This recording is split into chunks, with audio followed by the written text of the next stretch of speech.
So, you want to know what's really funny? The entire time I was trying to go to sleep, I was thinking about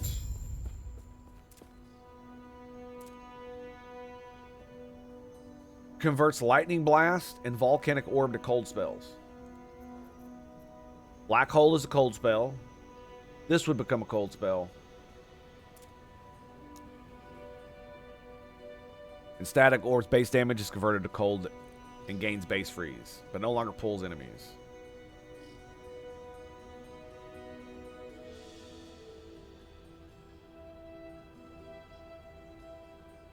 No tendrils. Hope is dead? Wait, what? Are you for real? Or are you just memeing?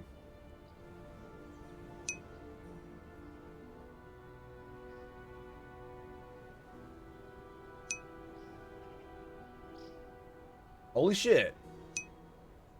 Age 88, yeah. Pope Francis, the 226th leader of the Roman Catholic Church, died on Monday, April 21st, 2025. He became the first Latin American Pope.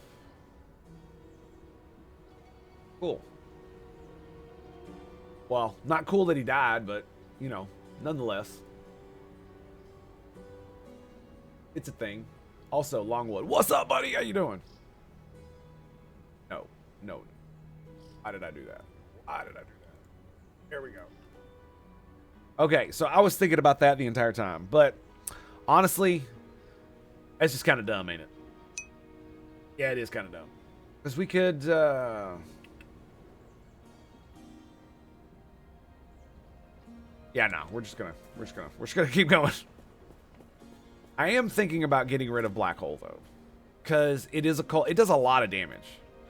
But is it going to continue to do a lot of damage when it's 4,000 DPS and this is 24,000 DPS, right?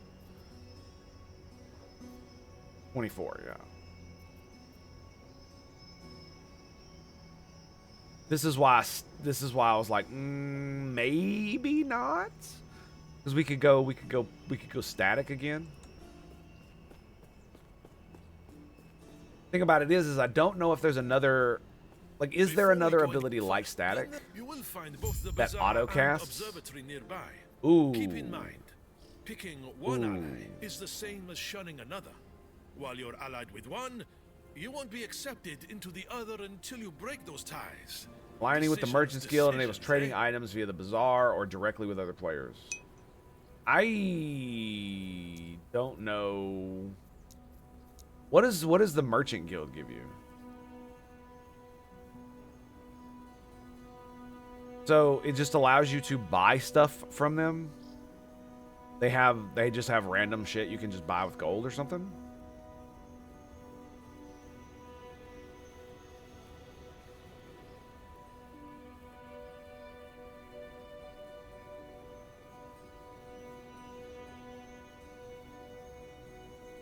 Because it says you can buy from the bazaar or directly from other players. Is the bazaar a player-driven place, or is it the bazaar like an NPC place? I don't know. I haven't watched a lot of Last Epcoh. Can you give your goals and mechanics? It's basically Diablo PoE. So, you know, it's an AARPG, and its differentiation is the fact that each skill has its own skill tree. So this is my main skill, Lightning Blast. It has its own unique skill tree. So you don't just get a skill tree that you can, you know, upgrade stuff like in Diablo, or even in PoE where you have your own, where you have gems that you upgrade. Each one has their own tree that changes functionality. Like, this gives me the ability to double cast. And this gives me the ability to quadruple cast. So 30% of my casts will be double taps, and 30% of the double taps will be quad taps. And then this allows me to put a buff on them that creates some kind of other shit. This also allows me to cast Lightning Aegis. I'm actually thinking about getting rid of this, because I get automatic Lightning Aegis with Static Orb. Yeah. Yeah, I'm thinking about it. I'm probably going to do it, to be quite honest. Because I don't usually just use Lightning Aegis. I have more than enough mana just to boom and then continue to go.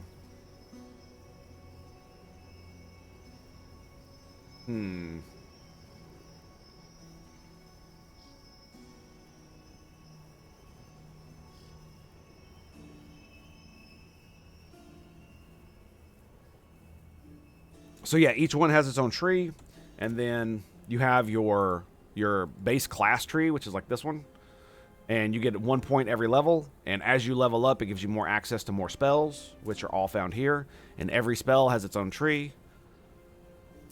So you get access to, like I got Elemental Nova. I don't even use this. As you notice, it's not on my bar, but what I do have is I have this ability called Teleport. It does exactly what you think it does. But now when I teleport, it casts a Nova where I arrive, it casts a Nova where I departed from, and it casts a Nova halfway in between. So I can literally stand on top of a dude and do teleport, and all three gigantic blasts of lightning in an area around me will hit. And so I don't even use the ability, but I can auto cast it with another spell, and it's kind of cool. I'm not gonna lie. And in fact, I gave up one of my other spells, Static. As you move, it builds up charges. Maximum charges is 100. And you can expel the charges to do damage. Okay? Simple. Overload. While over 80 charges, you expend 10 charges to cast Lightning Blast at an enemy within 8 meters every second. So every second, you get a free Lightning Blast if you're over 80 charges. And you constantly build up charges. Okay. And so this casts your regular Lightning Blast, which means it has the ability to... double cast, triple cast, or quad cast. It has the ability to apply the spark charges, which are like this debuff that after 0.7 seconds does a massive damage thing. And so it basically does everything that this does, except this is the only thing that doesn't apply to it. Lightning Blast you directly cast recently up to a maximum. Yeah, that's the only thing it doesn't do.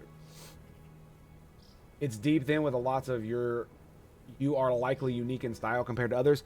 Yes and no, because there's so much depth, just like in PoE, a lot of people just go guides because it's really hard to make these builds. Because there's so many variations. Like, for instance, this is Lightning Blast. I can literally turn it into a cold spell. Lightning Blast is now a powerful channel. Wait, that's the wrong one. Lightning Blast can now has a chance to freeze enemies, and its base lightning damage is converted to cold damage. Consequently, this damage scales with increased cold damage, but not increased lightning damage. So it converts it from a lightning spell to a cold spell right here. And if you want to convert it into a cold spell another way, you can do it right here. Rune of Winter. Converts Lightning Blast to cold and gives it a modifier. And it also increases your freeze rate modifier overall. So all of these buffs give something. Like, this is just pure damage. This is literally an intelligence stat buff. This gives you another ability that's kind of cool with lightning. This is, cast speed and attack speed. You can be a melee caster. The Spellblade is a melee version of the wizard, and so you get spells that go along with it, right? So you get you get a base spell called Mana Strike as a wizard. But once you get to this point, you get shit like Flame Wreath, which is just an AoE in front of you that you cast with a melee weapon. And all of these abilities give you more melee shit. Like, you get this Fire Aura stuff that allows you to cast essentially a Fire Aura around you, and it stacks multiple times. I think up to 10 times around you, so it can do a lot of damage, and you can gain it in a lot of ways. By hitting people, by getting hit, stuff like that. So there's all kinds of crazy shit that you can do with that. Same with the Rune Master, and they all come with their own abilities, right?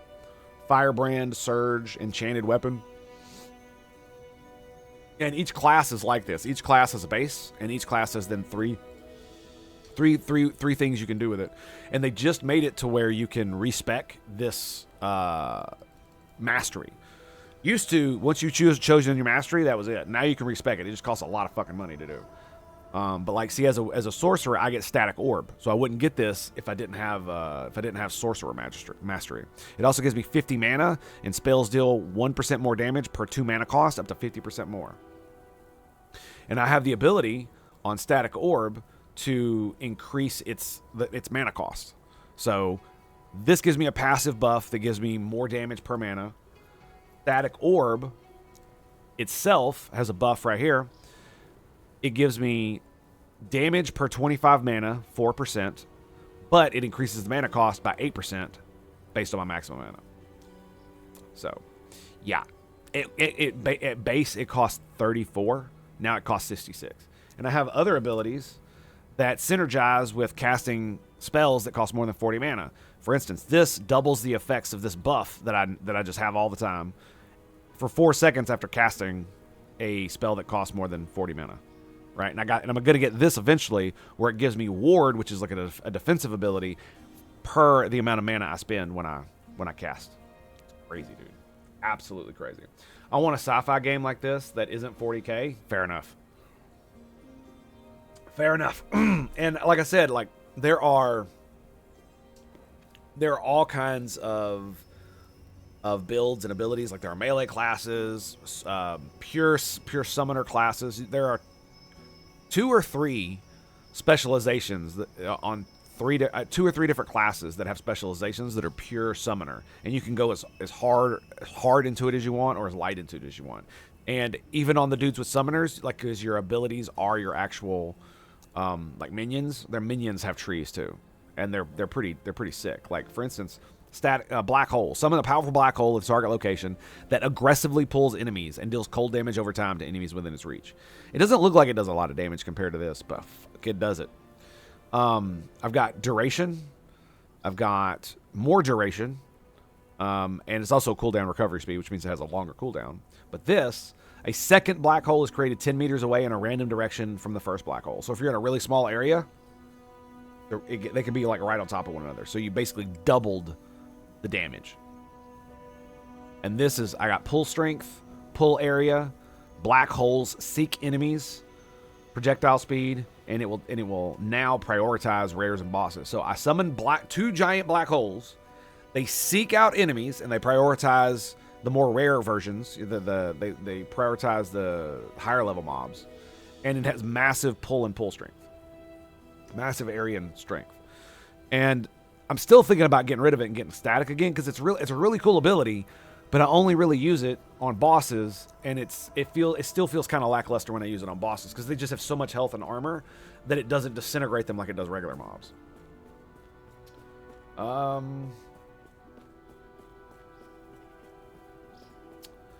I'm not gonna lie, dude. I'm probably gonna. I'm just gonna do this. I'm just gonna do the observatory. Keep in mind, picking one ally is the same as shunning another. While you're allied with one, you won't be accepted. Because I like it. Because you can. Because it's just, you'll see. It's pretty cool. Zericast, I would my name. If you, with our knowledge of the stars, one might gain prophecies and use their guidance to discover treasure. Where others will find no. Welcome. Is there anything you'd like to ask me? Level 52. Look at this. 58 spell damage. Requires 2,500 favor. 2,500 favor. 58 spell damage. Welcome. Is there anything you'd like to ask? Of course. Needless to say. Welcome. Is there anything you'd like to ask me? Is she the one I get these from? 850. Buyback. Lenses. Okay, we don't have enough to get any lenses. Okay. So essentially, it's basically... Welcome. Oh, maybe it's this dude. Speak with Galila if you wish to purchase lenses. Alright, so you basically look at these. Oh, look, you have to kill an exiled mage. And you get 3 unique relics. Great deal, traveler.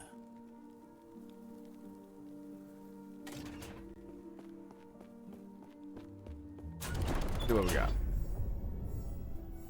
You have to spin favor on them? Is that what it is?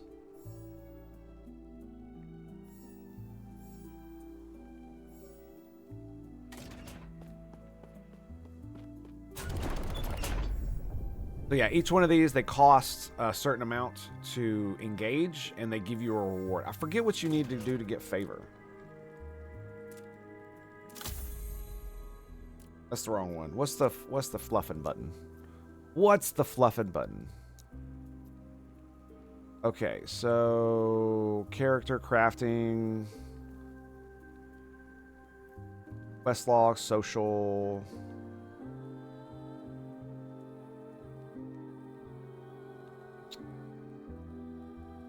Why? I cannot do that. So gaining favor. Small amount of reputation is gained while slaying enemies and completing quests. There you go. Okay, so that's all I got to do. All right, let's roll. And so basically what you do is it like you gaze at the stars through the telescope and you take and you spend favor on the prophecies, and if you fulfill the prophecy, it gives you the rewards that it says it does. That's basically it. Yeah, that's basically it. And it gets really convoluted. You can put all kinds of crazy shit. You can put lenses in the telescopes that will make only certain items appear and stuff like that, or certain types of prophecies, so that you can do them easier. It's actually kind of an interesting thing. It's a bit of a chore to siphon through it all at first. Okay, let's go. Got more? I know. Win-win, right? Okay. Once you're done there, Okay. you should reach the crystal. After that, Okay. you'll be awfully close. Okay. Okay. Oh, Okay. come on. All right. Where's that fighting spirit? It's going to work. Like, damn it, It's not like son. you've got any other options.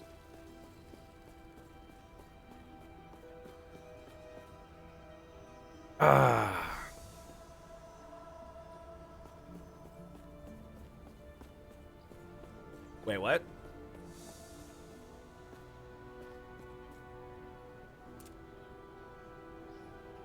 Oasis.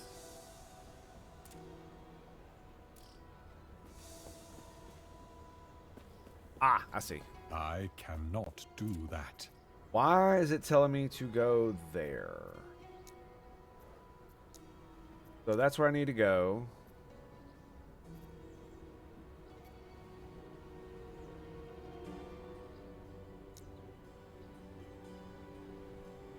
Okay, that's why it's telling me to go there. All right.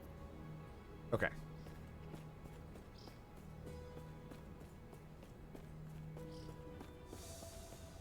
So I guess once I find the, I don't want to walk all the way back, just have to walk back up here. So once I find the,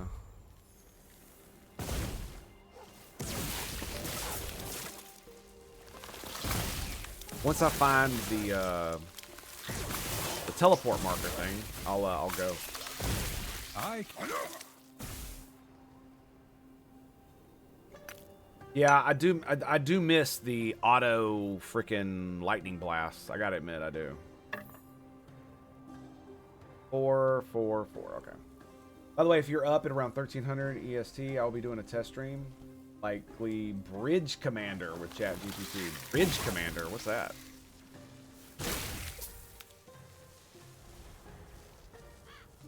Tier 2, Tier 1.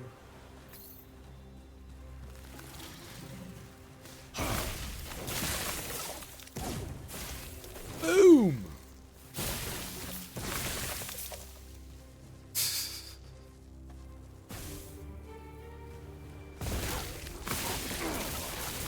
You see how deadly that is, right? I teleport in, I do the like gigantic freaking this nonsense throw down that bad boy.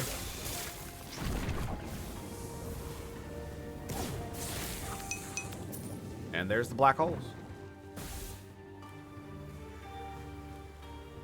Not bridge crew. Bridge command. Oh, got it. Got it.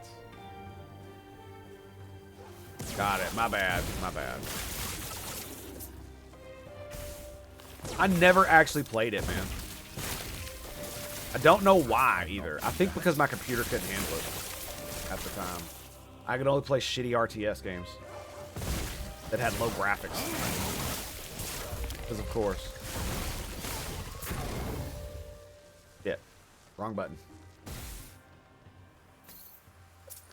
You know what?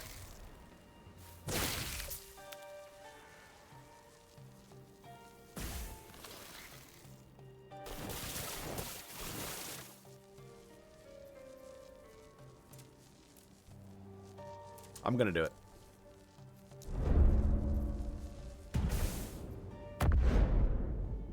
I'm gonna do it.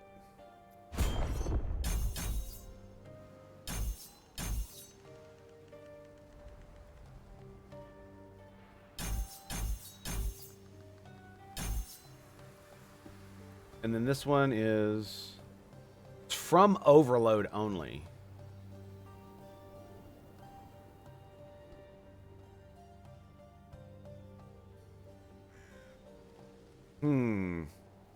It doesn't cost any mana, so I don't care.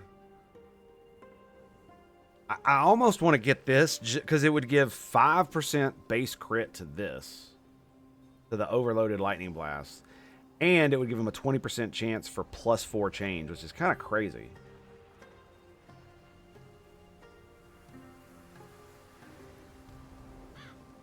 Also, I'm curious how I would be able to handle if my actual thing cost me mana. Right? Because this is -4 mana cost. This cost me 3 mana. So, if I put 1 point in this, it would be 2 mana to cast this. And that means if I put 2 points in this to get this, where they can also chain and fork, that's really powerful. But it would cost me 5 mana to cast one of these, to cast this. Right? And my build basically depends on the fact that it costs like no fucking mana. Right? So I just don't know about that. Don't know about that. Well, there's one way we can find out. That would be 1, 2, and I need one more, 3 from somewhere.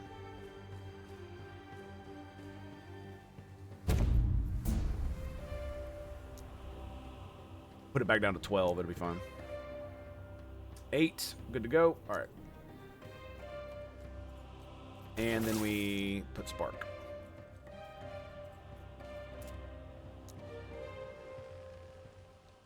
So that's it. 3, 4. Oh, because I did stabilizing current to max. Okay, we'll that was kind of dumb. That was kind of dumb. Get that one. Yeah, that's what you want. You want double the speed. We could get the crit later as it comes.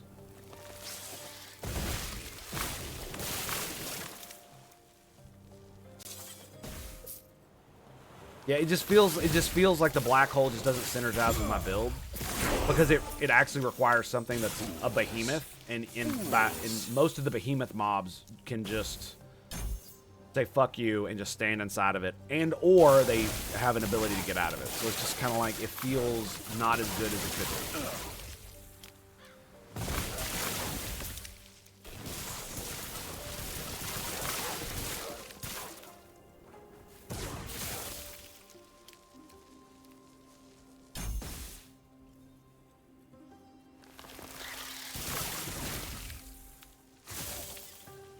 Because, like, my Lightning Blast, I have this ability, Atomic Manipulator. Every time I cast a static orb, for 4 seconds afterwards, my Lightning Blast will restore 25% of static orb's mana cost. And I get 3 spells. 3 Lightning Blasts. So every time I do this, I cast 1, 2, 3, 75% of it comes back. So I don't know how it's going to work if it has a mana cost, right? Am I going to be able to do this? Because I have a lot more mana regen than I used to. I am up to 16.7. And I'm actually putting a lot of effort into keeping mana regen, even though I get my mana back, because it's still... the spell still costs a lot of mana. So I need mana to be able to cast the damn thing. And to be able to spam it. Charges, decay, double movement charge rate. Boom. But they now decay. 7, 7, ring. Fools. Fools.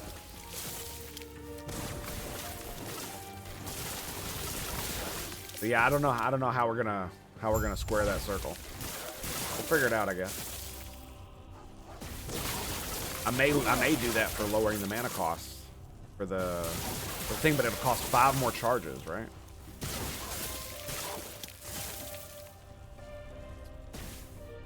Not really sure how that's gonna roll. We're gonna give it the old go though. I have enough points now, and they're relatively easy to get. We should be fine.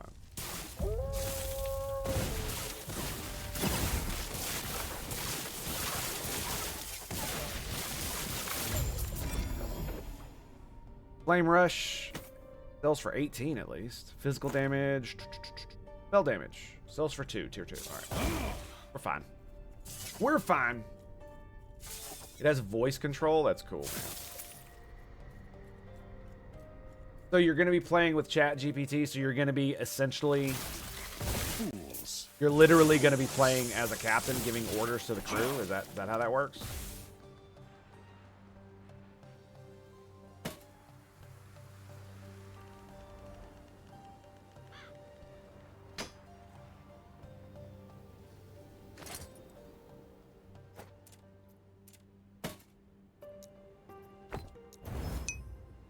Elemental Nova Shard.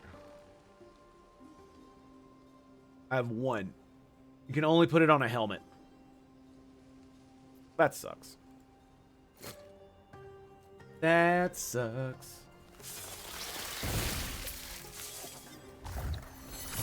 I would much rather have one of Lightning Blast because Elemental Nova doesn't really have that much going on for it. See what I mean? Look. Pew, pew.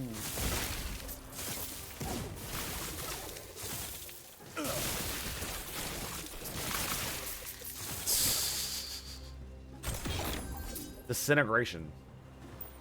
Okay. Yeah, we pick up all pieces of jewelry. All of them. Void damage. I mean, sells for 34, so that's good. Okay.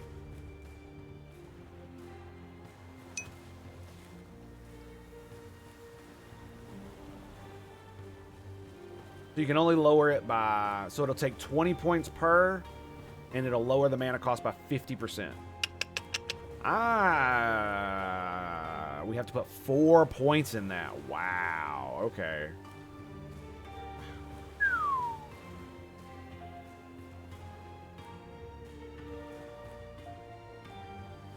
Huh.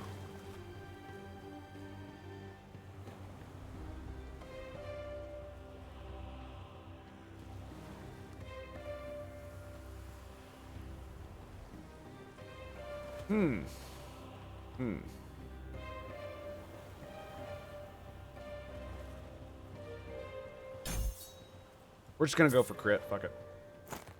I don't think that's gonna be a good idea. Because man, that's gonna be a lot of points, dude. Right? It needs. Oh, you need all 5 points in this to be able to get that, and it's only 50% reduced mana cost. If we're gonna go for it, you know what? Fuck it. I'm a dumbass. We're gonna go for it. We need to give it the old go, right? Because it's not like I can't respec it. It won't take me long if I just blast. Good day, traveler. Farewell. Here we go. Gotta kill the spitters. Kill the spitters. Honestly, gave me the chills the first time I said red alert and we went to red alert. Okay, you need to stop it. I have too many games to play already. Just stop.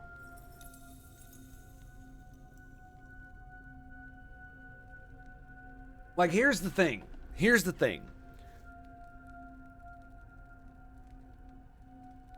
Does it literally allow you to control the ship with your voice, right? Because it's like this: if I tell them to like target a ventral weapons array and fire on it, will they do it if they can? Is it that specific, or is it just fire on the enemy? Now we're firing. You know what I'm saying? Steve is starting to line it up again. Still gonna be friends, not just a married couple. Fair enough. My sleep has been pretty bad. Just period. Oh. Mainly due to the fact I actually don't know what the hell it is. But I've been catching up over the past couple days, but it's still been kind of rough. Like I woke up late again. I looked at the clock and I was just like, I don't want to get up. I don't want to get up. I don't want to. I don't want to need a couple more points than that. Fools! It's been a hell of a thing. Rough, but not too bad. Target engines and fire. So it's basic bitch systems rather. Yeah. No, okay. Because I mean, I'm gonna tell you right now, if I want the full like voice acted experience, I want the full voice acted experience. Just saying. Anything else would just feel lackluster to me. I do believe. 1500. Ah, why not?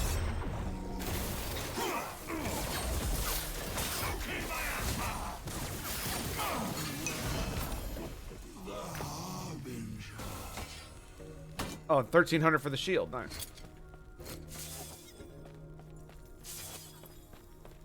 Yeah, but that's the thing. It's like, can you order the ship in XYZ axis? Like if I say helm Z axis minus 3,000 kilometers, is the ship gonna go?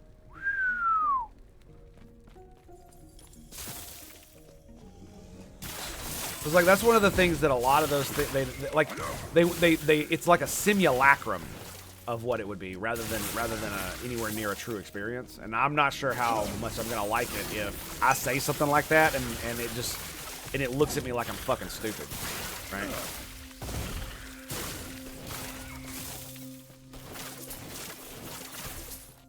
But it is extensive, okay. I mean, if it's extensive, I'll definitely give it a looky. You said 1 o'clock my time? Is that what you're going for? I'll be awake. Help sell Microsoft Sidewinder voice? I bet it did.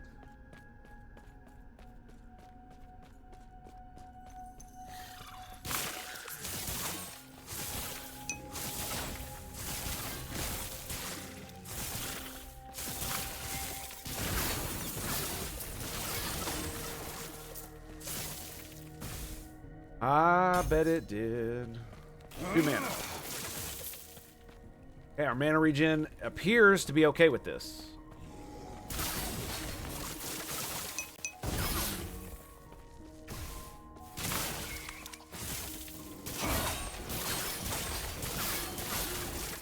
Yeah, looking pretty good.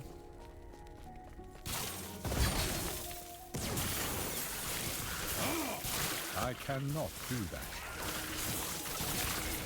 I cannot do that. Shut up!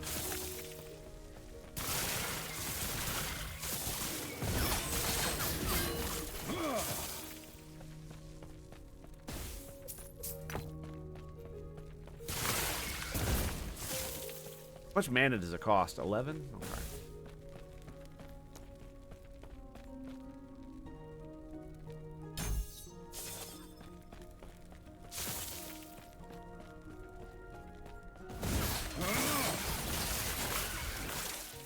Disintegrated.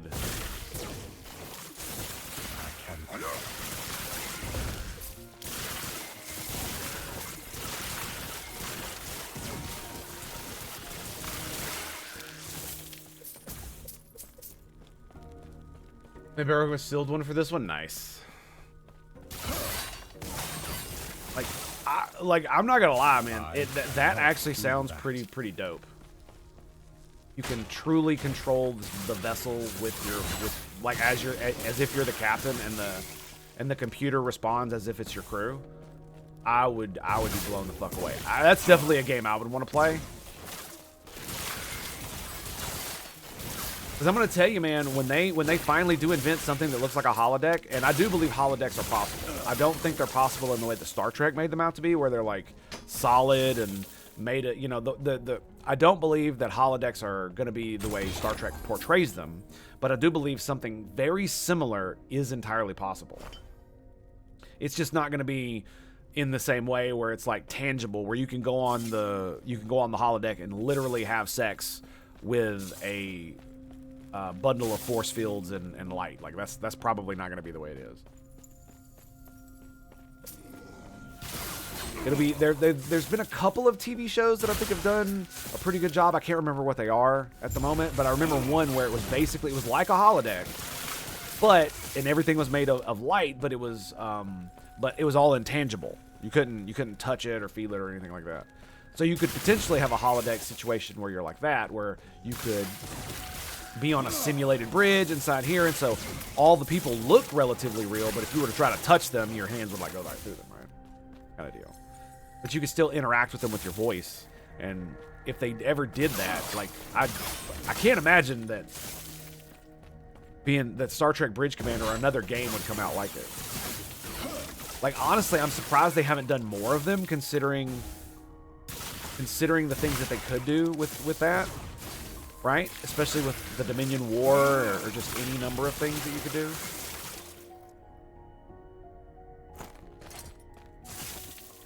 They could do some shit with the Kazon or the Rojan, you know, some really cool shit around that would be very, very interesting. Only $7 on GOG. Might pick it up. It really just depends on how.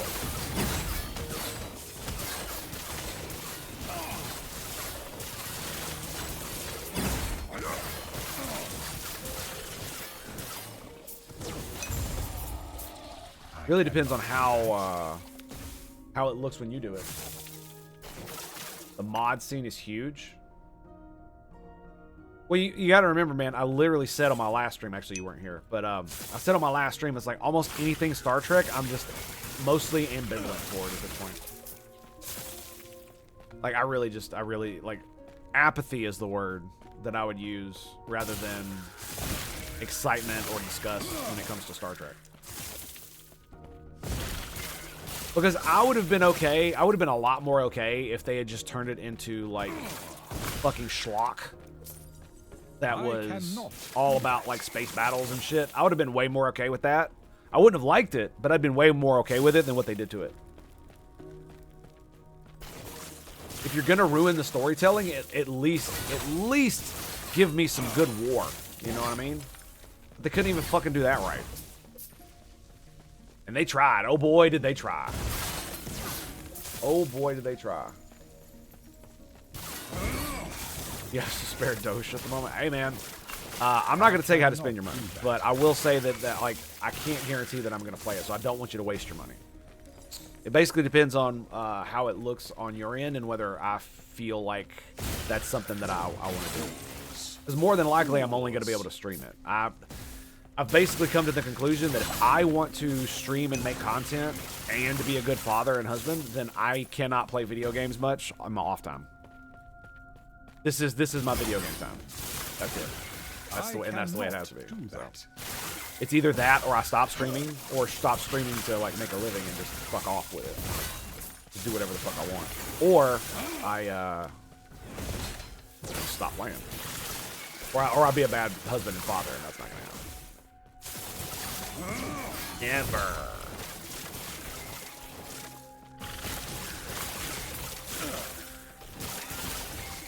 Star Trek Resurgence? What is Star Trek Resurgence? Is that a game?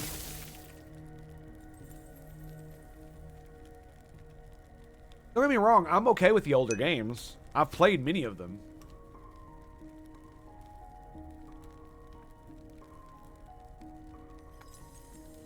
Oh yeah, absolutely, man. The fuck is this? Hang on a second. Hang on a second. Hang on. I need to pee too. Be right back.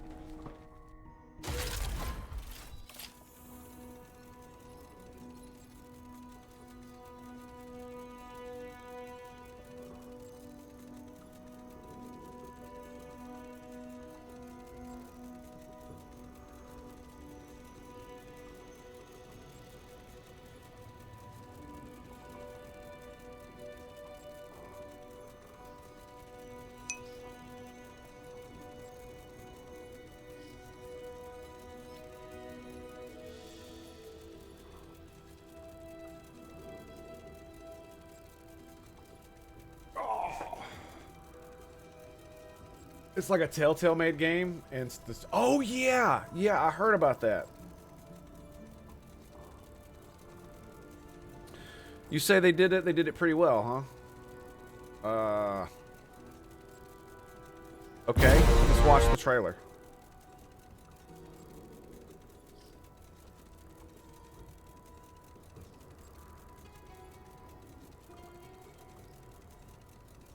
I think I've seen something. The fate of the Federation may very well depend on it. Whoa. Seriously? This is 1080p quality? Okay, there we go. Holy shit. May very well depend on it. Oh wow, yeah. That's pretty good. That's pretty Personal good. log, Ambassador Spock. What I heard is that there's a few things that are going on in this. Is it like... Stardate 57931.6. I will soon rendezvous with the USS Resolute for a mission of the utmost importance. We'll be ready. Engage.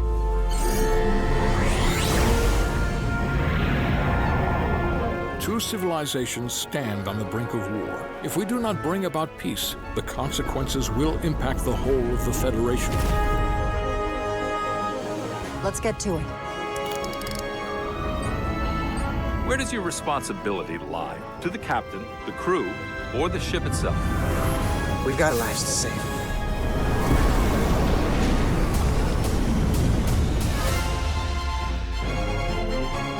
The crew of the Okay. Resolute will be tested like never before.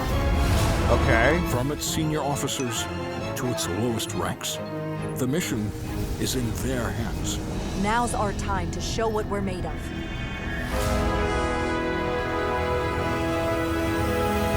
Space, the final frontier. These are the voyages of the starship Resolute. The crew of the Resolute must be bold and courageous, and their choices Okay. will determine It the has fate shitty combat. of the galaxy. Check. Hit them with everything we've got. Shall we?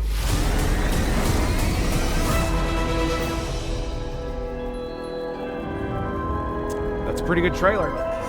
Like I said, I heard some fairly negative things about it. I'm not sure if any of it's true or not, but that definitely got me interested right there. I think it's because naturally they had to put some like modern political bullshit in it or something.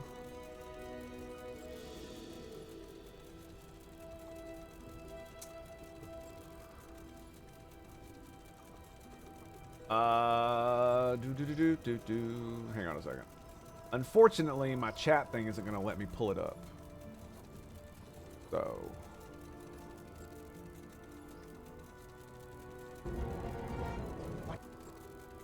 I want to remember every moment and make them pay. But I see. I will avenge Tosca. Swear to me, you will join me in this. How about we try to save her? That's a dream. As long as she's alive, our memories are still there. That's pretty cool. No preaching directly? Ooh, you mean they actually let you think? No way. Really? I get to do it myself? Sorry. I can't help it. That's like a lot of the problem I have with like a lot of the modern shit. Is it's a pulpit. Oh, see, this is the thing I was talking about last stream. Is like one of the things that's basically ruined even something for like lower decks for me, even though it's had its moments, and it's pretty good honestly for what it is. I'm not gonna lie, I was blown away by actually how good it was, lower decks, because I expected it to be schlock. But half the problem is the fact that we know where Star Trek goes, right? Because they have the Discovery timeline. And we know that the people who write Star Trek basically hate their fucking fans. And will not make Star Trek. They want to make it whatever the fuck they think Star Trek is. I'm not gonna lie, man, you don't have to be like an expert, but it really is one of these things where if you're gonna do Star Trek, you should at least have people going over your script to make sure the things that you're doing are like in continuity, or don't overly contradict, because we can forgive a few of those like we do with Next Generation when they conflict with what comes later. if we understand that the people who are doing this are trying their best, and they love Star Trek, and they're just trying to, they're trying. If you're trying, we can excuse a lot. Prodigy, I haven't watched Prodigy. Depends on who you side with. Multiple endings too. Ooh. Well, see, I'm more of a warrior / authoritarian, so that's going to be a very interesting play. I'm like, I consider myself a progressive because I want our civilization to progress, not because I'm like touchy-feely and shit like that. Fuck that shit. Like, here's how I see it. If the Federation adopted like a culture of, if the Federation took certain things from the Klingons, like honor and duty, as true virtues, and embodied them within Starfleet, that would be the civilization. That would be what I would see as like a pinnacle of utopian civilization, is that. And there's a little bit of that in Star Trek. Picard very much emphasizes that in his character, as well as does Sisko, fucking Kirk. I mean, all the captains really do, right? Even especially fucking, oh my god, especially Janeway. But the problem is like Janeway specifically is very like, I'm gonna stand on my soapbox. And well, she didn't preach. It's not what it was. Is that she was so, how should I put this? She was so ideologically zealous in her belief of the Federation and everything it stands for that she was willing to do things that were almost completely and utterly illogical and just get away with it because it's the good thing to do, right? When virtues have a cost, for if they did not have a cost, would they be a virtue? But now it costs 5 mana to cast it. Okay, we're gonna see. We're gonna see how this goes. We're gonna see. You had very myopic vision. Yeah, that's it. It's a very narrow interpretation of the thing. Because even Tuvok at times was like, Captain, come on now. Like, you cannot just blindly follow ideology over pragmatism. Like that's retarded. And then she'd give some fucking speech and he'd be like, sure, what the fuck ever. Why the fuck am I even here? And then just walk out. Now, obviously, he didn't do that because he's Vulcan, but you know he's thinking it. You know he's like, you could see the vein just doof, doof, doof, doof, as he gives the little fucking like eyebrow and then just turns around and walks out. Like, you know he's thinking that. Why the fuck am I even here? Why did I even say anything? And that's one of the things that was really interesting about Voyager is like, especially in retrospect, is just how crazy she was. And Tuvok's just like, fuck. The Omega particle is the big one for me that made unhappy with. Exactly. That's exactly it, right? Because, I mean, the thing about it is, though, is that it still left you open to thinking about it. So you could say Janeway is wrong, and that's a perfectly acceptable explanation, right? Whereas in modern day parlance in Star Trek, if you don't agree with what's on screen and the person spouting it off, then you're bad. You're a bad person. But if you don't agree with Janeway and how she interprets how the Federation's ideals should be laid out and actually practically done, well, that doesn't make you a bad guy. You just disagree with her, and she's a fucking zealot. So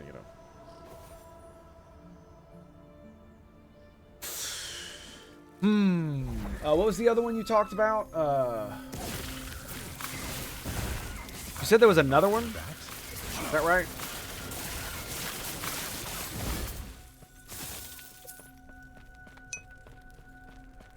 Amazing Barrel, greetings and salutations, my friend. How you doing, buddy? Garak's speech to Sisko is the most powerful.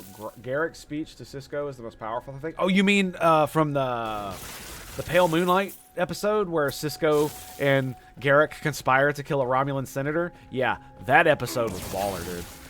One of the best episodes of Star Trek I've ever seen. Like, hands down, man. Just because what it basically does is it shows the lie that is the basis of the Federation and the Star Trek universe in general. That or it puts a lie to all of those things. And in the end, it comes to the conclusion that, yeah, this is what people do sometimes. Because, like, the examples I make about Abraham Lincoln when it concerns politics and, like, the times we're living through right now and about how people live in a fog and they don't really know what's going on. And it's like, so Lincoln was a fucking tyrant, but we celebrate him as one of the greatest presidents ever, right? He did all those bad things, and yet we excuse all of it. Of course, he did die for it, so, you know, there's that. And so it really does come down to, when you face an existential threat, are you really going to let the entirety of your civilization die? Is that morally good? Right? If the Dominion had conquered the Alpha Quadrant, would that be a moral good? How many billions would suffer under their yoke? How many would die that wouldn't have to? Because of it. And so is every single one of your ideals worth the suffering of billions? And that's the question that Cisco had to come to terms with. And man, whew, such a good episode. City on the Edge of Forever. Cisco should have been a 31 agent. Just get mad at the betrayal of a nuclear launch and made no damage. Wait, what? Fiction based in reality?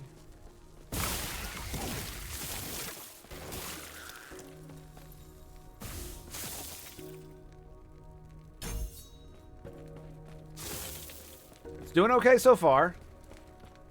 We'll see how she goes. More mana regen, that's what we need. The more mana I have, the more mana regen I have too, so. Let's see. I have an ability here. Increased mana regen and increased mana regen per 100 max mana. 5%. And so it even gives it in points. So it's not every 100. It's not a threshold of 100 either. Cisco should have been in Section 31 given the fact he was willing to do anything to save the Federation. Should put him on the membership rolls right off the bat. Yeah, but you got to remember that unlike Bashir, Cisco was more fomented ideologically, and he almost fucking killed Garrick for doing what he did. And in the finality of the episode, it's basically, is my conscience worth saving the good that is the Federation? And the answer to him was yes. And he would do it again. But that doesn't mean he would do it every Tuesday at 10 o'clock, right?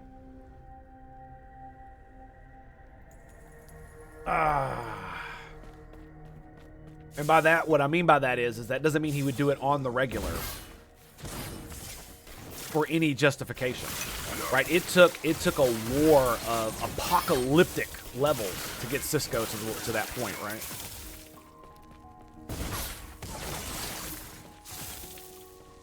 And, you know, you look at what happens when they take over, when they take Krona, or when they take Cardassia, and Martok is trying to, like, have some blood wine and celebrate and shit over the corpses of all the Cardassians that are around him. And Cisco just fucking pours the blood wine out on the ground. I'm not gonna lie, I wasn't very happy with him in that moment. But I completely understood it because, you know, they're all feel-good, fucking bitchy, goddamn humans from the 24th century. Sorry, it's just, yeah, I know. But it's just one of those things where it was like, that was one of those moments to where, oh, they're doing it to define him and he doesn't like the death and stuff like that. And it's like, yeah, you could show that without disrespecting, you know, your one of your greatest allies that sacrificed millions, if not, yeah, millions of his own troops and soldiers to aid you in your battle against this existential enemy, and you literally disrespect him to his fucking face. I cannot do that. Sorry. Cost the life of a senator, of a criminal, one Romulan senator, and the self-respect of one Starfleet officer. I'd say that's a bargain for saving the whole of the Alpha Quadrant. Yep. It was such a good episode, man. So well written. And like I said, it does put a lie to the utopian vision that is Star Trek, in that it's not, especially the earlier versions of it are very unrealistic in its portrayal of humans and humanity. And that, yes, we can be better. Yes, we can be as good as they are, but not all humans will choose them. That's just the nature of humanity. And you're not going to change that with just hopes and wishes. That's not how any of that shit works. I cannot do that.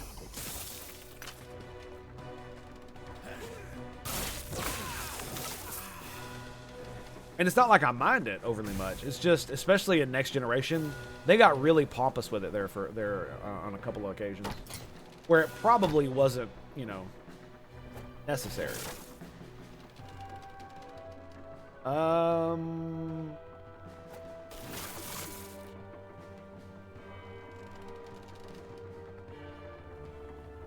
Trying to see where I'm holding stuff that's probably not worth holding. But it's 8. Yeah, I mean, it's 8 per square. In a regen, elemental damage. Got that bad boy. Okay. Got mana regen. Someone has to keep the utopic, hence Section 31, Article 31 of the Federal. Yeah. Don't get me wrong.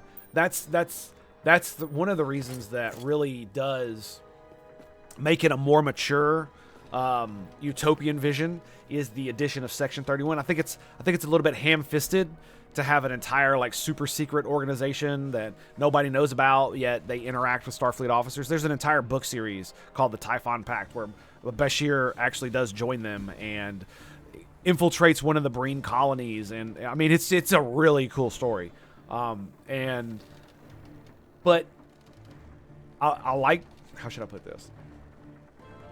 The fact that they tried to expand on it doesn't really bother me that it's a little ham-fisted, because again, they're trying. If you're trying, I can forgive a lot of shit. If you're legit in your ability to, you know, this is something that I'm how should I put it? Fuck. I keep stuttering on it. It's about showing respect, right? Because that's what they do. They literally do show respect to the utopian vision that Gene Roddenberry puts in when they discuss all of these things. Sisko and Bashir both put forth all the arguments. Hell, even Worf does it in the book series where Section 31 is often portrayed, right? When Worf interacts with them, it's on a very pragmatic. He understands what their mission is, and he doesn't give a single fuck because he's a Klingon. And he's just like, yeah, like, you're not bothered by this, and he's like, why would I be? Yeah, it's pretty crazy, man. Pretty crazy. I found it. I fucking found it.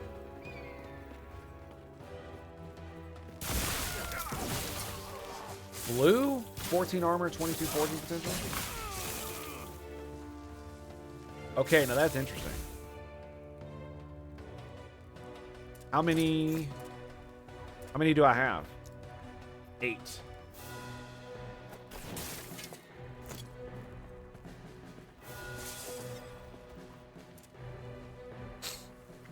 So here's the question. Do I eat it to get one more crystal for the lightning blast? Because I might not get it. I probably will. It's the only one on there. Or do I try to level it up? Because I can put mana on this bad boy, right? I got 15 of them hoes. But I could end up...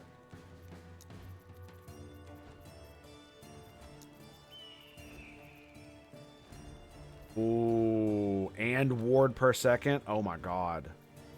I have to try, right?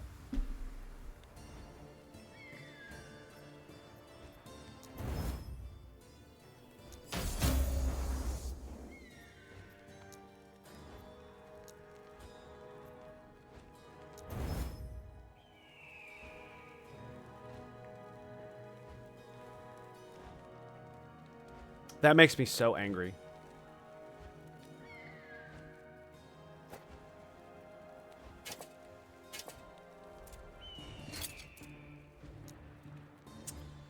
Yep. That makes me so angry. Okay, so now, how much does it cost? 5 mana. But now we're maxed out because it gives me 2. It sucks, but it's what I want, right? And I got ward per second off of it, and I only lost, what, almost 20 mana? That's about it? Yeah, for an extra skill point in Lightning Blast and a few resistances. Yeah, that's pretty much the way it is. All right, let's go.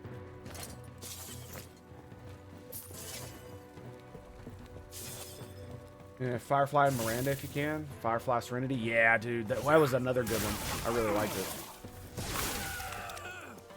Firefly is one of those where it's like it's kind of the opposite of Star Trek in a way, where there is a Federation, but they're more human-like in the fact that they're corrupt as shit, as bureaucracies tend to become. And that was the thing that always bothered me about Star Trek, is that so many people had...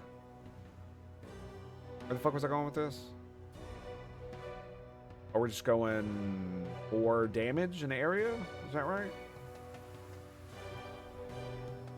Yeah, we're not going overload, are we? I think we're just going more damage in area. Alrighty. Alright, boys. Well, unfortunately, my son has awoken, so I must go take care of that. So it has been an absolute pleasure talking to you. I'm not going to end the stream, but what I am going to do is I'm going to have to take a break here. Let me see if I can get to the end of this. He should be fine for just a second. We can just bounce. So mana is going to be more of a problem. I can absolutely see that.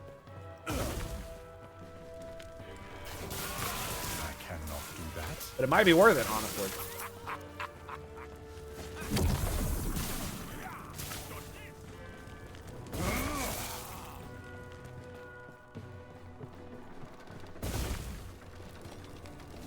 Come on. Oh, I gotta fight this guy. Not do that. Okay, I forgot about that.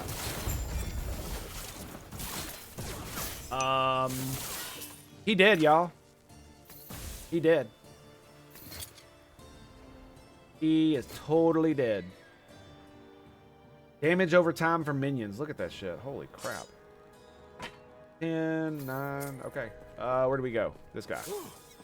Well, on top of that, hey, try not to fall off. All we got to do is steer talent towards I am going to stop it right here. I have a feeling once I get on this, I can't stop. So I'll be right back after these messages from a break screen. Stay tuned for more right here at the Tango Hotel. Oh, Longwood, what did you say that other one was? There was another Star Trek thing you told me about. Was it Prodigy? Is that what it was? You talking about the TV show? We'll talk about it when I get back. See you soon, boys. Are back. Let's go. Do that. Let's go. Let's go. All right. Little dude bro's doing well. Some mornings, man, it's so funny because he will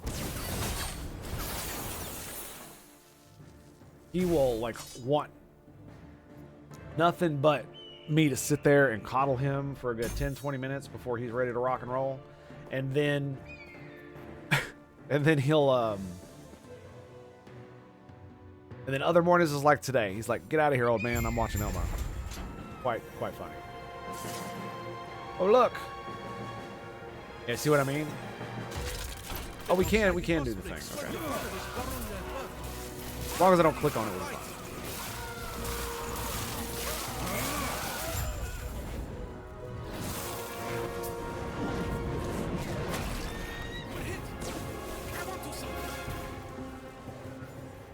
I thought it'd be a little bit more than that.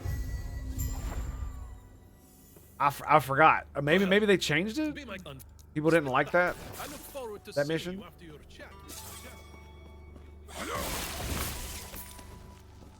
I cannot do that. Not sure. 34. I am not a man. Alright. You know what I didn't go do? I didn't sell anything. That's what I didn't do.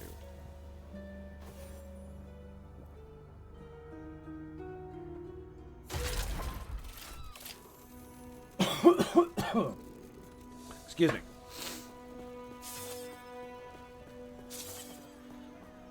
Yeah, and the sad thing is that I don't really know what the problem was with Star Trek and why it was having so many issues getting viewers.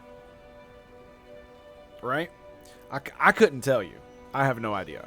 I think it's just it just didn't appeal to as many people as it used to because it got so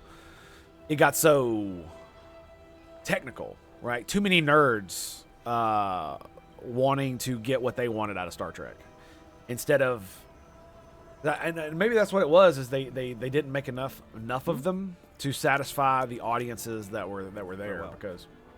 Like, even as a technobabble nerd, the first season of Voyager was absolutely atrocious, dude. Like, the shit that they would say was just so fucking stupid.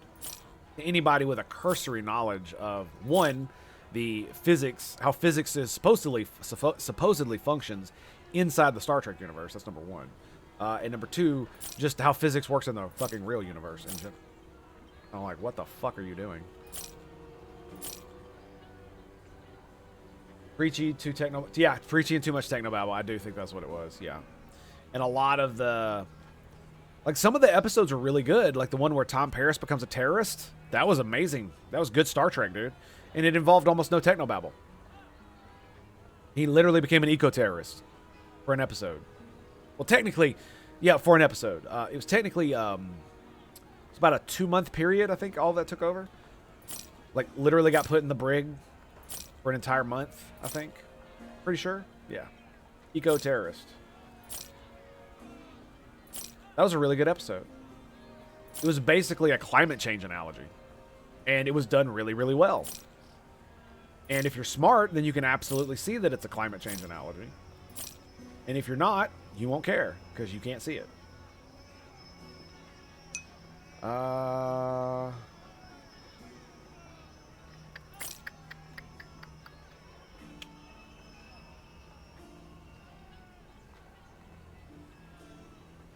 Then stripped of his rank. Yeah, he was busted down to an ensign again. Which made for a really good episode because it had to do with, military matters, which I really liked. It had to do with, not just right and wrong, but legal, illegal, like what you have, the moral obligation to do, just all kinds of things and revolving around that. It was so good. Lasting consequences. There you go. One of the few times in Voyager where there were lasting consequences for any fucking thing. And I think that's really why a lot of people got lost on Voyager is they tried to do what they did in Star Trek, the original series, in Star Trek: The Next Generation, and even in DS9 with Voyager, but they keep forgetting that Voyager is alone, has no it's like living in modern day America. If you have a computer and have access to the internet, and let's say, or no access to the internet, but you got like a solar panel thing, how good is your technology going to be? Even if you have the ability to power it, if you're like alone in the woods with nobody around you for hundreds of miles, right? You cannot get replacement parts. You're unable to do anything like that, right?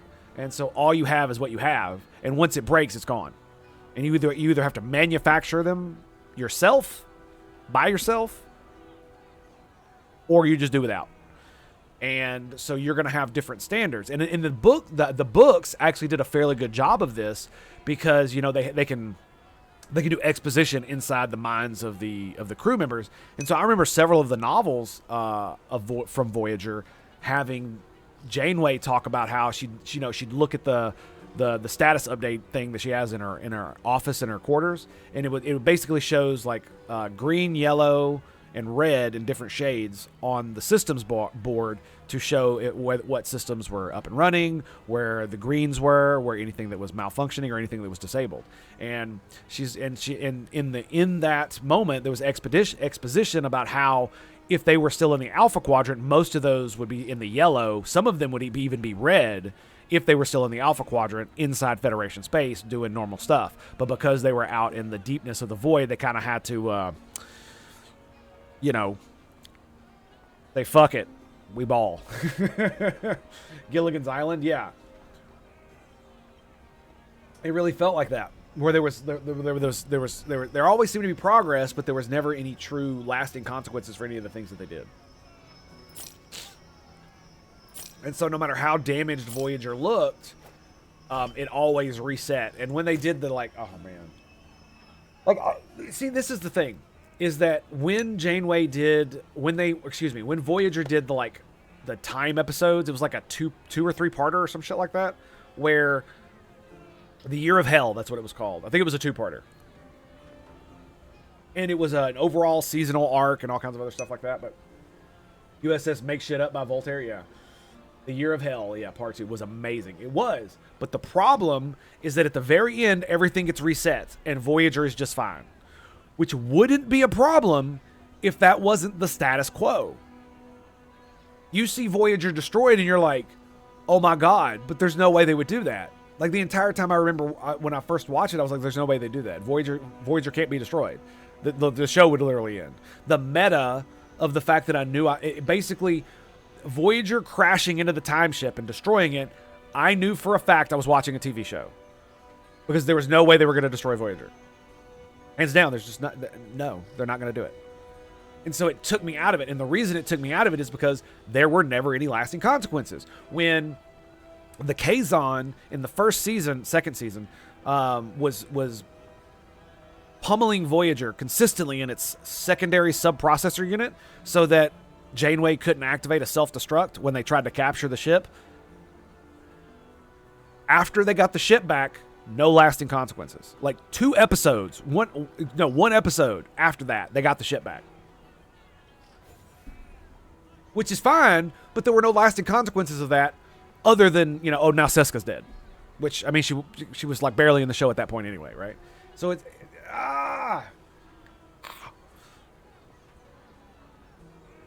So yeah, and I think it was just it was a product of its time because they wanted the wagon train to the stars, and this was a new area of space, and so they were just kind of rolling with it.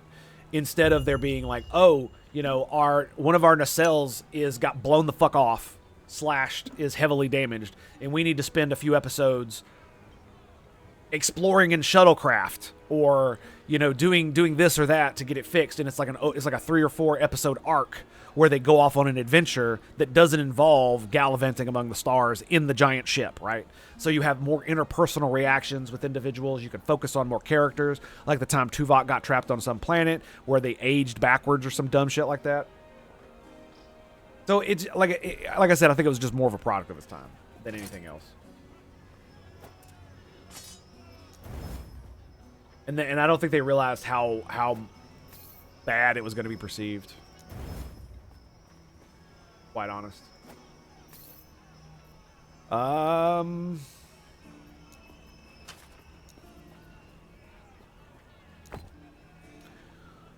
Ward per second, lightning damage.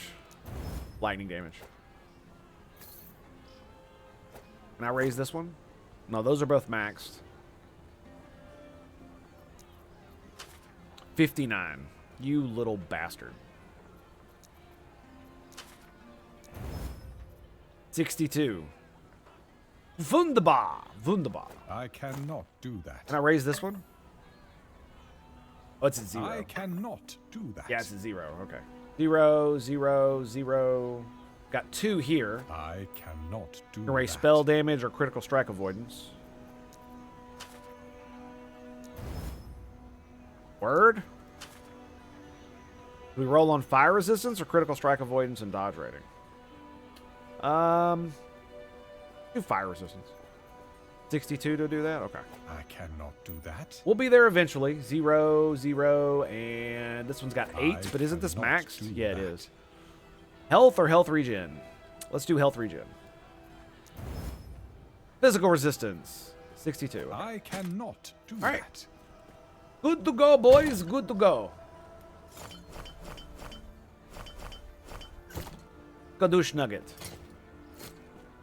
What do I have here? This one is 8% more hit damage. If you only have one singularity, you cannot deal crits. That's an amulet.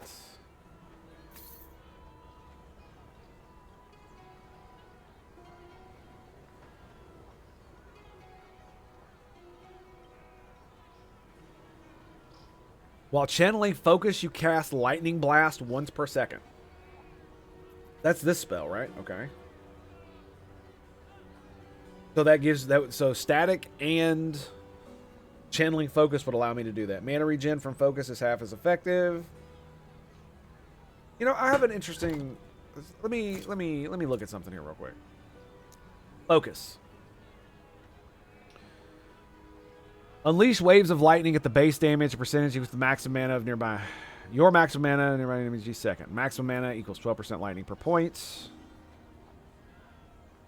No longer has a cooldown, but no longer grants mana.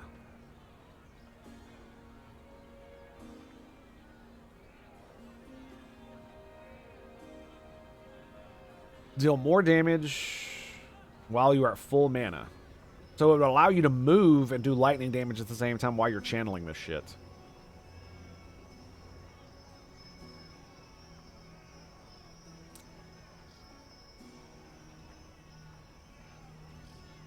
Interesting. Interesting. It gives you ward as well. Mana. Chance to shock nearby enemies each second. Increased mana. There's no synergy with Lightning Blast in the tree, so far as I can tell.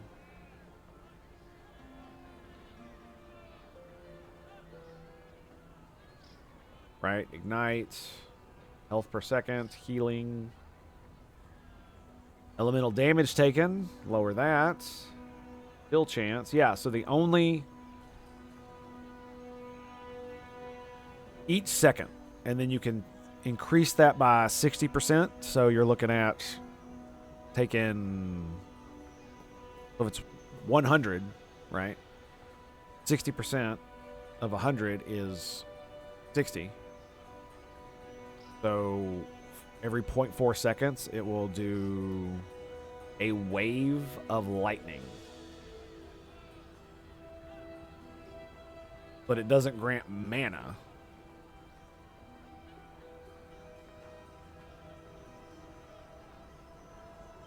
Gain a burst of 40 mana and ward. So it doesn't do the mana burst anymore.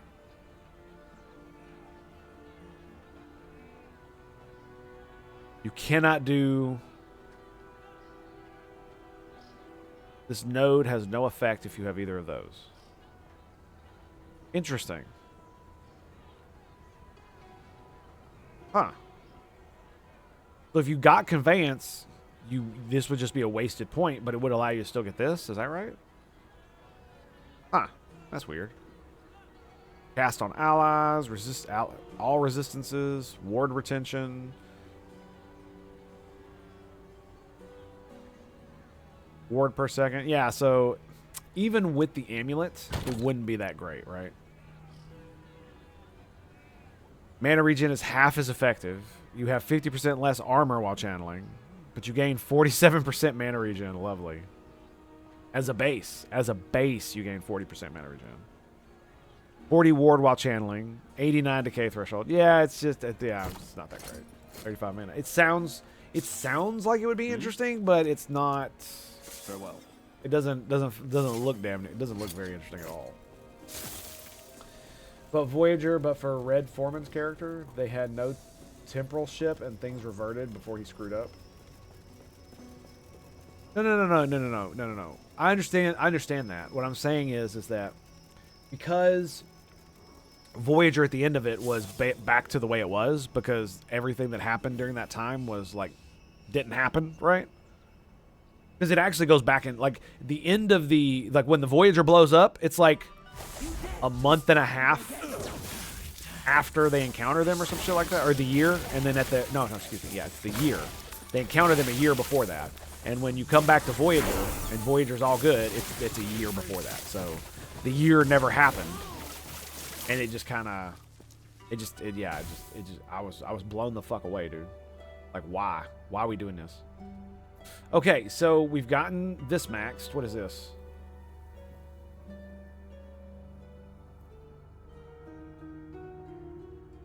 No.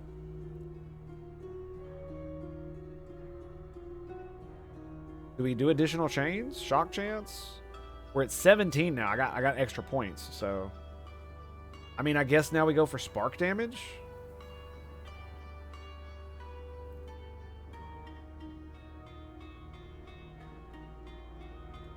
Now we go, or do we do more chains? Fuck it, dude. More chains. Let's go. Fuck it, let's ball. Up. And the damn thing was right here too. How about that? The point I was making with that was not necessarily the fact that it was bad that Voyager was good at the end. The point I was making is that the reason it felt lackluster to me was because Voyager is always good at the end. They never actually have any consequences. And even when they do show them doing like some type of major repair, it never makes any real appearance in the episode. Like when Voyager had to land to like repair their warp coils or realign them or some dumb shit like that, right? It was basically a side note, which is fine, but the problem is that is what you call a call to action, right? That's what a call to action looks like. So you could make up an entire like storyline around trying to get the parts. Like they did this in a few others at the very beginning where Neelix was trying to trade and stuff. But you could have made an entire story arc, not just a singular episode, but entire story arcs where you go from planet to planet or meeting species from all over the place or trading or doing what the fuck ever, you know, having to go off track away from Earth so that you can do trading or whatever, and you could make up conflict with that, right? In any number of ways. And they did it on occasion, but there were still never any lasting consequences for it. It was all usually done within one episode, and even when it wasn't done in one episode, it was like a two-parter instead of it being like well,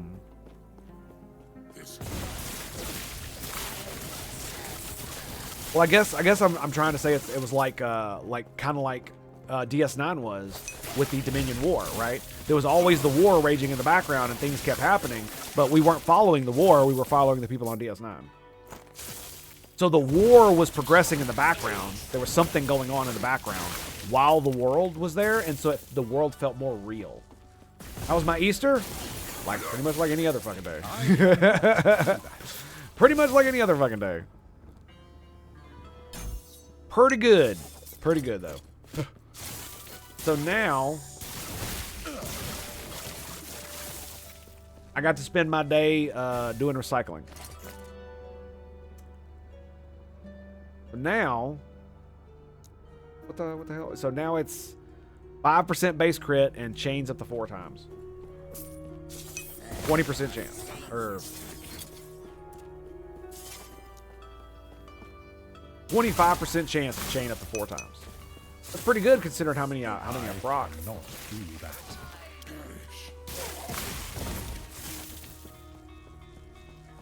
Playing with the Warp 2 Starship Creator. Star Trek DS9 Dominion Wars. I've never even heard of that. Are those 2 different games? Like, you know what's funny? One of the main reasons I never streamed Star Trek Elite Force 2 was because I was having fucking difficulties getting it to work properly, especially with OBS and the screen resolution and stuff. It was like the life bars and stuff were like tiny on 1080p. Absolutely tiny. There was no way to change it. And I was just like, fuck it, I don't care. I had other shit to deal with. You know what I mean? It just kind of made me be like, whatever, dude. Whatever. Whatever. Look at that. Look at that. That's what I'm talking about. That's true deeps, boys. True deeps. I suppose that makes sense that you're not religious, which is fair, but kids have Easter egg hunts sometimes. No, you misunderstand. Yes, Easter is just like any other day. There's a lot of reasons why there wasn't an Easter. We don't participate in things like Easter egg hunts. We've done that before, and it's just neither of my children seem to give as much of a. And for my daughter, who is the one that's able to do it, it's like she likes the idea of it, but she doesn't actually want to do it, and so my wife has to basically drag her around to collect eggs. You know what I'm saying? So it's just like, if they're not going to get enjoyment out of it, and my son can't really understand it and doesn't know, then it's just like, whatever, dude.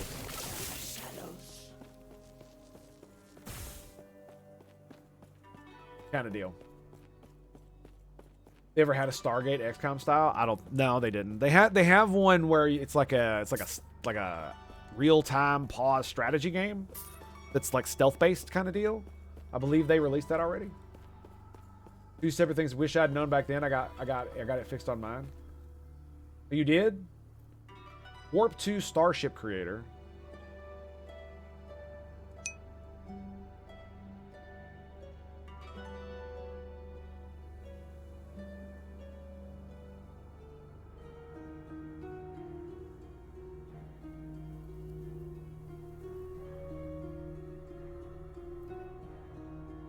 Released in 1998.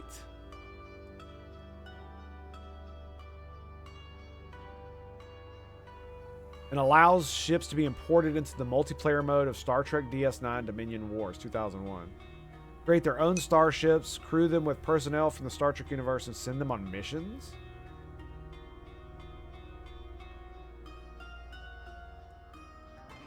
Damn. Okay, Dominion War. Man, how did I miss these, dude? This was like right... Oh, I know how. Age of Empires. That's how. that's how that happened. Yep. Age of Empires. That'll get you. And stuff like EQ. That'll definitely get it. I want... Like basically, I remember my mom being like, you can either have EQ or I can buy you other games. You can't have both. 6 different ships for more main combat powers.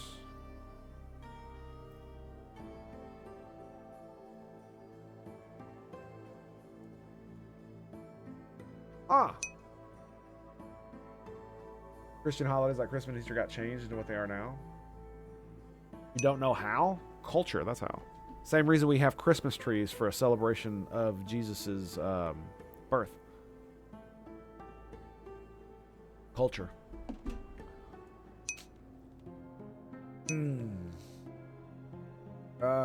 It's like DS9 meets Starfleet Command, Starfleet Battles. Easier to convert existing masses. Convert the existing mass. Oh, yeah, exactly. Yeah, that's exactly why. Like I said, with trees. Basically, there was one of the reasons Christianity survived so long without being a truly militant religion. And you can debate me on that all you want, but like seriously, it was spread by the word more than the sword, just hands down, no question. So the simple fact of the matter is that when you go to different places, well, the Christians there are going to be slightly different than the Christians elsewhere, regardless of whether they abide by the Catholic Church or not. They're going to have their own local traditions that come from their local religions, and they'll integrate those pagan rituals and beliefs into their own. And so that's how you get, like I said, Christmas trees. That's how you get fucking shit like Easter eggs and all kinds of stuff like that. Like you go to a lot of European countries and they have their own types of festivals for these things that are really fucking weird compared to the shit that we do, right?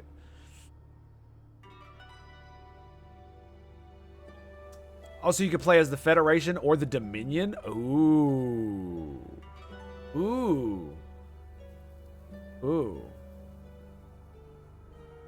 Fairly bland, total linear strategy romp through space by numbers. Overly complicated controls. Ooh, okay. I like it so far. Command's not registering with ships, and a bug that made mid-level saves impossible. Okay, they fixed that bug. Huh. I'm assuming they patched all that shit out. Where I live in Roanoke, ethnic food almost every weekend. Yeah. There's a bunch of stuff here in Nashville too, but me and my wife are homebodies, and we have 2 autistic ADHD children. So, like, going out socially is a lot more complicated than just picking up and leaving the house.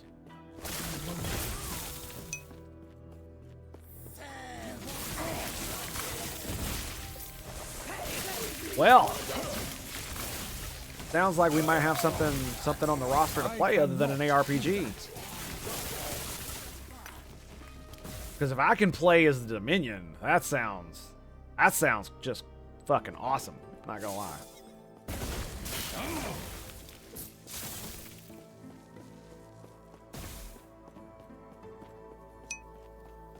I want to embody the hate that Garrick has for the Federation.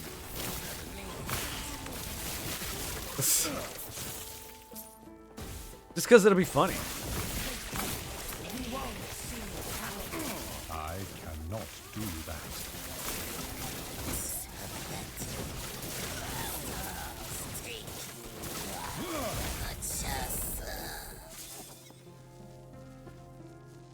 Looks like it works pretty well, honestly. Yeah, it's fine, I guess. Grid Strike, Tier 2, sells for 22. Ah, that fucking ring, dude. That fucking ring. It's like the 4th or 5th time I've seen it. They don't have Dominion War? I mean, I really wouldn't overly care about the Starship Creator unless the sending out on mission shit is pretty cool. If it's like a what is it? You know, like how in some games you like build a party and then you send them out and it's like RNG based on what you bring them back. If it's got a pretty good mode like that, I might consider it. I like strategy games like that. It just depends on how the numbers roll and how they do it, or if you play that ship and their crew on those missions. That would also be enjoyable, but it also depends on how good it is, right? Because it's just like the Star Trek. Like I was contemplating buying a VR headset just to play the Starship game that's on VR 3D from Star Trek. And the main reason I ended up not was because I read a bunch of reviews for it, and it was basically like it's such basic bitch commands on the stations that it's not a real simulator. It's like if you know nothing about Star Trek, you might have a hard time. But if you know anything about Star Trek, you're doing fine. And if you're a nerd like me, you're probably not going to enjoy it because it's going to get real fucking boring real soon. And I think that's a failure on the developers of the game for not for doing too much to attract a normal audience, a normie audience. Which would be fine, but they really need to have. They should have like an expert mode where the consoles are literally, actually consoles where you can control individual systems of the ship. Because we know how all this shit runs. I have fucking tech manuals, man. We know how these ships function. We know how they run. We know what powers them. We know where all the conduits and where all the power generators are. We know all of that shit because somebody fucking made it up. So just put it in the goddamn game. Supposedly, the great figure was murdered because, in my mind, most great figures people worship get murdered. Yeah, because they end up making fucking enemies for being tyrants, or at least perceived tyrants.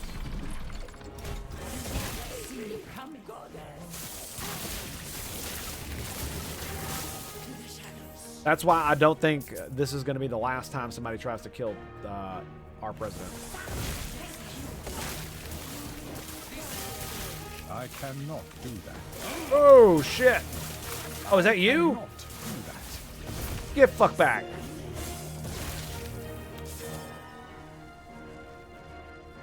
Oh, got wrecked. Fire damage, elemental. Sells for 22, fine. Fireball? Fireball. Alright, give me something good, boy. Oh my god, dude. Runic Invocation. Can I get something for fucking my build? I've yet to see an actual one of these for my build. But I've seen like at least 4 for fucking Runic Invocations.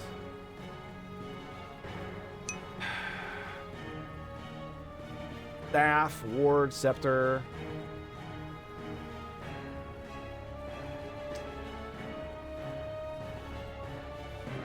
Not even that good. Yeah, it's not even that good.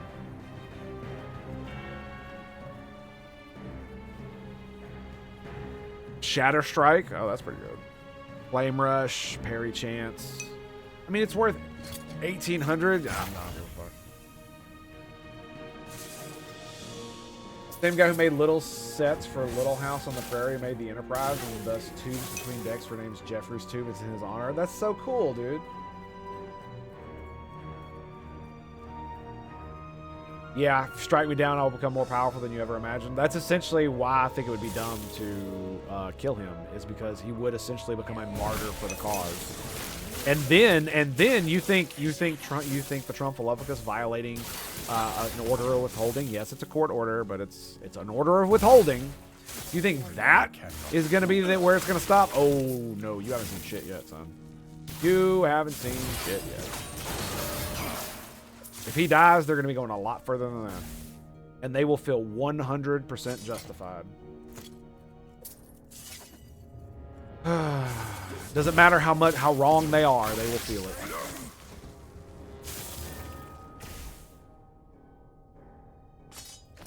Worth 5, it's not bad. For one slot, that's not bad at all.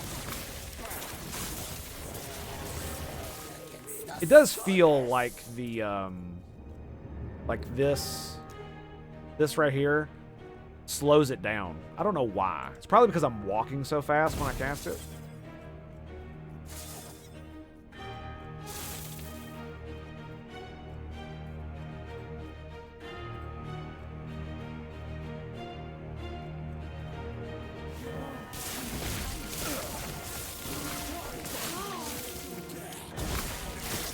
But yes, like I was saying about the Star Trek Bridge Crew game, if it allowed me to actually control the weapons on the ship in a way that's not just, oh, target and fire, because that's not how they actually work, right? Like, you can actually, well, like, program the computer with firing arcs, and you can program the computer with, you know, targeting certain subsystems and shit like that. Like, it's just really cool kind of stuff that you can do, rather than just pressing a button to fire and locking on a singular target. Because unlike the show makes it look like, hitting a moving object in space while you're moving that is tens of thousands of kilometers away is a lot fucking harder than it looks. Even if you're using a weapon that looks like it moves at the speed of light, it fucking doesn't. It is very hard.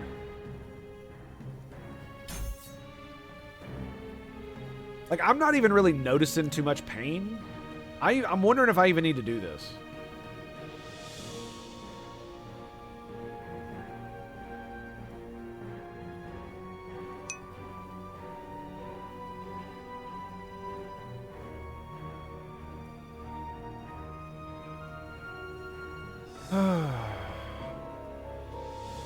After discharging your next spell and melee attack, deal additional lightning damage. That seems pretty good.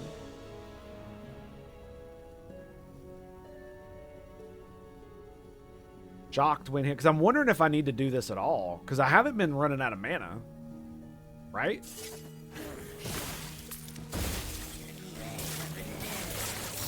My mana regen is so high that, yeah. I think I'm gonna respec it again, because I don't need the mana. I don't need it. Do that. Look. Yeah, I think we're gonna undo that.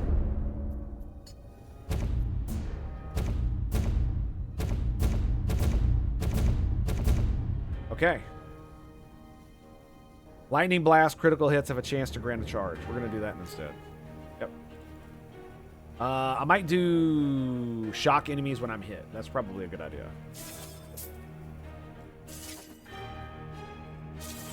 So if we've got enough mana regen to counteract it, then we're good to go, right? The only time I'm going to have any problems is when I'm fighting like a real boss. I cannot do that. When I find one eventually, right? Freeze rate multiplier, it's worth 109. That's for damn sure. Jeffries was also an ace during World War II. Did a ton of work besides Star Trek. Oh, wow. Did a full biography. Still have my copy. Nice.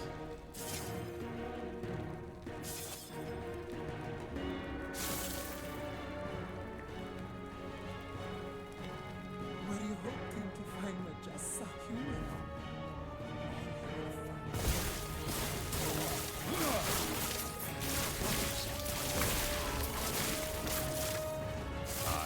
Oh, this is the survive the fight. We're almost at the end now. Nice. I cannot do that. Let's go, bitches. I cannot do that. Yeah, we're doing just fine.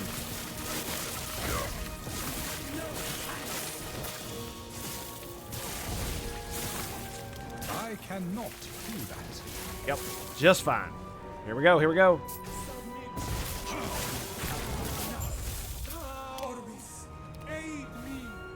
Man, that is some shitty gear. What is the void doing here? This makes no Boom. sense. I cannot. Dude, did you... Wow. Wow, my autocast just, like, completely annihilated them. That's crazy.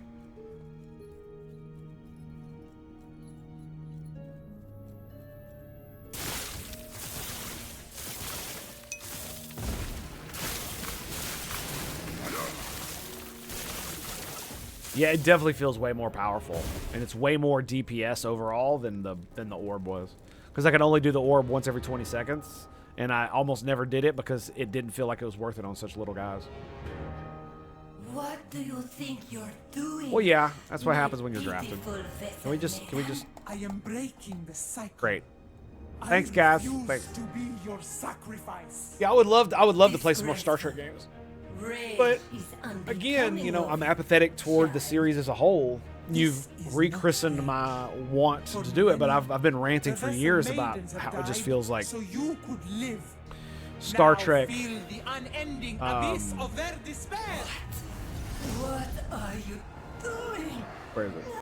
On how Star Trek just isn't, because I know where it's going, and because I know what it's doing, and because I know the people that are making, like, especially the TV shows, like, despise me for who and what I am, even though they don't know me. It kind of makes me just want to be like, fuck them. Like, I don't want to be like, I can like Star Trek without giving you any money. But if you want my money, it's so weird. The older games and TV. Yeah, not only that, you can see it in the. I need to go grab some coffee, so we're gonna take a break. But you can see it in the sales and in the viewership, right? If you have like older Star Trek stuff, it still sells pretty well because there's still a lot of fans that love older Star Trek. None of the new Star Trek sells worth a fuck, and the viewership is just absolutely like gone off a cliff. Nobody wants to watch this fucking garbage, right? It's like you can do all the social messaging you want, but you need to look at the old Star Trek to see how it's done. You need to look at Star Trek The Next Generation. You need to look at DS9 and Voyager. That's how it's done. Specifically DS9, right? With the pale moonlight. There were a few episodes of Star Trek where it was very non-soapboxy, but it did a very good way of showing the message, and it was fucking awesome. And not only that, the books are the best example of good writing. So many good books, so many good stories exist within the novelizations of Star Trek, and they just fucking ignore them. And they don't get the good writers who write the really good stories to write any of the fucking shit on TV. Like, do you know how many video games you could make out of the fucking books I just have in my fucking collection on the bookshelf? There's at least 2 or 3 series up there that you could make an entire fucking video game series off of, and it would be amazing. Especially if it were like a Telltale adventure type series like Resurgence is. Like it boggles the mind. Oh man, and them throwing away the Destiny books just fucking kills me, dude. It's stuff like that that's just like, why are you doing this? Why are you not, like, if you can't write good stories yourself, fine. I don't give a fuck. Steal somebody else's. Pay them a little bit of money and just fucking make it into a TV series. Jesus Christ. That's also why I pay for secondhand items. That way I can consume content without giving them more money. My man. You know what's funny? That's what my wife did with those books. She found them on wholesale. It was great, right? I loved her even more for that she didn't have to give Paramount money for anything. Isn't that great? So, which reminds me, I have to reach the estate of James. Really ripped off his Flying Cities novel with Sphere, Flying Cities.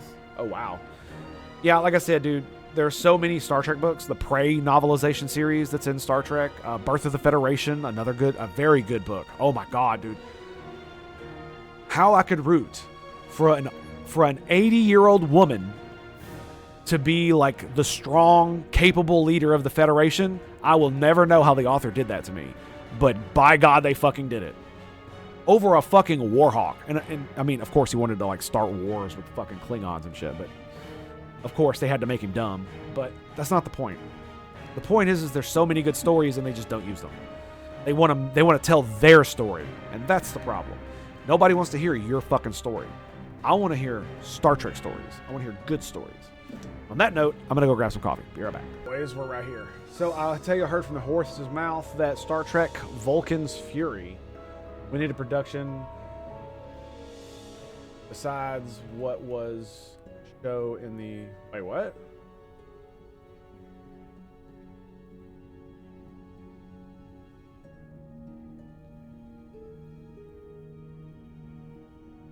Vulcan's Fury? What the hell? That sounds like some trite bullshit right there.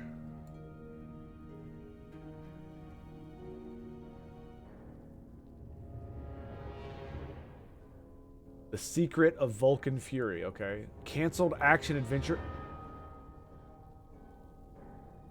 Aww. Aww. God damn it.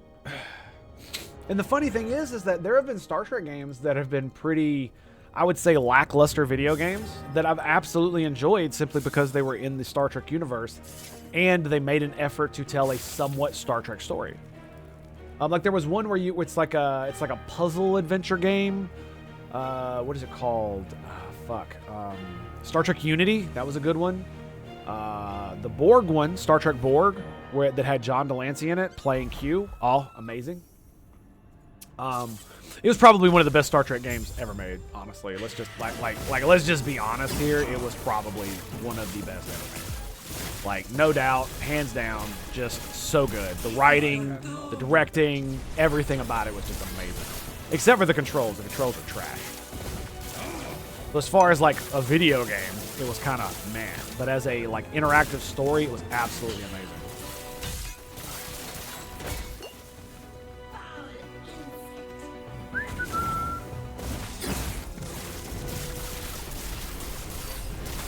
I cannot do that.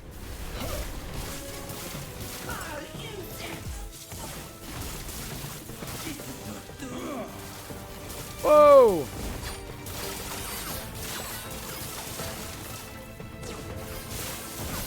Fools. Fools.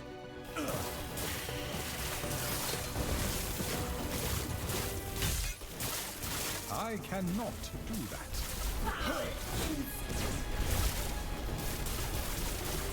I cannot do that.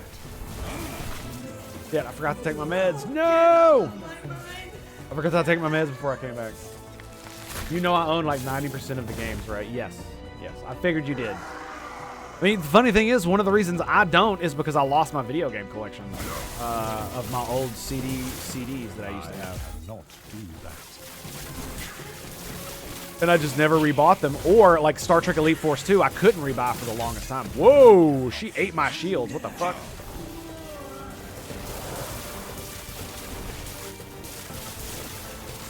Ugh.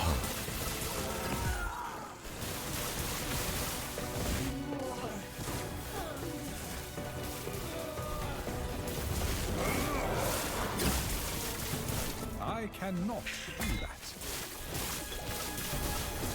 No! I cannot. Oh!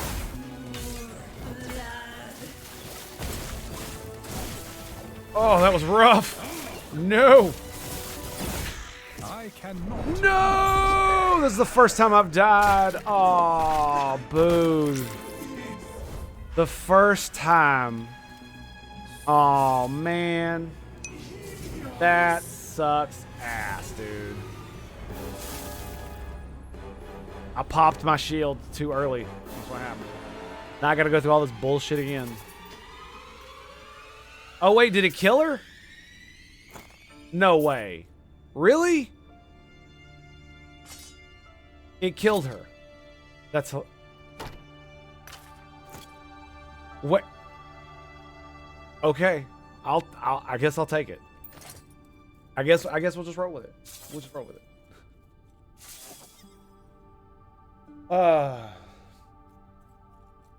You must stop this. I promise. And one of the more interesting things is that it really does feel like Paramount was being retarded when it comes to Star Trek video games. Because I'm going to tell you right now, dude, if they had made Star Trek video games and they had consistently made relatively good ones, even if they were just like, you know, average, mediocre, but had Star Trek flavor and some pretty good Star Trek story, they could have made bank. Because like the vast majority of people I know that watch Star Trek will play video games, and or would play a Star Trek video game.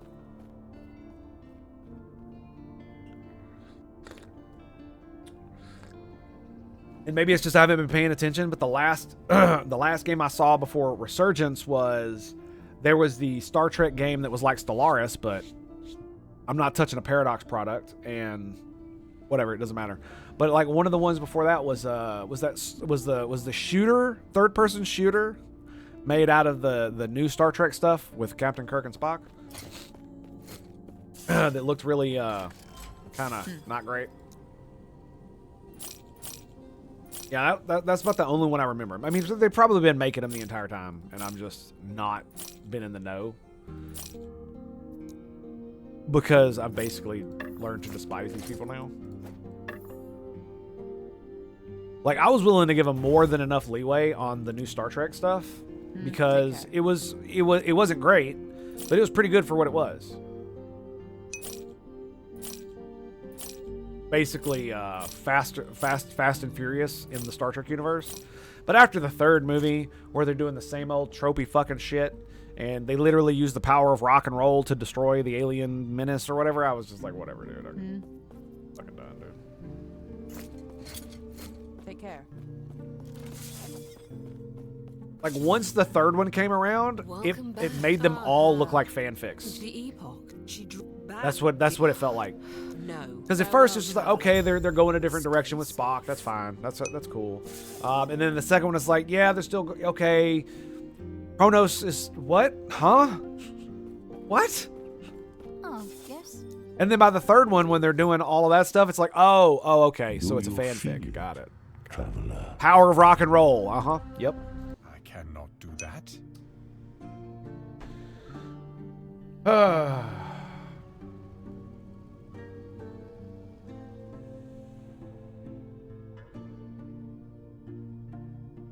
Even with their ESG, I have no idea, man.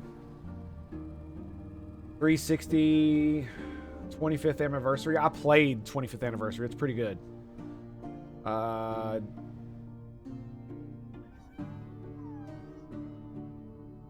have the 25th anniversary on Game Boy? That's funny. I have the NES one. I played the Star Trek. I played the one on SNES. Armada. I played that on stream. I didn't finish it. Armada 2 was pretty good too. Away Team. I never played Away Team. Birth of the Federation. Still not that great of a game though. I loved it though. I have fond memories of drowning thousands of hours as a child playing Birth of the Federation. Literally, I would go to my grandma's house to spend the night with her because she was alone. So I didn't want her. We didn't want her to be alone. So I'd go spend the night, and I'd dream about playing Birth of the Federation when I got back home the next day after school. Which I remember it so well. So well. It's such a good game for me. It was my first 4X game like that. And that's what got me into Alpha Centauri, which then introduced me to Civilization, which got me into Grand Strategy eventually. Star Trek tab for a better looking interface.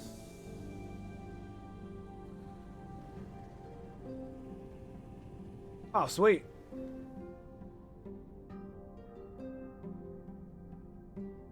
Wow. These are all the games you own? Is that right?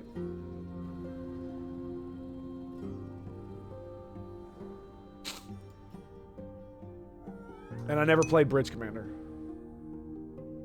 Version of RTS, but Tempest Rising is pretty good so far. It's basically Command and Conquer. And even composing the music for a great job. Yeah. Yeah, for me, it's just... So well. I've seen the gameplay and stuff, and I don't know if RTS is really my thing anymore. I don't ever think it really was my thing. It's just it allowed me to do strategic gameplay and stuff like that. And then when I found games that do that have like the ability to pause or have like grand strategy where you can go down to the battles or you can zoom out to like empire control, that's kind of where RTS kind of lost me. Like Supreme Commander was a really good version where you could like pause the fucking game, right? And it was so fun.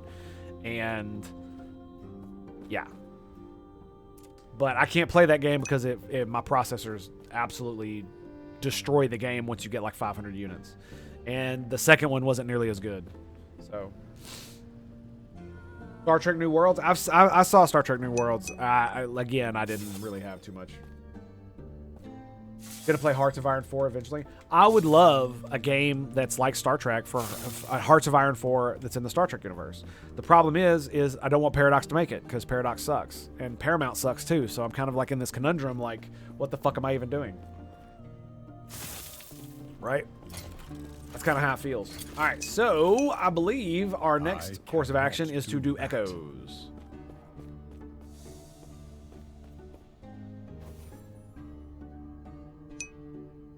Supreme Commander, and you only have permanently zoomed out map on the other screen.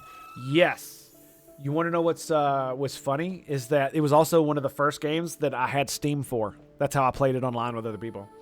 I never played competitive on that because my rig wasn't that great and I was in the military, so I didn't have time to like dedicate to that kind of game. So I usually played co-op multiplayer against the computer, against like hard AI opponents with other dudes. It was pretty great. Pretty great.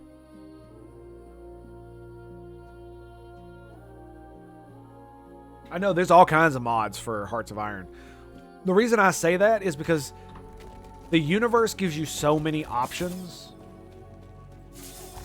when this is why Birth of the Federation felt so awesome to me, is because every game there's basically a set number of races in the game. There's a set number of empires, but they're always in different places. They always start at different capacities, and even the minor races are randomly placed throughout the world. And everybody has their own like faction disposition. Like some believe in democracy, some believe in totalitarian fascism, that kind of shit, right? And so you can mix and match that as much as you want. And so a Hearts of Iron game where I don't know if you could make a Hearts of Iron game that's like that, unless, because Birth of the Federation is kind of like that in a way, except like you don't actually control factories and militaries like that. You just kind of produce individual ships based on, stuff that you've got built on planets. So it'd probably be an interesting logistical managerial game, especially once you get to a crazy amount of planets, because like currently the Federation has like 150 planets. So yeah.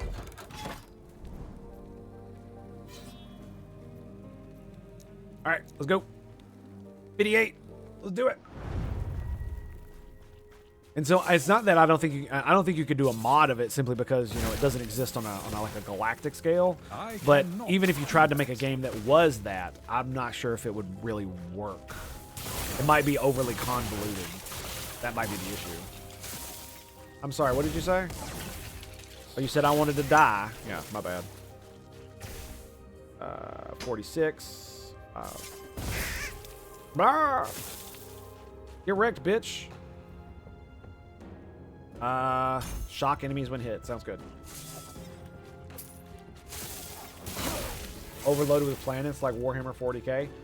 I don't actually mind that necessarily. It's just you have to create a game that's on the correct scale to be able to manage that kind of shit. You know what I'm saying? I cannot do that. Like, back, foul beast, back! I say now, boy! Get on back now, huh? Oof. It also would help if I would quit running the fuck into it. That'd probably help me a whole bunch, honestly.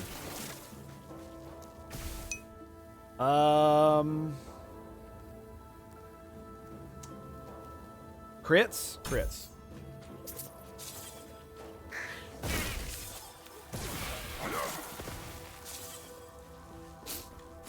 Stellaris is definitely the closest I've seen to a Star Trek alike. Yeah, they made a game that's based on the Stellaris engine that's in the Star Trek universe. I forget what it's called, but I remember it having not so great reviews. I don't actually remember. But you can basically play the main factions like Cardassians, Federation, Romulan. I don't know if you can play the Borg. I don't remember. I'm sure there'll be mods. There's a full conversion Star Trek mod for Stellaris too. Which, I mean, I literally created a Vulcan science director. I downloaded the pictures of the Vulcans. I downloaded a pack that allowed me to alter the species in a certain way so that the civic abilities that you could take at the beginning of the game more align with the Vulcans. And it was literally just like 2 mods and five mods, and I was able to basically get Vulcan Science Directorate. And then later I even downloaded the fucking ship models, which were pretty good. But again, you know, fuck Paradox. They can holler at me when they get their shit together.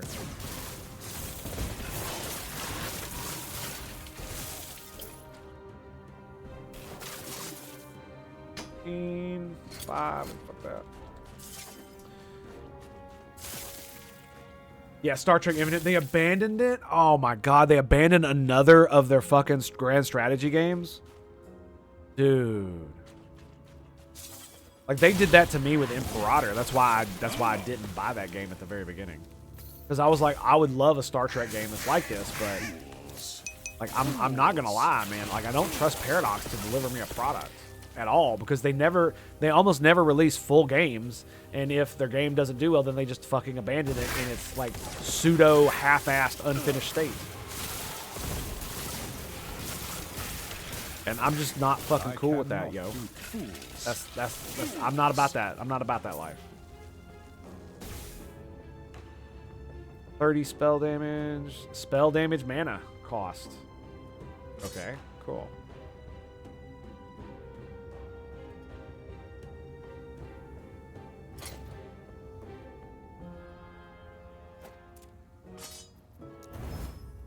Nice, we got it.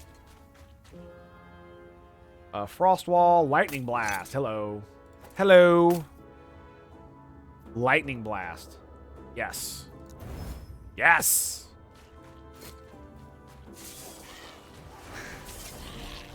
Come on, boys. Let's gather them all up. Let's go. I can't.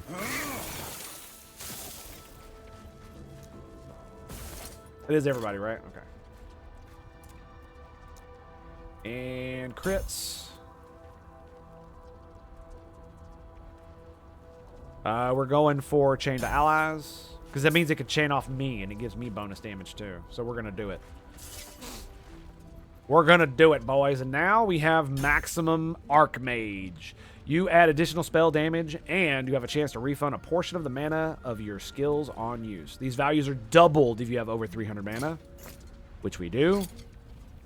Means we have 10 spell damage and a chance to refund 20% of mana cost. I'm assuming that's 70%. It says doubled.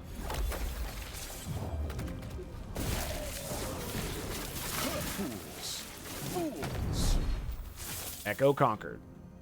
Get fucked. Alright. 49. Wow, okay. I'll take it. Alright, we're done. Boom. Let's roll, baby.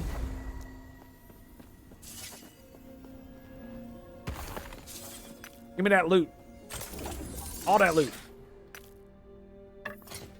All of it.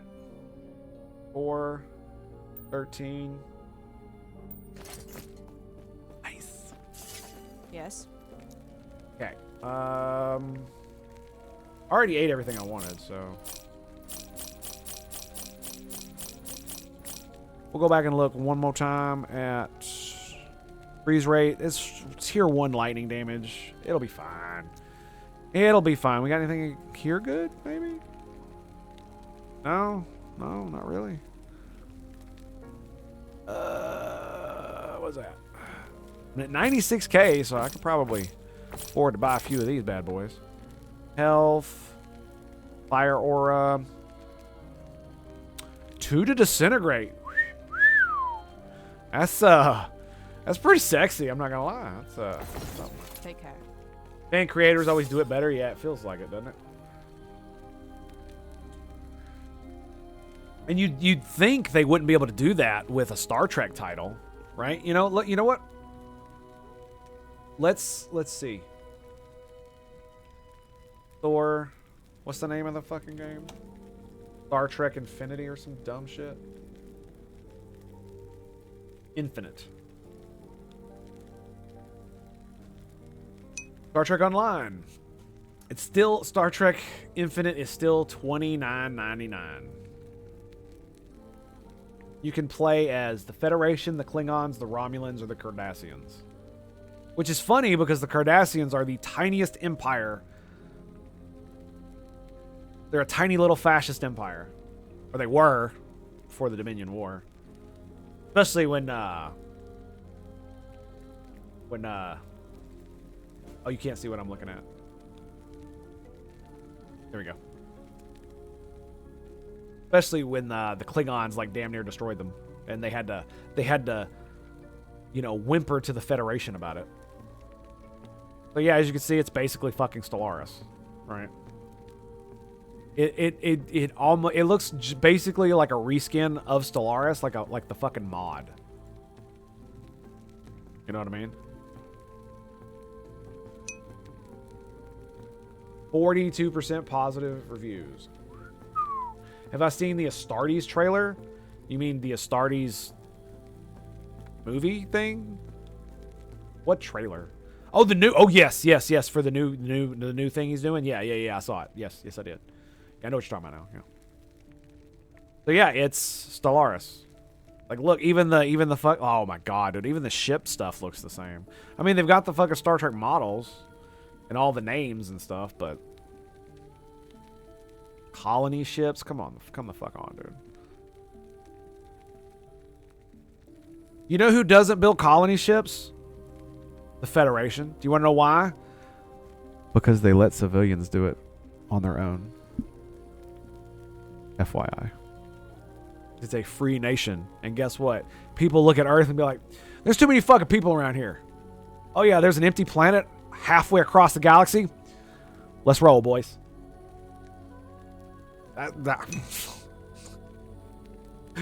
Like, why do you do colony ships? They'll do it on their own.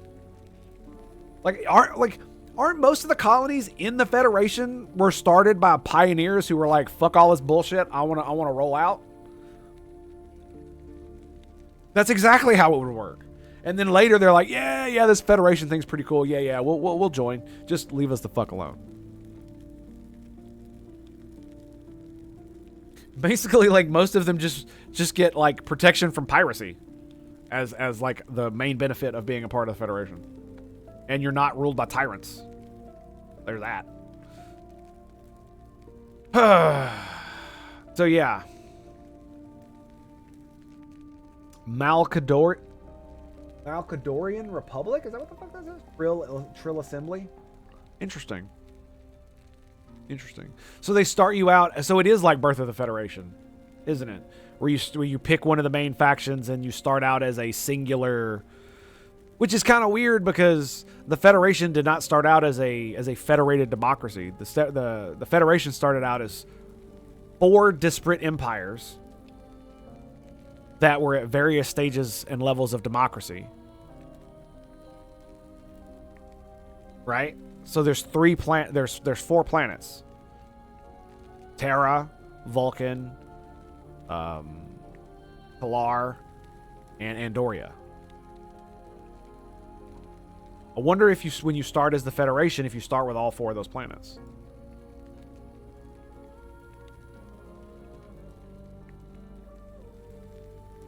It doesn't really show a lot of good photos.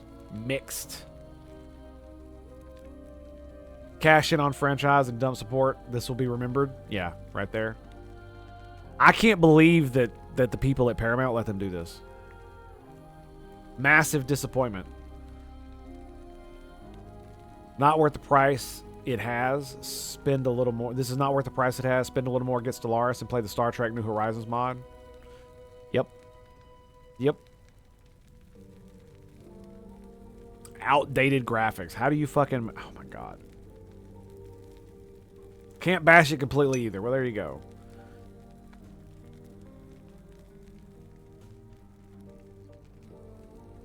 I think they shit on this. I think they shit this game out because the license was leaving them. My guess, anyway. The license was leaving them. What else did they make that was Star Trek? I don't recall them making anything that was fucking Star Trek.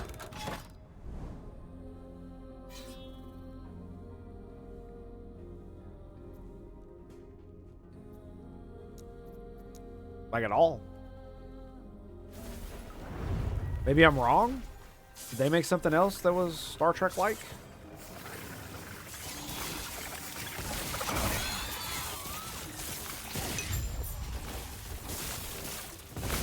I do not recall. Since they weren't using... Oh, I see. So they got a license and they never used it. And they didn't use it. And so they were going to lose it. So they shat out a game to help with that, huh? Okay. So here's what we're going to do. How many of these we got? 10. No whammies, no whammies. Elemental damage. There you go. 76 elemental damage. 19% chance to shock on hit. Gives me 4 more spell damage. And it has cast speed.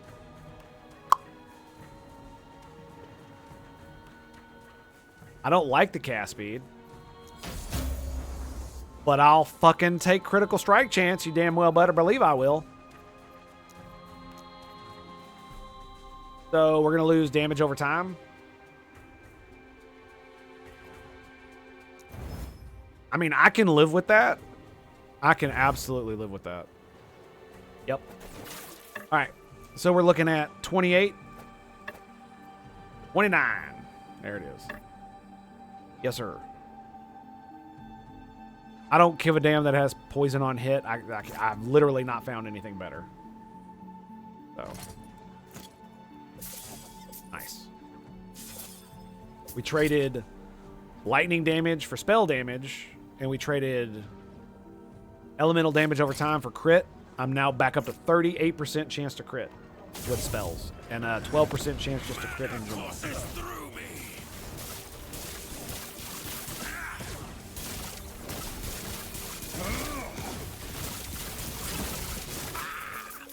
I did nothing wrong.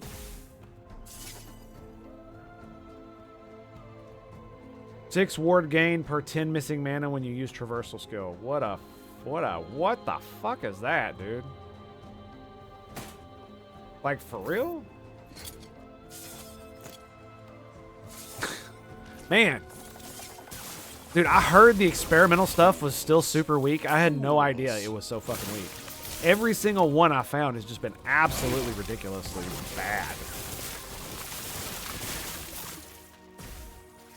Like, not even, like, the experimental things aren't even worth it half the time. They're so bad.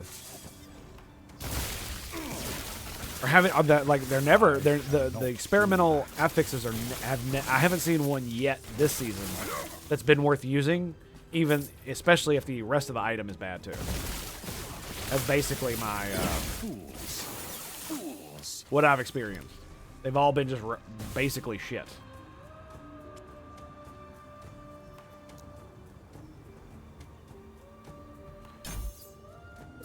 So I have a really high chance to crit. Right? Lightning Blast has a fairly high... Does it have any more? Yeah, right here. Base crit chance, so it has plus 4% chance to crit on its own. And critical hits have a chance to grant a charge. I think that's why it wants you to do this, right? Because it more chaining, more crits, all that stuff. But I think we're just gonna max this out, and maybe I go crit next, or maybe I just go lightning damage.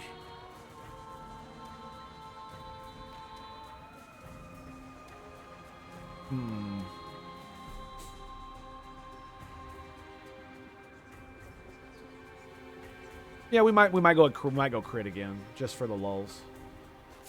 Because I mean, if it crits itself, it still gives me mana, right? Or it still gives me charges. More charges equals more lightning bolts. Hello, 146 cold damage. Damn.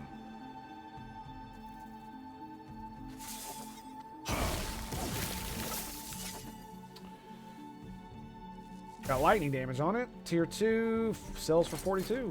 Word. They screwed up, waited too long, and this is what we got. I mean, I'm sure if they told Paramount, hey, we're in the middle of making one of these motherfuckers, just give us a little bit more time, and they actually showed them, hey, look at what we got, and they showed them, you know, a half-assed version of whatever they had, they might have given them more time. So I'm not gonna forgive either one of them for it, because that's just like, if you don't hold them to account, then nothing changes. And simply put, I'm done giving people my money that are either trying to scam me or that hate my guts, unless they make something really good. And even then, I'm kind of hesitant over it. But I will say that it's like, I really don't care what you think. If you make good art, I'll probably consume it. Right, but even if Star Trek started to be like become the best series ever, but it was written by like, you know, someone who wanted to violently overthrow the government and install a communist revolution, dictatorship style like in Russia, I would probably work as hard as I could not to give you my money. That doesn't mean I wouldn't enjoy what you've written, right? Maybe. I don't know. I really don't care, to be quite honest. I own guns for a reason, dude. So.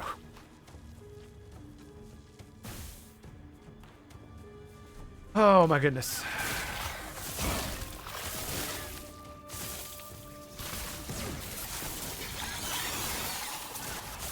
Yeah, look at all the extra chaining, dude. It's crazy.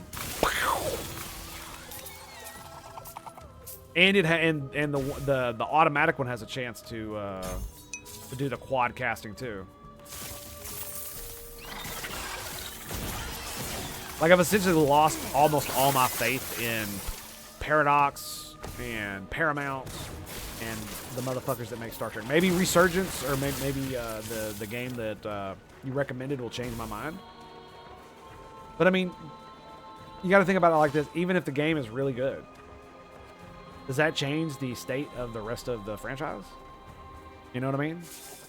Like, how much does that really affect it? Right? Because obviously you like it too, but you also try really hard not to give Paramount your money if you can help it, and still be able to consume the thing that you like, which I 100% respect, because, you know, fuck them.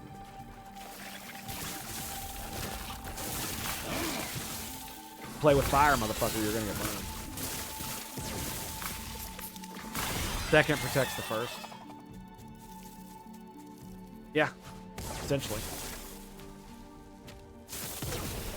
Like, one of the reasons I do believe that the United States government has not turned into a tyranny, even though the vast majority of republics do end up going that way, because it's just like in El Salvador, what I was talking about. Like, cannot do they, you know, shit gets so bad that they will elect the strongman to just fucking take care of business. And maybe you'll end up with an Abraham Lincoln, but more than likely you will not. You will end up with a Stalin.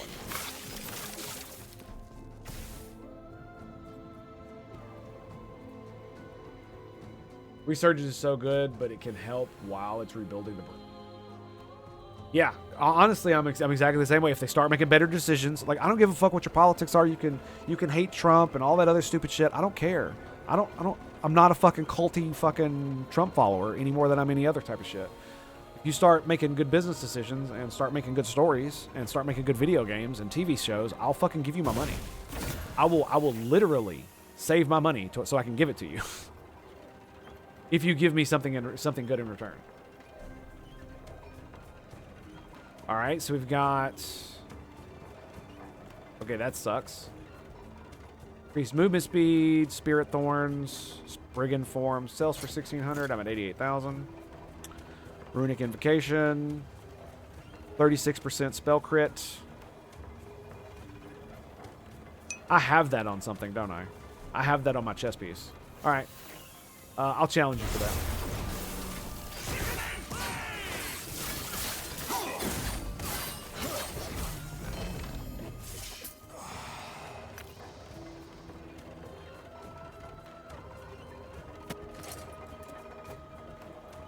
Eat it. Just eat it. Bam, there it is. So...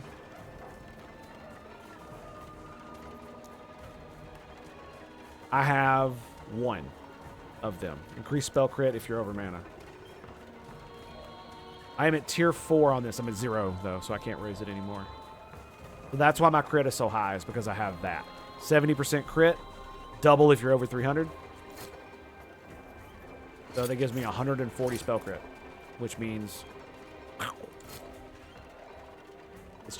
it gets ridiculous, man. Ridiculous.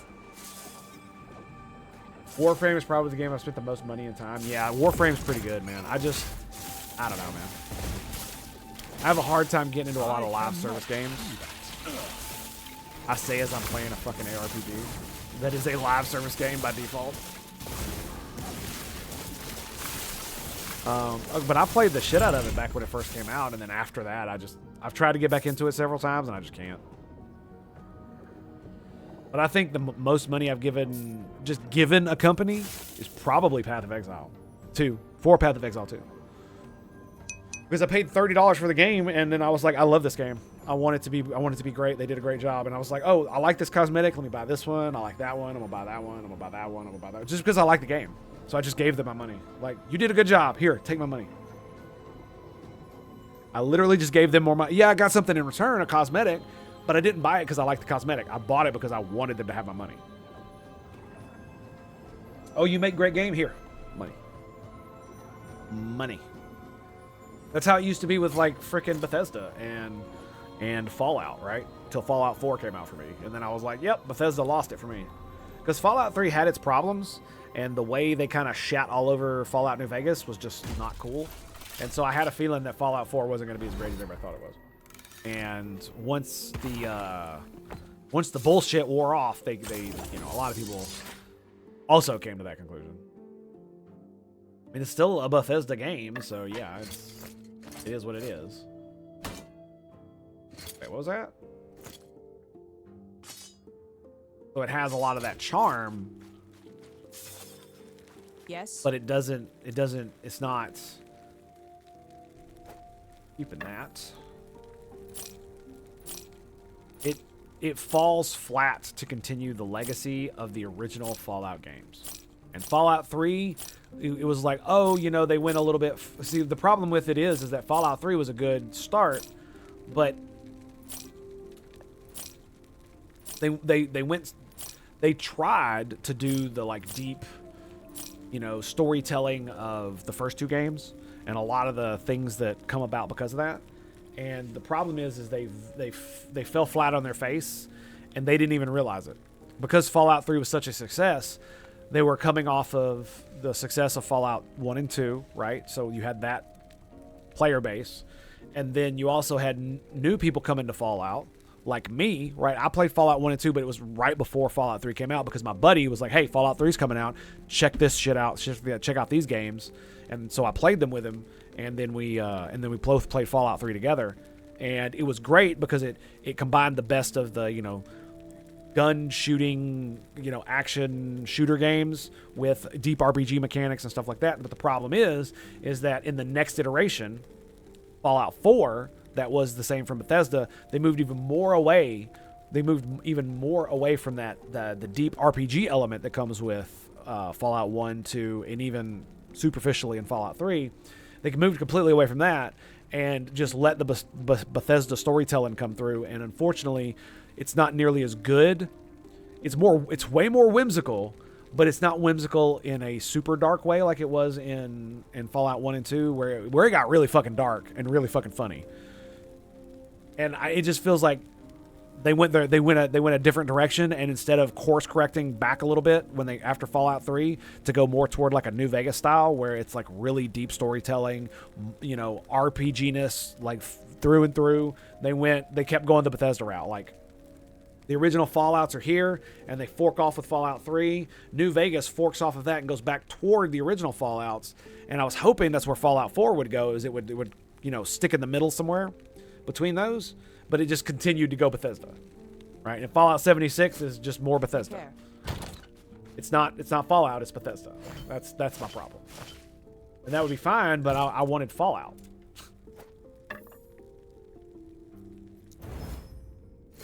I do hope they come back. I do hope they give more studios with better ability to make these games, because that would be awesome.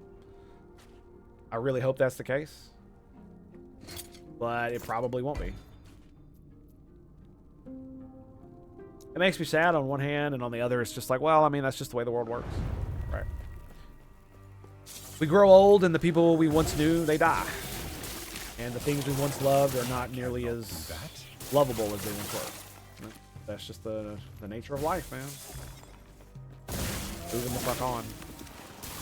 It's just sad when it happens, not because you change as a person, but because the people that are in charge of the thing that you love are either completely retardedly stupid, or they hate your guts and they're making it bad because they hate you. I cannot. Because I mean, like, let me ask you a question. Should you really be in charge of like a Star Trek project? Especially in the modern day, if you are not actually a real fan. And by real fan, I mean that you have watched everything. You know the lore. You have a very good understanding of the universe. Should you be in charge of any Star Trek project if you don't have that kind of, at least, base level knowledge? I cannot do that. Because I understand that just because you have the knowledge doesn't make you a good manager or any of that stuff, but somebody who has, you know, the old lore should be in some form or fashion in charge of how the story unfolds in the, like, what did they say they used to do in Star Trek The Next Generation? They would write out a script and they would leave a part that just says, it would just be in parentheses, technobabble, you know, fantastical explanation. And they wouldn't make up an explanation. They would allow the fucking nerds to come in after they did it, and they would read the story, and every place that said technobabble or fantastical explanation, you would have the fucking, you know, the nerds of the old lore come in and be like, all right, this is what we're going to say here. They're going to use this as the example. Oh yeah, deck plates, they definitely work like this, so you're going to want to integrate this into the story this way. Kino, baby. Kino. The people under you need that kind of people. You need to rely on them to make it so. Yes, I agree. And nice pun. But I don't know, man. I don't know what I'm trying to say here.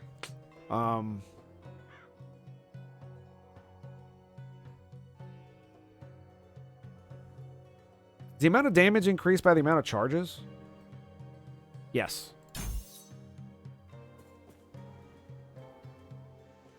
What level is it? Is it 15? 16, 17, 18, 19. Yeah, okay. We'll see how this goes. We can always respec it. No big deal, right?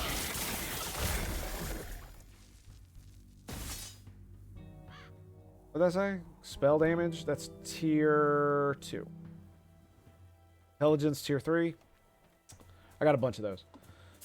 I accidentally said in a manuscript with a chapter, the only line was exciting space battle here, and thankfully the editors caught it. That's hilarious. That is hilarious, dude. But I mean, that's the thing, is that's the kind of shit you need. Is if you, because like you don't want you know, wizards of the old lore like me. You don't want us writing the story, right? I'm not a good storyteller. Like, that's not my thing. But I can tell you exactly what the fuck you did wrong if you write a story and you are involving it in the Star Trek universe. Like, I can point out all kinds of inconsistencies. You know, this is how it's supposed to be, blah, blah, blah, blah, blah, blah, stupid, dumb shit like that. And I'm not talking about, like, and I'm talking about actually, like, how the stuff is supposed to work and how it's been explained before so that we have an understanding of how the universe works. That's essentially what it is. And most of the time, if the story is good enough, I can just shut that part of my brain. I can quiet it down, just turn it down, and be like, it's fine. We can do that later and have fun tearing it apart. Let's just enjoy the thing. Because again, if I know that you like Star Trek and you're trying your best to make a good Star Trek, I'll let you cook. I'll let it cook. And then I'll rip it apart later. Absolutely. I'll give you the benefit of the doubt. Because if you're a Trekkie like me, man, hey, you know, I understand. I get it, bro. I get it. Shit's hard. It ain't easy. But if you're going to, like, you know, maybe watch, like, every episode of Star Trek for the first time, like, last year, and you only went through The Next Generation and didn't go through Voyager halfway through DS9, are you really someone that should be in charge of a goddamn Star Trek thing? Like, I just don't see how that's I cannot do that. Yeah. I cannot do that. I cannot do that. Yes, be the translator between the author and the world. Yeah, that's exactly what that's exactly what I'm putting down.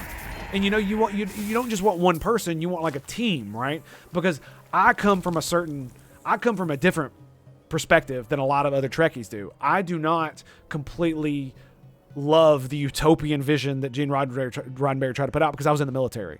And I understand the military. I understand a little bit more about military tactics and how militaries run, and just the logistical nature of how the Star Trek universe is run and how they perform battles is bafflingly stupid to me. In fact, with the technology that the Federation has, the fact that no other civilization has conquered them is literally serendipity.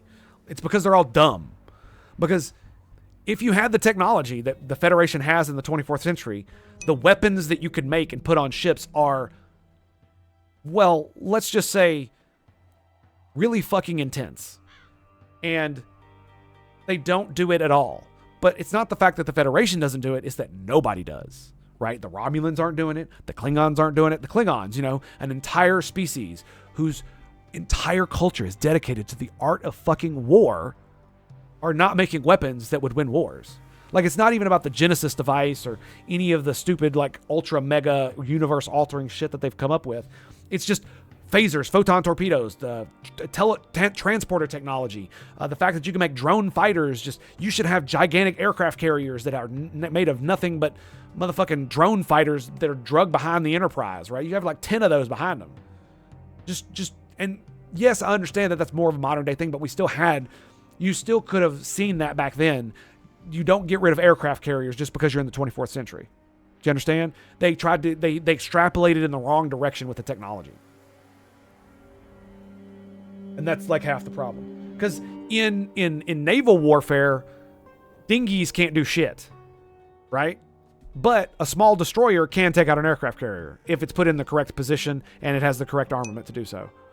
Like, these things are possible. And the problem that they did is they basically made every single ship in Star Trek a dreadnought. The Enterprise, all the Enterprises are dreadnoughts. That's all. They're fucking gigantic, full of weapons that are just laughingly, stupidly, naively underpowered for what they could be.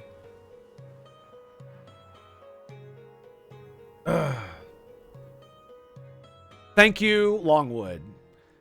Honestly, I'd say send a shuttlecraft full of antimatter pods and have it warp directly into a ship. You have faster than light travel. You have the ability to remotely pilot things, or even create AI that can pilot as better than a human can. And so why would you not make your munition that's a photon torpedo, because that's essentially what he's describing, a shuttlecraft full of antimatter pods, and have it warp directly at the ship? So why do photon torpedoes not travel at warp speed?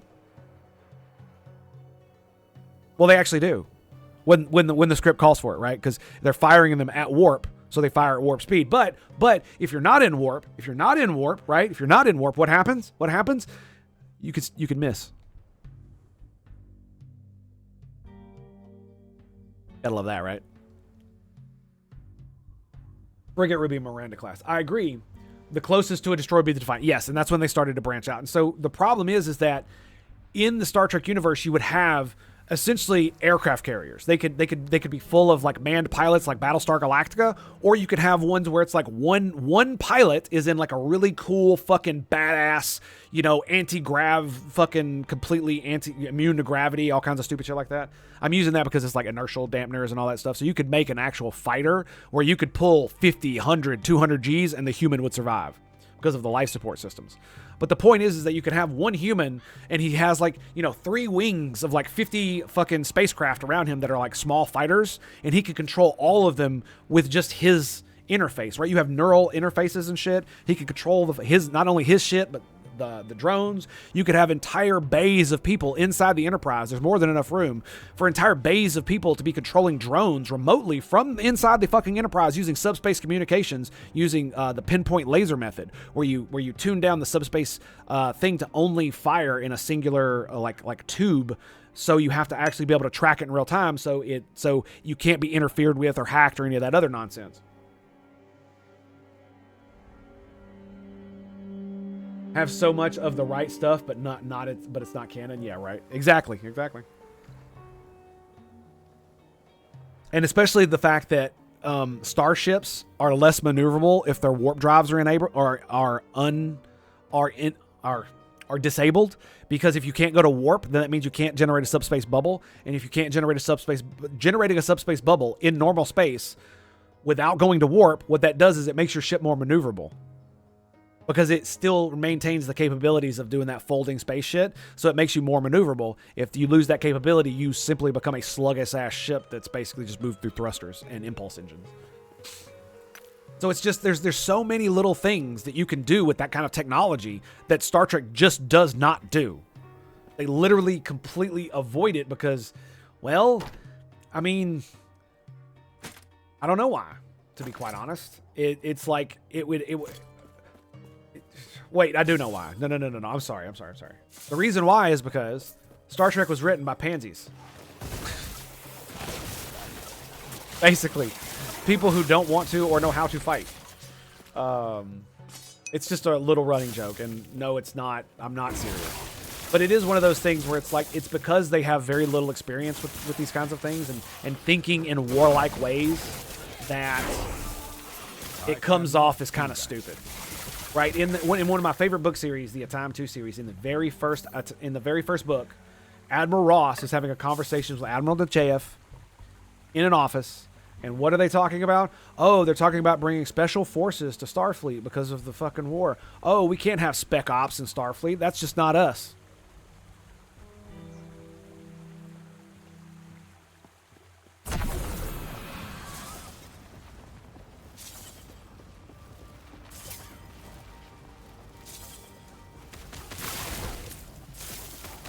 Like, that right there is the same thing that modern Star Trek is doing. And this was in a book. So that's the same kind of thing that modern Star Trek is doing with all the fucking race and gender politics that they're doing right now.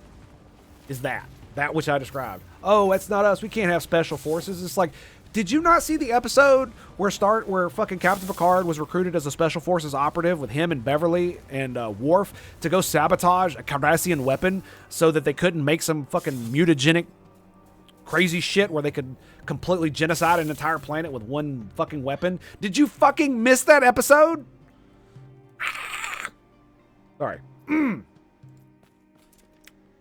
was I doing? I leveled up. Yes, I leveled up. What are we doing? Are we going for more? We want to do Spark. 4 meters away, and I have to crit. Probably pretty good. What else could I do? We could go with Lost Knowledge. This will help me survive. More intelligence is always more mana, like straight up. We could go into the mana regen again more. I don't feel like I need it. I feel like I need that. Survivability, yeah. I think we're gonna go with it. Used to have Makos. Yes, that's what I'm talking about. Exactly. But to be fair, they were making Star Trek Enterprise. I think they made it after that book came out. So it's, while it's not, part of continuity, that's just kind of like, okay. But you got to remember that they also view them as more primitive and warlike and all that other stupid shit. And it's like, bro, if you ain't warlike, then you ain't surviving, son. That's the thing that kills me about it, is like, you can have all the other utopian shit, but could you please stop with the, we don't need a military, oh my God, why do we have weapons? Like, shut the fuck up with that shit. Like, it's so retarded. And I mean it in the most insulting way possible. It is literally, your brain is holding you the fuck back from actually surviving the universe. Like, that's the type of shit that if we continue to have evolutionary pressures put upon us, that shit would be cut out of the gene pool. I just want to specify that for the record, because it really pisses me the fuck off, because it's so stupid.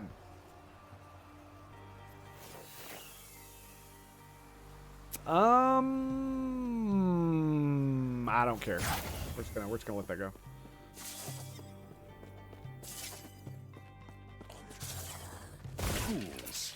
Fools. But yeah, it like I said, for me, it's so dumb to, like, how could you possibly think that you could have a state that would exist without a military? I'm like, what the fuck are you talking about?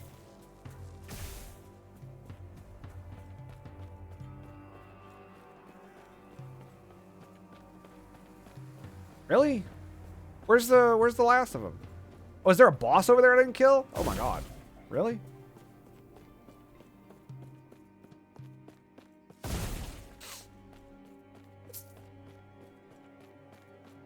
Yeah, and it's just like one of those, like I said, the reason the Federation never got conquered is because, oh, I did kill him. Okay, that's right, I did.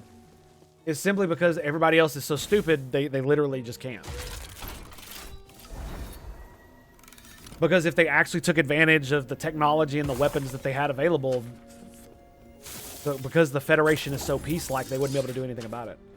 It's why it's so dumb that the Borg didn't completely wipe us out. Like, it's so, oh my god, it's so contrived. And they could have done such a good job of using it to tell this story about how the golden age of the Federation, where we were at peace for so long, good times create weak men create hard times create strong men. They could have literally done like a complete arc over that, and DS9 tried. That's part of what the whole In the Pale Moonlight, Cisco's conscience and his honor and respect, he threw it away to save the Federation. Like, that's the kind of thing you really need, and it just feels like they didn't follow through with it. They didn't continue down the line, and I don't know why they didn't do that.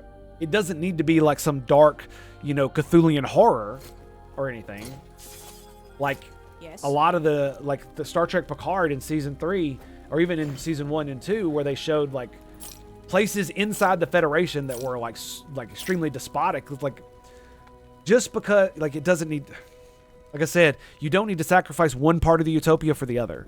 You can have the post-scarcity utopia place without all of the stupid fucking, oh, we don't need warships. Why would we ever fight anybody? That's so,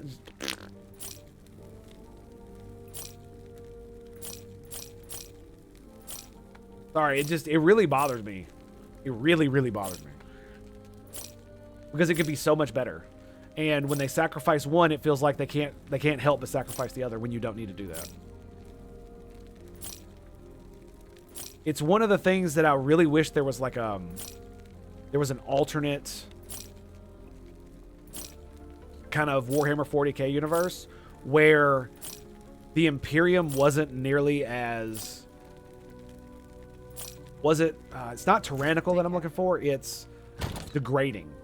Because imagine if the Imperial truth had worked and had actually stuck, and people were not worshiping the Emperor as a god and were more technologically enlightened, and they had an honor-based society, but you still had the Astartes, you still had the Emperor as the Emperor on his throne. Everybody was just pragmatic about it, and they kept everything in line through that. And instead of the ecclesiarchy, you had something similar, but it was about the Imperial truth. I think that would be a very interesting way to look at it, because I need to, what is this?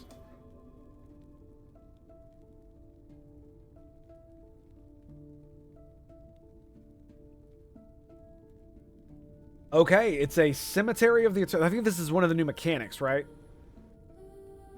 Let's go. Ranting about Star Trek. I'm gonna have to go take out the trash here in a minute and take my meds. So we're gonna try to zoom through this. I probably should have taken it already. Can't miss trash pickup, man. You have that. You have that. And I'm probably gonna spend a little bit of time with my wife before I come back through. I haven't even said good morning yet. So bad. So bad at these. Not do that. How much did it sell for? 4? Or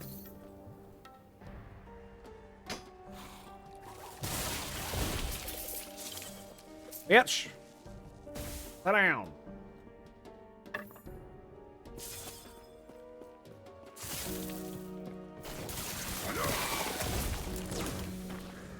Pew.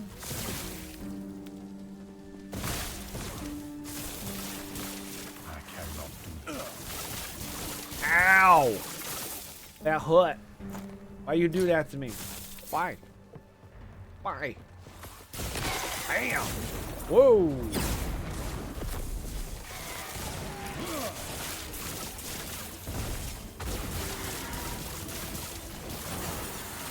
Oh, that hurt. That hurt. That definitely hurt.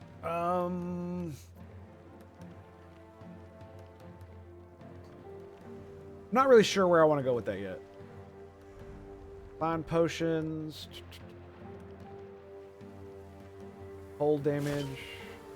Ward on potion use. Lightning damage. Ooh, hello. Mana, fire resistance, stun avoidance, health, ward retention. There we go. Nice. Nope. Nope. Ward retention, fire damage. Sweet.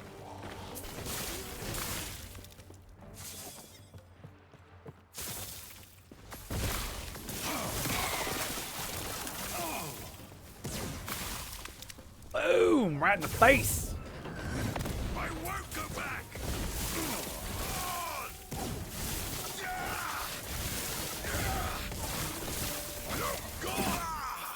Direct, bitch. Nothing wrong.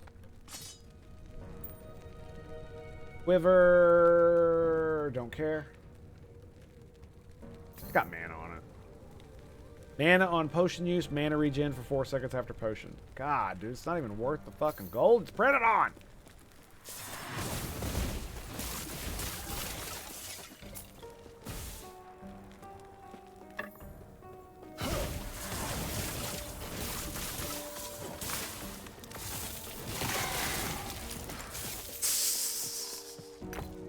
Like, yep, he's dead.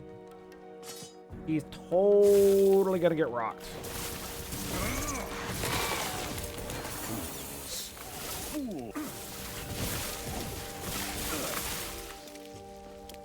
Damn, son.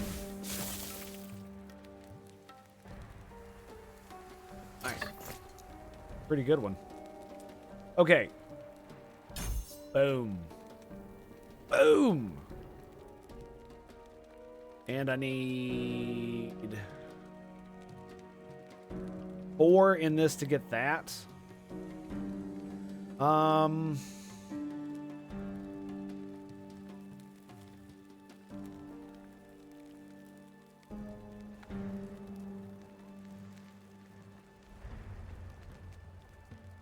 might just do this.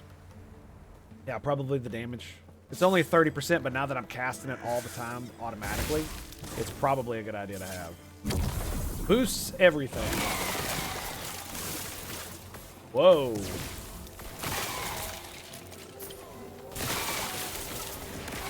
Damn, son.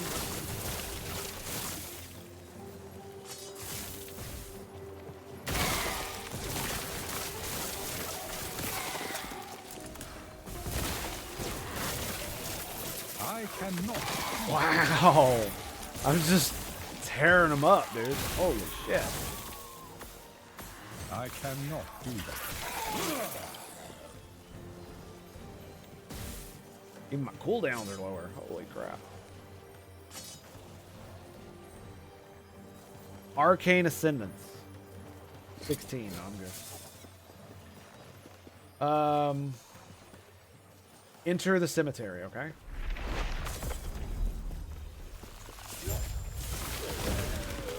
Damn. Fool's just getting wrecked. Fools. I cannot do that. You see all the automatic lightning that's just going out? Every one of those has a 30% chance to create one of those bolt things.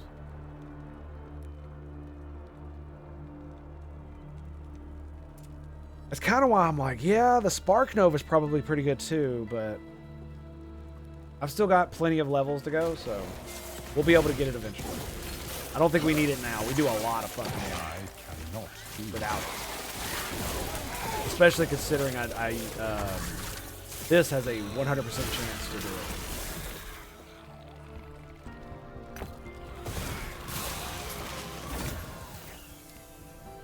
Melee lightning damage. 21 spell damage. There's no regular lightning damage. Okay. There you go. Summon a totem when you get a thing. I was going to say something really derogatory, but I decided.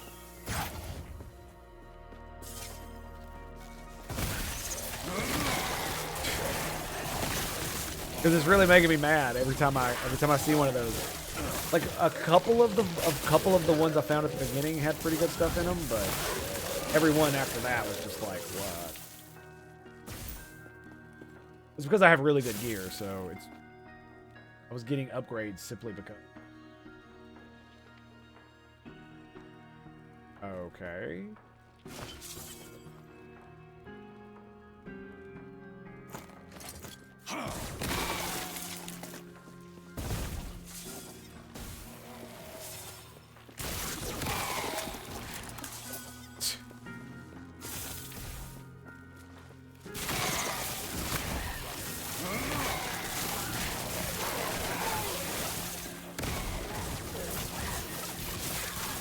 Nope.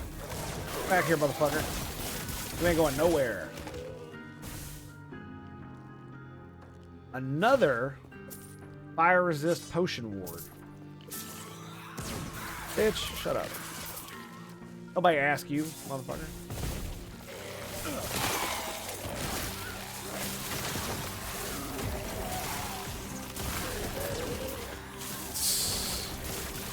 Tell me a better way. Tell me a better way, boys. Boom. Already got one of those.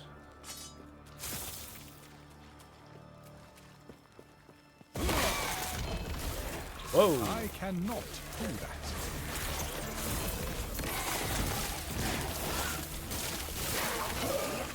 I cannot do that. The hell? What we got here? Woven Echo. Wade through the blood-soaked halls to confront the Baroness. Place the altar of the Weaver and complete Echo to earn 1 Weaver tree point.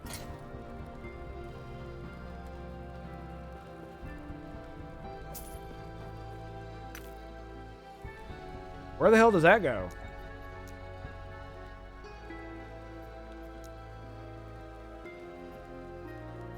Oh, here we go. Woven Echoes. Oh, nice. That's cool.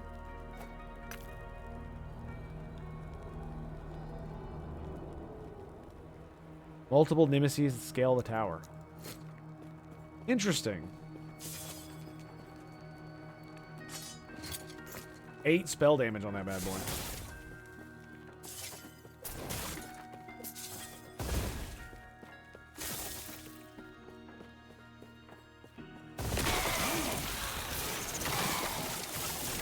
I cannot do that. And he's dead.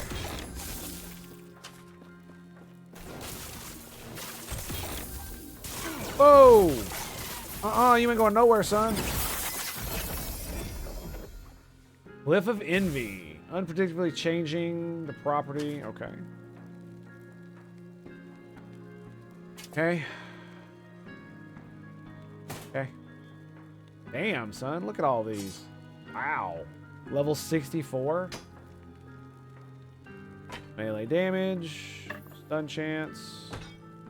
Nothing for me, though. Nothing for me. I am not a man of many pockets. We can get rid of that one. That one. 29 is probably not worth it. 1,000 is definitely worth it. Yep, okay.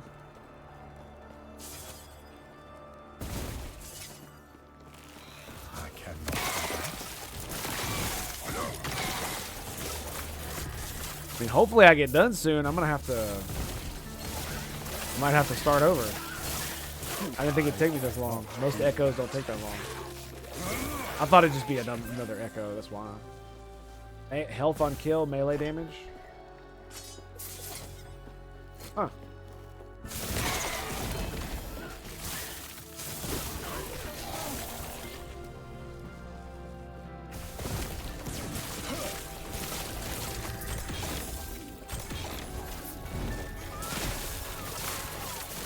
Okay.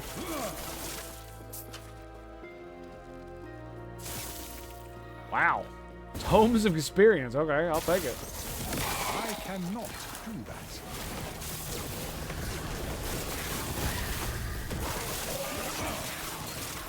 I cannot do that. I cannot do that.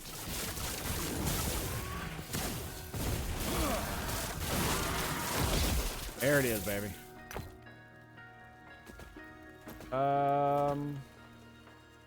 Got a few of those. I don't really need it.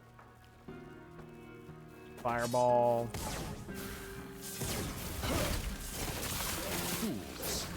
Yeah, I'm probably gonna actually have to take a break. Shit. And just go ahead and take care of it. Unless this is the end. Yeah, this looks like the end.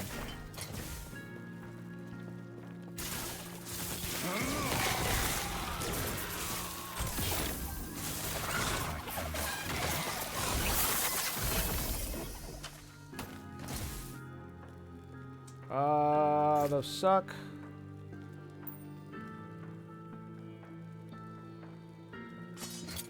$37. 13. 8. 11. 19. 4. Oh wait. I wanted that one for Is it raining? Fuck it is. Oh no. Oh no, it's raining. I have to take out trash in the rain. Yay. Yay, boys. Yay. Good stuff. Yep, sure do. Oh well. And my cardboard things are like wide open down there.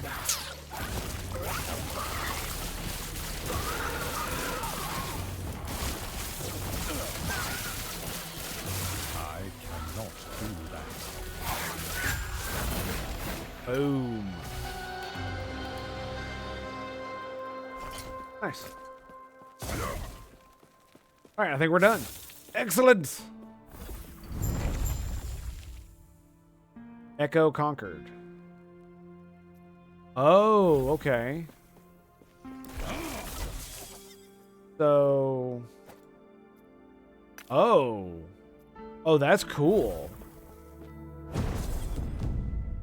Enchant class-specific idol with Weaver's Touch.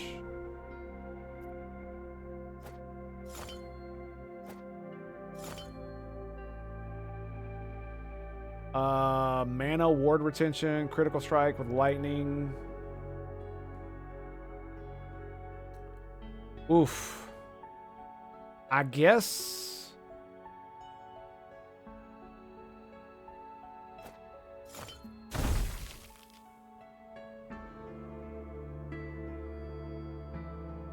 That is so... What the fuck? Melee... Oh, it's got 1 spell damage. Okay. I guess it is random. So what is this? Oh, we can do it from our inventory. Okay. So it allows you to do that. That's cool. It's got Weaver's Touch +4. Right? So they'll add more? Oh, that's crazy. And then we can do these. Okay, what does this do? Cemetery exit. Do I care about this? I don't know. What I do know is that I have to go. So I will be right back after these messages from our break screen, my dudes. Stay tuned for more right here at the Tango Hotel. Stand by, stand by, stand by. We have returned. I have taken out the trash. And we're good. Yes, it is...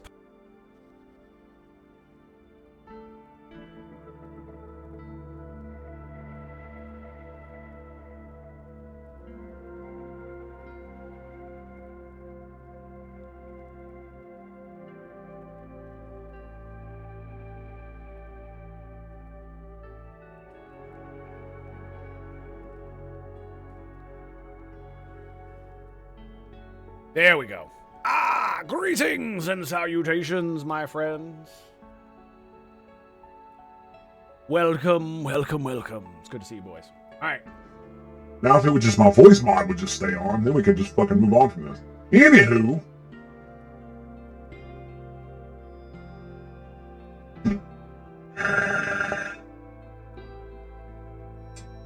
Well, it's lagging. So, anyway. Still Alex, greetings and salutations. How are you, sir? So, what happens if I go to the exit? Right? The Mask and the Haven of Silk. Is that where we're at now? Woven Enchanter. What is this? What even is this? Complete Echo and earn 1 Weaver Tree Point. Okay, you know what? Blood-soaked halls to confront the Baroness. Let's go, bitches.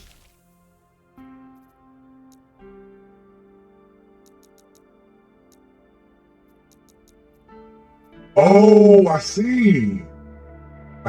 Okay. So it allows me to change the path. Okay, I guess that's just what it allows us to do. Okay. I think we're just gonna Weaver Tree, unspent points. Oh my god. Oh, okay, so it's not that crazy. Champion spawn rate, exalted item spawn rate, doom chance, double reward, increased gold drops.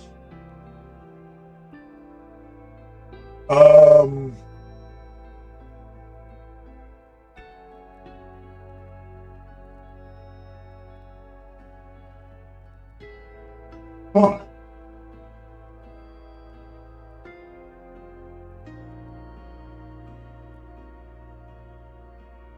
Oh, this is how you unlock that stuff. I see, okay. Weapon or jewelry to imprint. Ah, okay, that's where we do this. Okay. Lost caches, got it.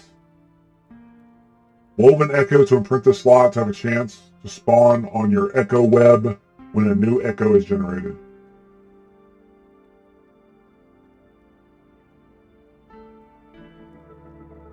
I see. Damn, that's crazy. Armor, jewelry, chance to drop a pile of similar extra rewards. Okay, so we just kind of go wherever, right?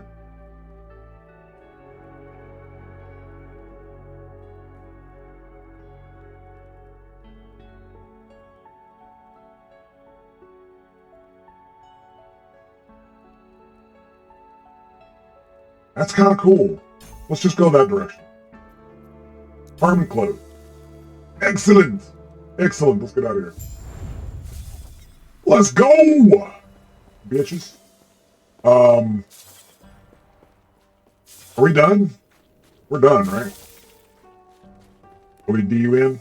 Done? Right. It says open portal. Let's go. Where the hell my coffee go? Bobby! Where's my coffee?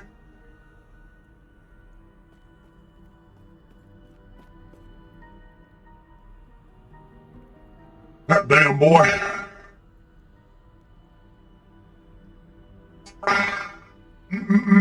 Delicious. Okay. Welcome to the Haven of Silk, traveler. Who are you? The acolyte of Golden City. Okay. The tombs you fought through may have been perilous. The Haven of Silk. Have you come across a Woven Echo in your travel? Once you are within the Woven Echo, do not hold yourself back. Few answers will come in time. The Weaver has a plan for all of us, you included. Return Woven aid the Reavers. Gain ranks from earning and spending Memory Amber, which is commonly found inside tomb and cemeteries of your race. Memory Amber can be spent by purchasing Woven Echoes from by enchanting idols in the tombs. Okay. Alright, there's the Weaver tree. Sweet. But a 940 reputation to rank up. Wait. Once you are within the Woven Echo, do not hold yourself back. Feel free to do... Sweet shit. So... where do I go next? Oh. I mean, fair enough. Fair enough. Fair enough.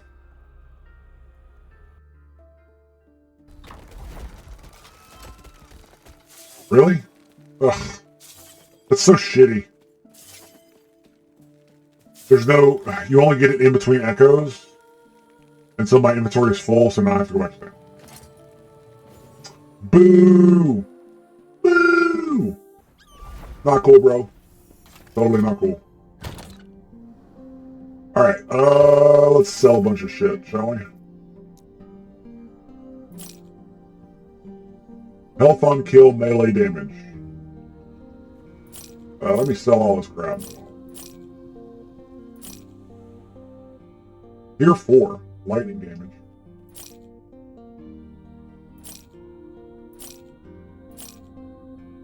Eight spell damage, that's tier 2. I think you can only put those on weapons, or on the swords and the like.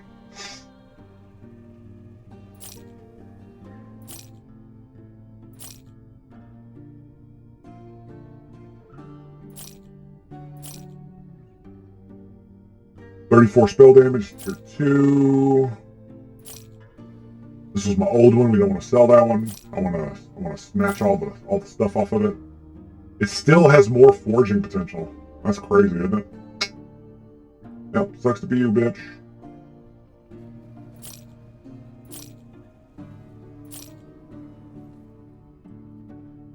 Physical penetration. Ward retention, ward retention. Poison on hit.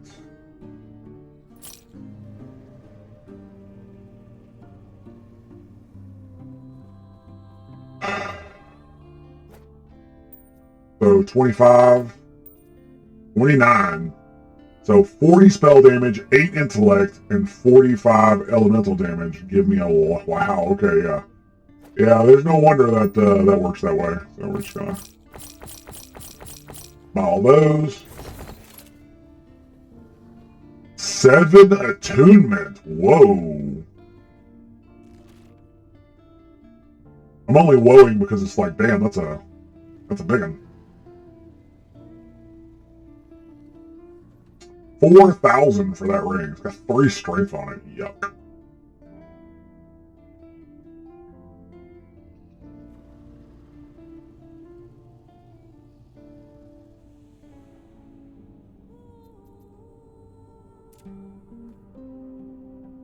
What still has fortune potential that I still have? That.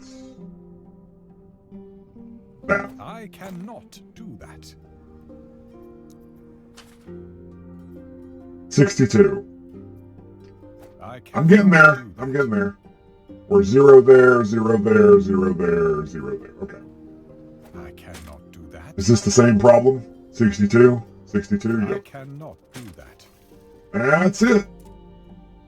That is it. Okay, we got another one of these bad boys. Going to crit. Take care.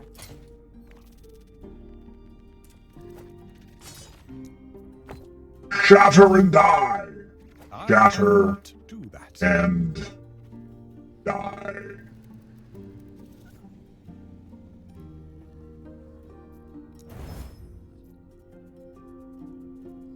That one needs to be sold. Tier 3 mana regen. I'll take that. Nice. Got 3 of them bitches. Potion converted to ward. I don't give a fuck about any of that. Poison on hit. Physical pin. Health on kill. Yeah, I don't give a fuck about any of that. So. Yeah, there you go. Yeah, and then you can search. Nice. That's pretty cool. Alright, we do cold. C-O-L-D. Oh, wait, I guess not. Oh, wait, no, that's the right one. Yeah, they all have cold. Never mind.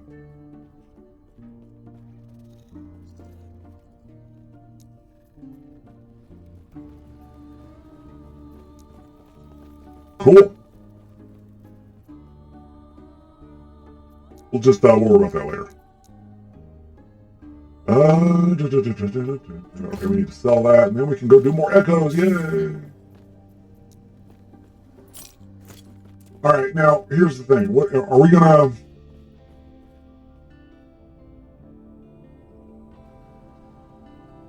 We're gonna keep going this route. Almost wonder if I shouldn't get distance spark. It has to be critical strikes though. They have to be. I don't know. I don't know.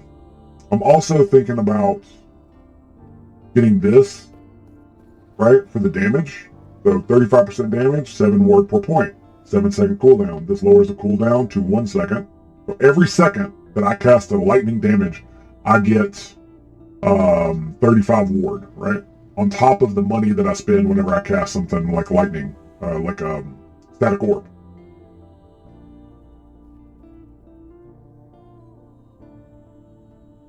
This increases the ward gain. So if I put 8 points in this, right?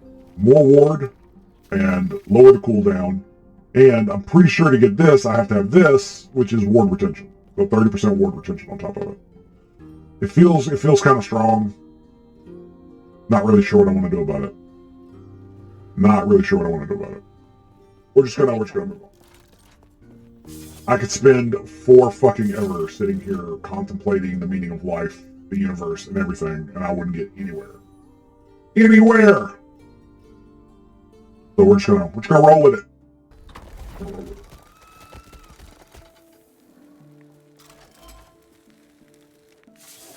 Alright, can I do the... Yes, I can. Here we go.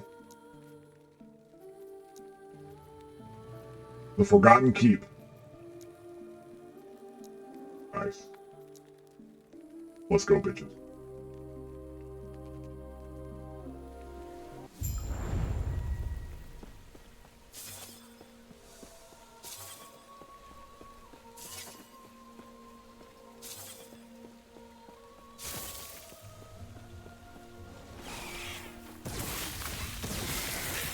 Why does it have a door that just says monolith of faith? That's kind of crazy.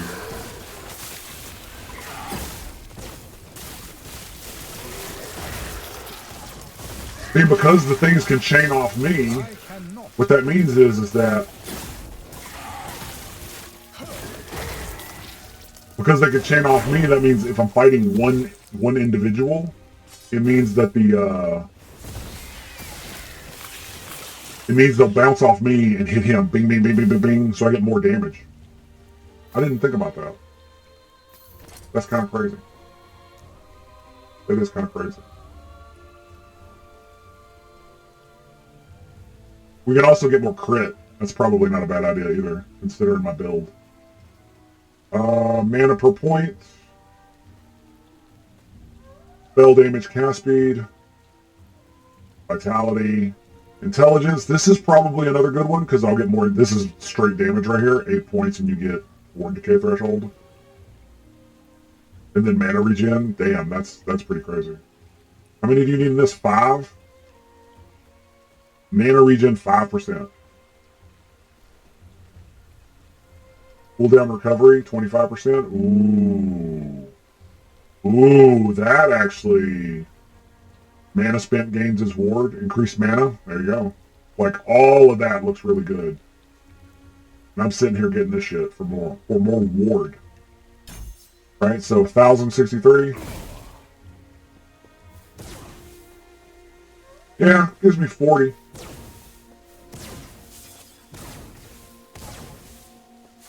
Yeah, okay. Alright. Alright. It'll just get better, right?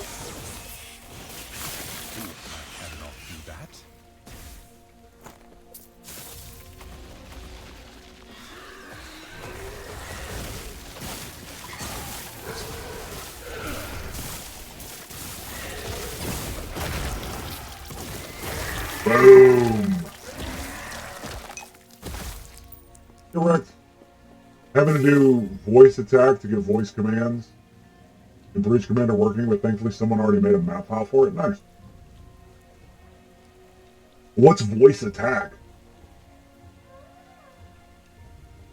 What is that? I'm assuming it's a program.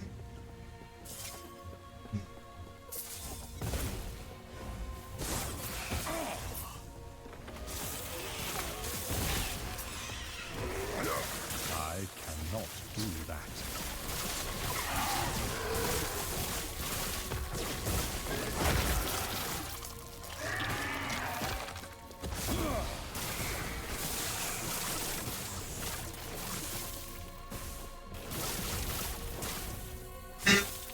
Okay.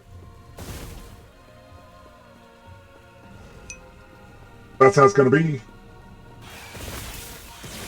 That's how it's gonna be, motherfucker. Very commonly used by elite dangerous as they fly. So what? So it's a program that. What exactly does it do?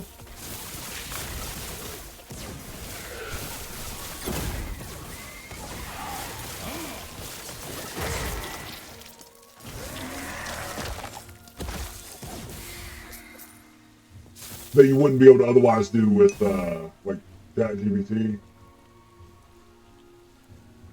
Okay.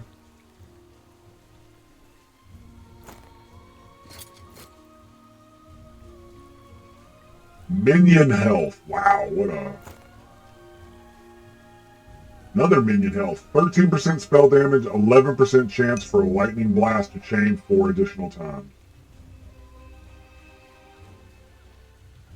Man, that's pretty good. I would lose a lot of ward decay threshold though. Not down for that. Ah, I see what you mean. So okay, so it's like so it's an interface between the two. Gotcha. Necrotic 442. All right, let's guess we keep going.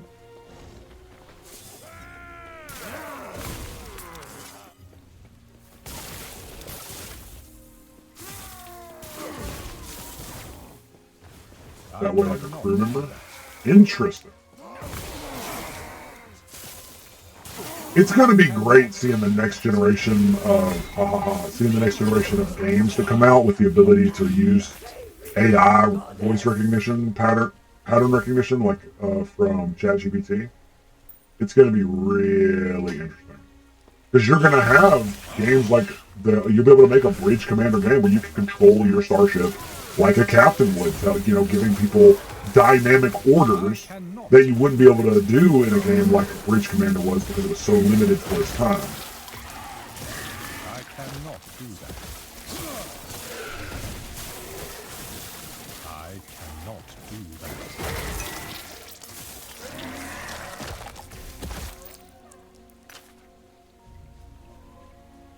Where you can actually have like conversations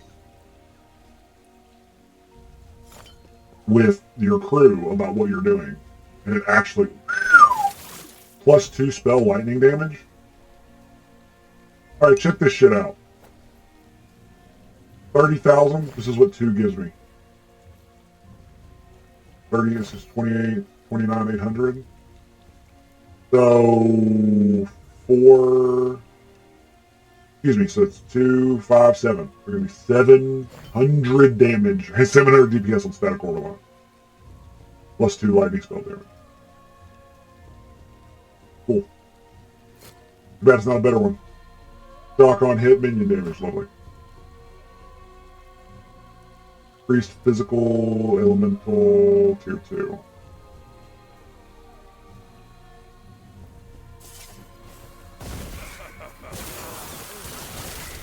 Oh, what do we get? So, shock duration, endurance threshold against shocked enemies. Fucking 2 more spell damage. Ooh, that's nice. What a good echo. Good echo. How many more do we got? 1 more on that one? None on that one? That's fine. That's fine. That's cool. Oh. My bad. Apparently it was. It was lagging like hell, so I kind of forgot about it. Wait till you see it run. I'm doing some practice tests to improve recognition. Nice. Yeah, it's going to be one of those things where somebody's going to make a game like that. I'm still enamored with my own... When was it? This one? 6 spell damage. Damn. 31k, baby. I'm still enamored with my own idea of a Star Trek game that's basically like a... I know, and it's basically a an extraction shooter into the Star Trek universe, and I know, how would you do that? Well, as I've said before, the Battle of Rashanar in the book, I think it's a time to... I can't remember it's the first 2 books in that series.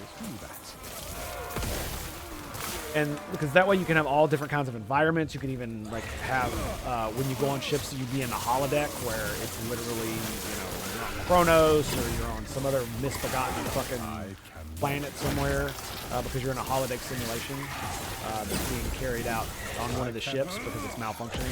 But its holodeck is still working because of how holodecks are integrated into the power grid. I've thought a lot about this. But most of the ships are like derelicts. Some have gravity, some don't. And you wouldn't want it to be a full PvP one. No. It's not that type of extraction shooter. But essentially imagine if the game were focused on like you are part of Starfleet intelligence and your job is to find and root out piratical activity inside the Battle of Rashanar site. And so you are given unmitigated bureaucratic control to do whatever the fuck you want. So if you want to go around murdering pirates, you can go around murdering pirates. And you also want to add the like scavenging bit to the extraction shooter where you find like bits of technology and then you get, reputation or some shit for that. Like, and they're, all different factions because Romulans were our allies during that. So if you collect Romulan stuff from a Romulan ship, you give it over to your Federation handlers. They'll pass it on to the Romulan Empire, and you'll get rep with not only the Feds but also the Romulans with that, right? And then you could expand on that, add other factions that you can play, not just that you have relationships to. So you could even do piratical factions, or you could do Romulan intelligence. You could do Dominion intelligence. There's all kinds of bullshit you can do. And add all different kinds of races, Klingons, Andorians, fucking Trill. You just fucking go ham, dude. It'd be great. And make it mostly PvE and the highest stuff being PvP. And I think it would sell pretty good. I think it would. Because half the problem with hardcore extraction shooters is that the PvP aspect kind of sucks. Because basically you die, you get got by somebody with really good gear, and they take all your shit. But if the vast majority of the gameplay is kind of like this, where it's PvE, and so a lot of it is environmental hazards, navigation. You run into different like bands of pirates, and you gotta fight them. You could possibly add negotiation in with that if you really want to fucking go ham with it. If you want to make it more like an RPG, that would be cool too. There's all different kinds of ideas you could do just in this little area of space with the fact that it exists in the way that it does. So you could have literally every faction in the quadrant, including the fucking Ferengi. Of course you'd have the Ferengi there. War is good for business. Peace is good for business. Business is business. Like, what the fuck are we talking about? I cannot do that. It would just be, you would be able to, if you had somebody who knew the lore of Star Trek, you could weave a fucking story in that, no problem. They have the TR-116 transporting sniper rifle. And see, that's the best part, is that because it's a weird... The graveyard is a weird spatial anomaly that is holding the graveyard together. Normally, a graveyard of this size would have broken apart after a few years just due to everything like flying in different directions. But something is keeping it orbiting around some kind of center of mass or gravity that's in the center of it. And it's gigantic. Like, it's big enough for the Enterprise E to fly through, and it would take several hours of careful navigation to fly through it. And the Enterprise going through the center of it would probably be really bad because it's very dangerous in there due to the electrical storms and all this other stuff. It's so bad that if you get hit by one of these without your shields on, it could destroy your ship. And some of them are bad enough to pretty much rock the shit out of destroyer class ships, right? I believe the class of ship that got destroyed, the Juno, was a Miranda class vessel. So it was like a destroyer, smaller than that, less shields but still very stout, and they got annihilated. Of course, a random photon torpedo took out their fucking shields, so that didn't help none.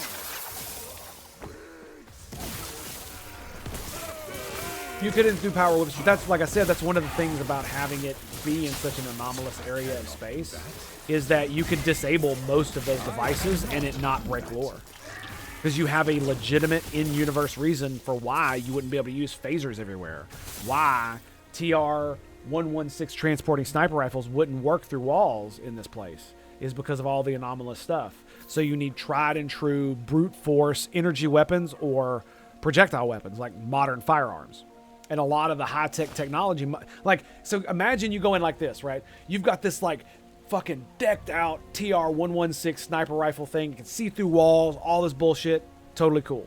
You've got all kinds of cool attachments to give it all kinds of cool abilities. You could put it on like select fire and you could fucking and just blast, you know, no transporter at all. You can, like I said, you could deactivate the transporter and just make it like a regular like rifle, and you can machine gun it down to the, and it has like no recoil, all that stuff. But the problem is it has so many electronic components that if you go anywhere near any type of anomalous spatial nonsense, gobbledygook, technobabble shit that I could possibly come up with, parts of your rifle might not work. It might give you false sensor readings if you're trying to look through walls, or the transporter part might not work because there's a special type of thing going on, or energy signatures or something are fucking with it. You can come up with all kinds of interference nonsense, right?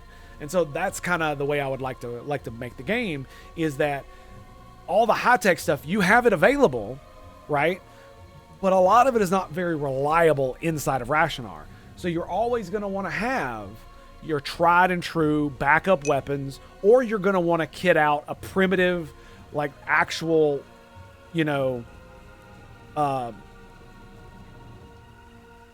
firearm, like an actual firearm, like kind of like we have that just doesn't use black powder though. Replicator for making different rounds too, reloading, energy cells, wireless chain. Yes, all of those. But again, this is a place that is very dangerous. It's very, it's like I said, tricorders don't work, sensors barely work on starships. It looks like gobbledygook. There's all kinds of antimatter, crazy shit going on everywhere. So you can have scanners, but they're not always going to work.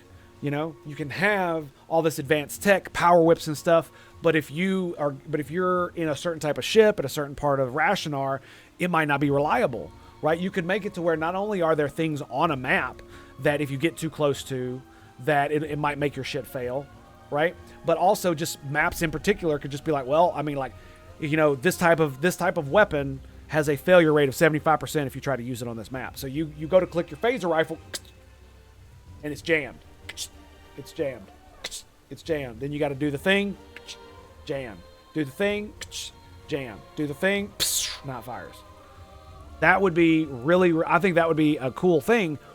One, because that way you'd have to plan around it. So if you've got your phaser rifle and you fire it, and that motherfucker jams because of whatever reason is going on in the world that's causing it to malfunction, you need something else, right? You need another weapon. You need something you can throw. You need the ability to escape. There's all kinds of situations where you could do that. So, and considering a lot of this is going to be PvE up until like the end game, it's not nearly as bad, right? When your weapons malfunction in the middle of a firefight, because you can program the AI not to be too hard on you. You can add a little bit of edge to it, where it's like, oh, if their gun jams, well, you maybe it increases the chances for the enemies to miss by like 50% for like a couple seconds to give you a little bit of reaction time to unfuck yourself, right? Something stupid like that. DS9 novel where they had to replicate projectile weapons because the energy shields of the enemies blocked off phaser disruptor rifles. It didn't protect against low tech. That, I know what you're talking about. I think it's not DS9. I'm pretty sure that's Starfleet Corps of Engineers, and they were fighting the Borg. And they had a Klingon who had an old school like shotgun from like the Klingon homeworld. It was like 300 or 400 year old design, and he carried it for the it's basically the cool shit of like the I keep this for close encounters is kind of what he said. And so he gets on the Borg. They get on the Borg ship, and their weapons don't work. All their all the stuff is fucked up. And one of the Borg like goes to gut him, and he's like, oh, he pulls out the shotgun and just blows his head off. It was telling you, man, the books, man, they absolutely keep the universe alive for me. Really, they really do. They really do. They're so good that I actually forgot I was playing a game for a second. Lightning damage. Hello.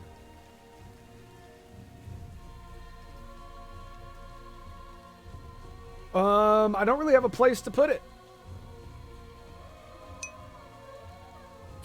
Not if I want to keep this, right? Because I'd have to put this up here. Yeah. Fallen Heroes is the one I'm referencing. Okay, fair enough. I imagine the DS9, they probably, you know, reused a lot of stuff like that in the different novels. So, you know, fair enough. But I distinctly remember that specifically being used. And it was against the board because their shields were like that. And so that's when they... Wait. I cannot do that. Yeah, because their shields were like that, but it was... yeah, used a frickin' primitive projectile weapon.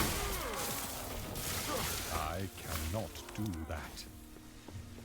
Kick ass and take names. I cannot do that. Okay, so our entire goal here is to find the Baroness. Okay, where is this bitch?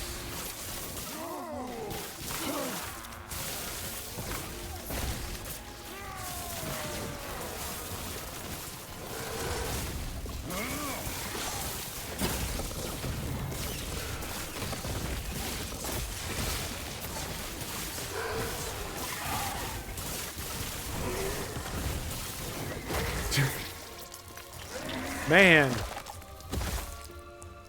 Well, that was a lot of fun. Holy shit. Man, I'm getting a lot of stuff that sells, dude. Wow. New intellect, dagger of stillness, melee fire. Hopefully the land isn't barren, unless the prisoner is. It was, like I said, it was like they make a lot of good books when it comes to a lot of the Star Trek books are really, really good because you can tell the people that are writing them know their lore and they mostly know what they're talking about. There are a few where that's, you know, less the case, and that's okay though, because if you can write a really good story, I can forgive a little bit of this and that. You know what I mean? One of the reasons why in Star Trek, the first new Star Trek movie that came out, I gave them the benefit of that doubt because it really felt like they were trying to do something cool and innovative, and yeah, then it just kind of fell off the face of the planet. But you know, at first it was like I can forgive a little bit of, you know, fucking if you get your shit right, but they decided not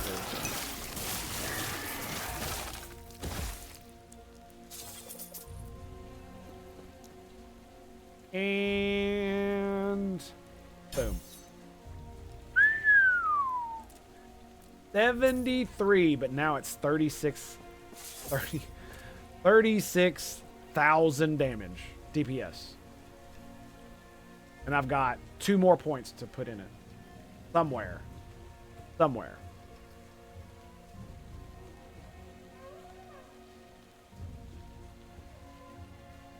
I might just go static armor and give myself more lightning. You just critical hit multiplier is pretty good too.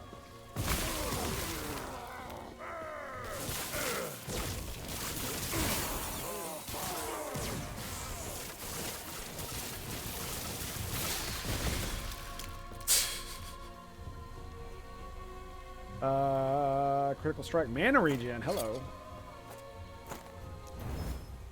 Give me some of that. Better give me that.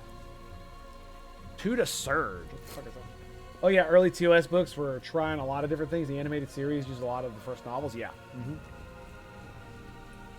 Yeah, there were quite a few of the even the TNG ones. Some of them were kind of crazy, man. They went off in a completely different direction. And the rest of the Star Trek books did not follow them off that cliff. They sure the fuck did not.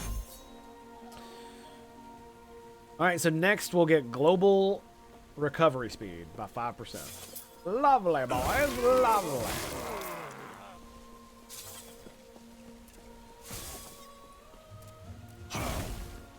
Making sure I didn't have any points to spend.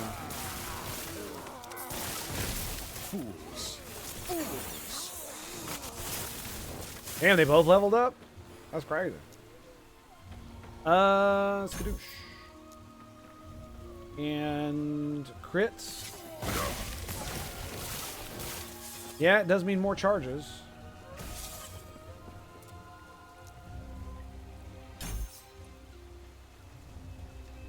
So it's a 17, so it's 2%. Chance for chains. Chains.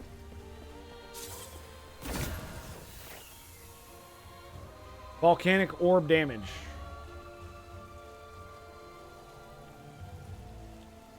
Ooh. With the, this is the first time I've seen this one so far.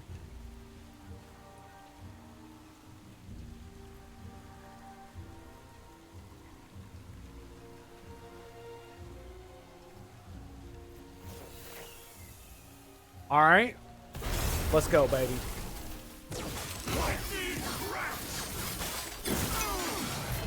Get fucking wrecked. Wait, I thought I empowered. Wait, what? Shit. I fought him? I thought I empowered him. God dang it. Did you ever play DS9, The Fallen, third-person survival horror? It was what was classified with several DS9 characters as the player. I don't think I ever have. I don't think I've ever heard of that game.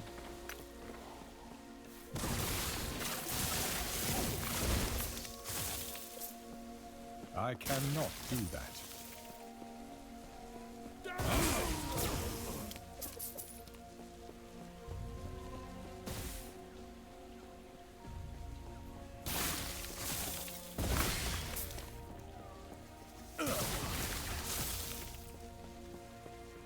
This where the bitch is? The answer to that is no.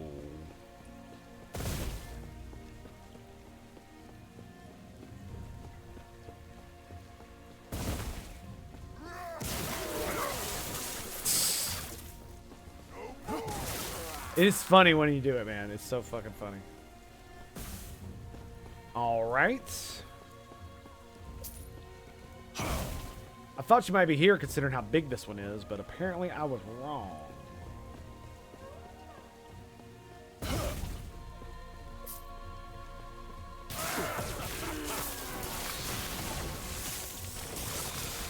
You know the really messed up thing about DS9?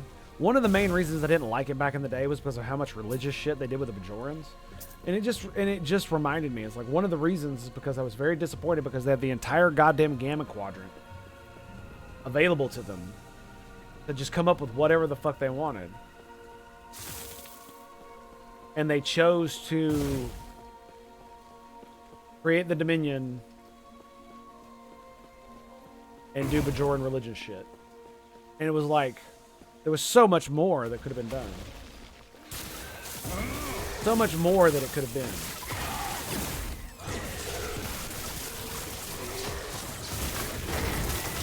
I cannot do that.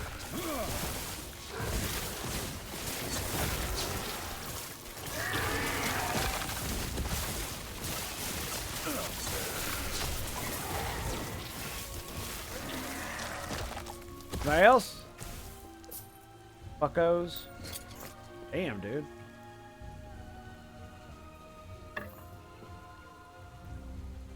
So much good loot.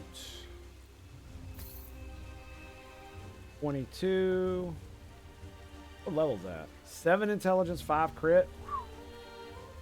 Damn. Pretty good. Tier 4 elemental damage.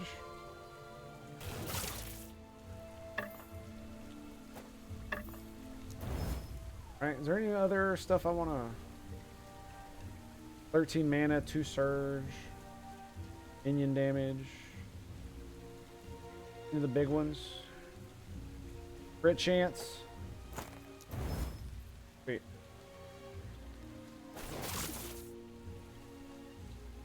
$85, let's get 6, get out of here. Okay, that feels a little bit better. Yeah, that feels a little bit better. Yeah, alright.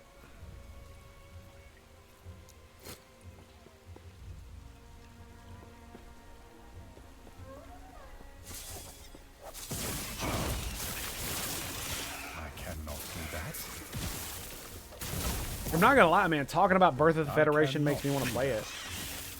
But I think they only have it on GOG, and the last I saw it is that it had game-breaking bugs with modern computers.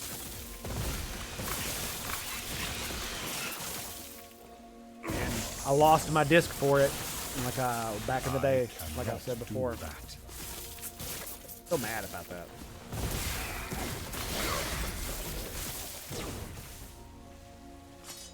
$19 purple. Jesus.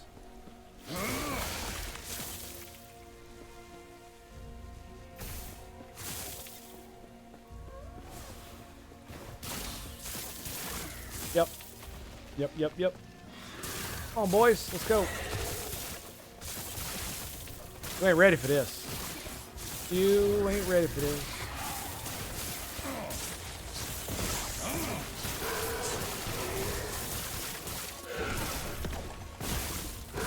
I cannot do that. Turquoise ring? Nah, you'll be fine. And maybe.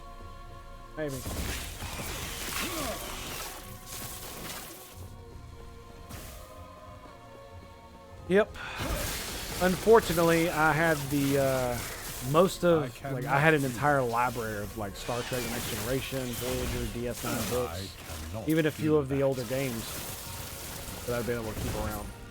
And I got rid of it all. I cannot do that.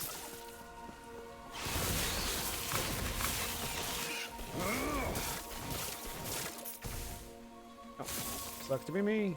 Is this it? Is this the bitch? Yes!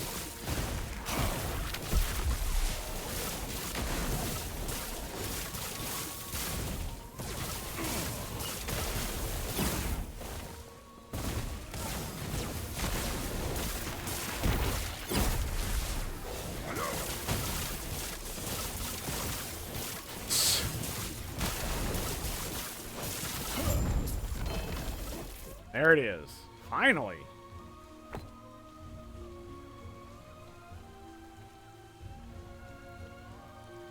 Okay. What do we get? Meteor, really?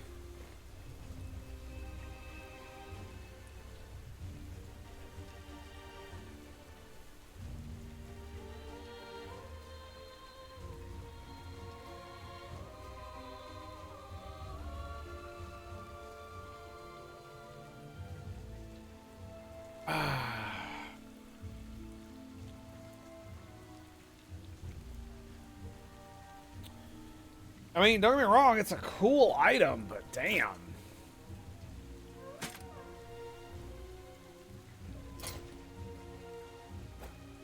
I feel like I'd never get anything good. Like, wah, wah. Fool, I cannot do that. Key is just to keep going. I know I see it. I see it.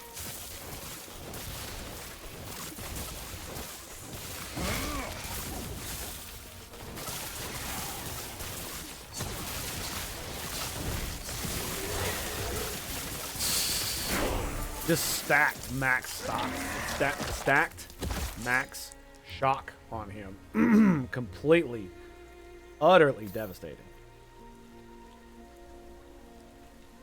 46 ward gained when damage leaves you at low health. Guess we'll pick that up.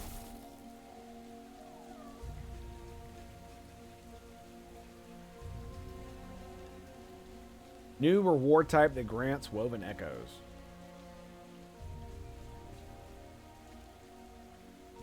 Okay. Firm and close.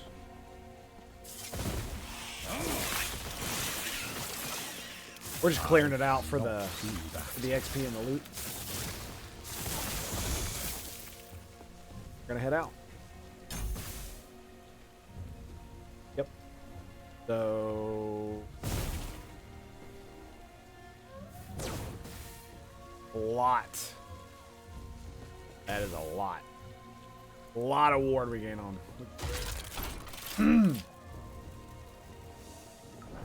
Yeah, honestly, it's the same reason I never completed Neverwinter Nights and Neverwinter Nights 2 is I ran into fucking bugs and I couldn't fix it and it fucked my saves and I was just like, whatever, fine, I'll just stop playing. Yes.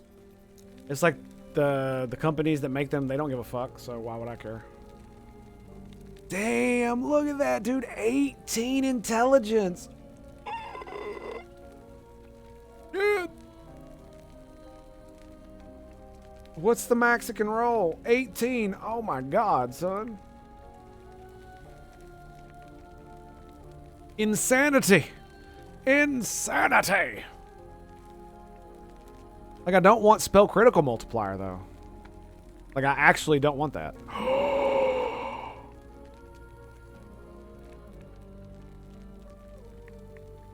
59 spell damage. 60 mana.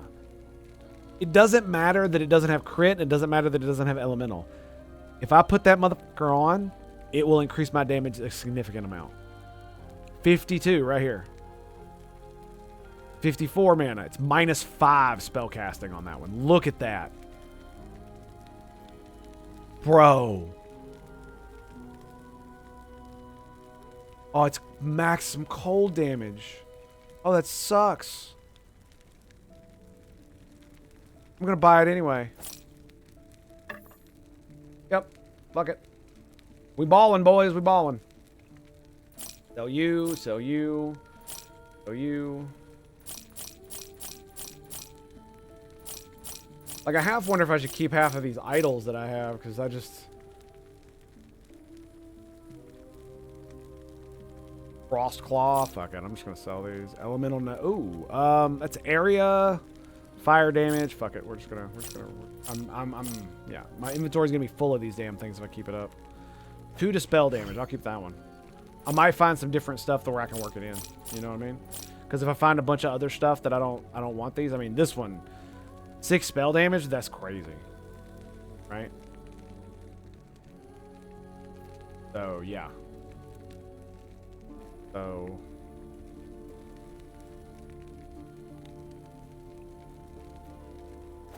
This one's another big one. It would have to go there. So I would only be able to use one of those. And it would have to be that one. So if I found a couple of 3-bangers that were pretty good, that could sit right there, I might consider it. I might... You.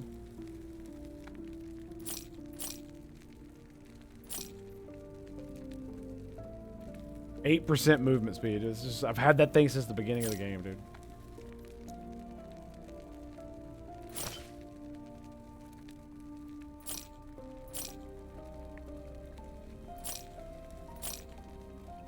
That one's got lightning damage. This is like the one I'm talking about, right? So, oh, we got one down here too. Fire damage, all right. Here we go, boys. It's got 12 potential.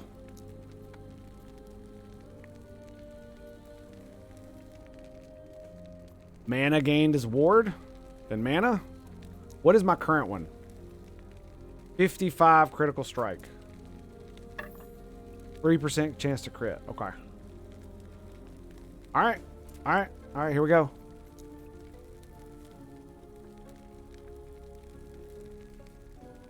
Actually, we're going to do mana and mana regen. That's what we're going to do. Oh, come on. Really? That's all I get? 36. Whoa, what? Is that the wrong one?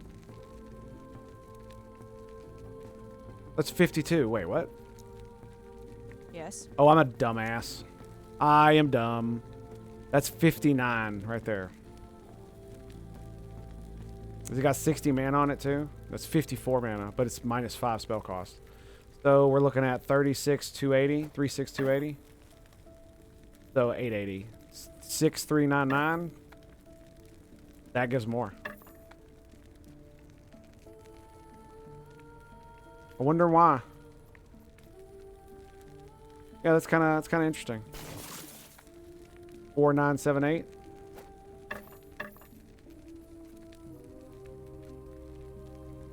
Less damage. Oh, yeah, because it's only +2 damage. That's right. That's right. Yep. That's why. So if I'd gotten this one, it would cost 6 mana, but I would have 9 more. Okay. All right. What's the maximum spell damage you can have on one of those? 60? All right. We got to keep a lookout for that. So that was my bad. I screwed that up. I wasn't paying the fuck attention like a dumbass. Take care. Like a dumbass.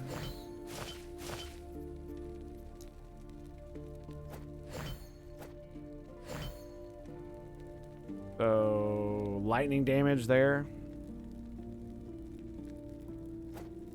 So yeah, if I found a way to, if I found some really good tall ones, I could see giving up those. But I haven't found any yet, so what am I supposed to do about it?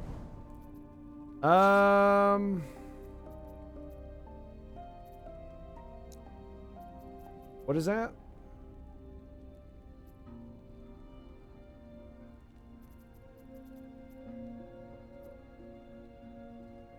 Rare relics. Okay. We'll go that direction. I'm okay with that.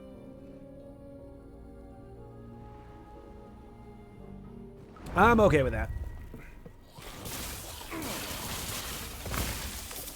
Fools. Damn. I cannot do that.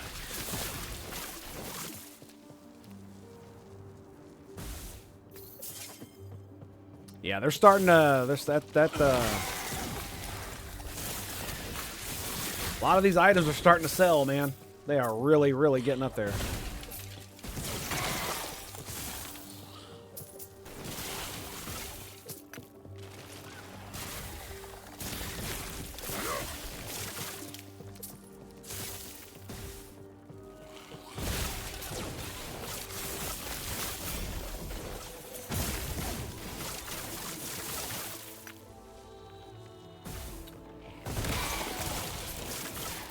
It has such a big area, too, man. Freaking Elemental Nova? That's so crazy. Especially on the teleport.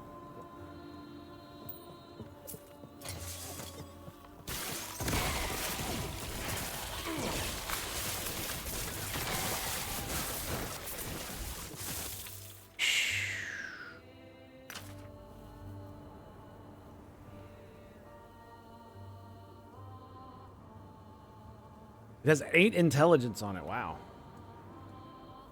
Damn.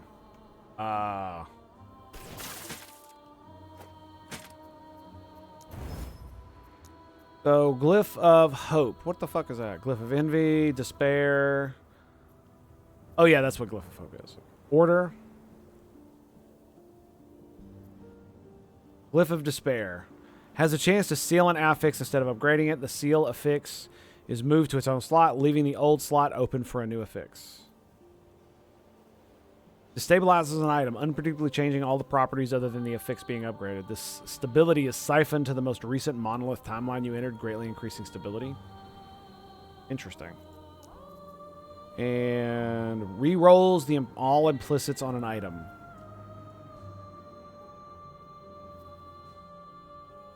Removes a random affix on an item, returning the number of shards equal to its tier.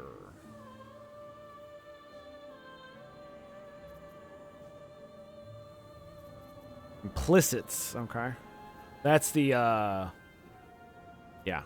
okay. What do we got?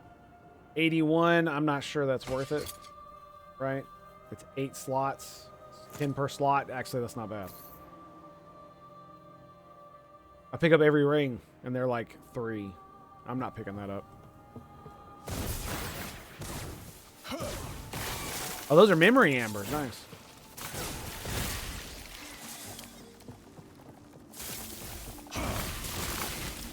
Oh.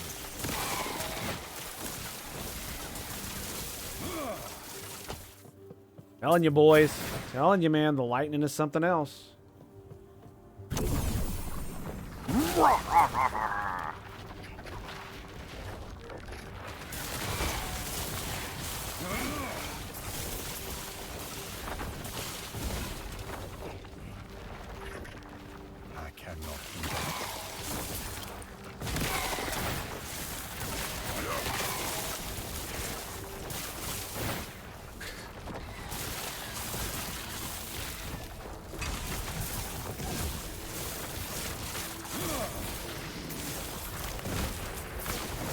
Come on now. I cannot do that. Where you boys going? All disappearing and shit. Oh my god, did you see how many of freaking lightning bolts came out of my asshole just automatically? That was fucking hilarious, dude.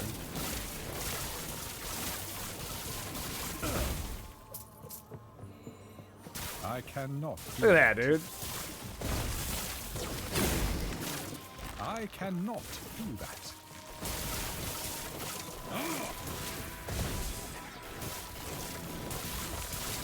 I cannot do that. Nice. 68. That's pretty good.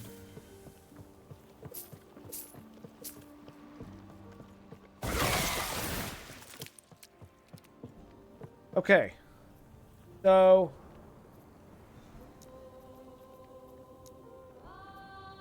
we're at level 3.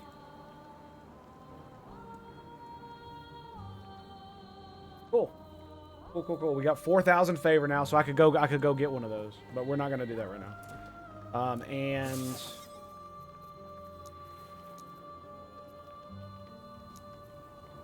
nice, we're moving on up. Sweet.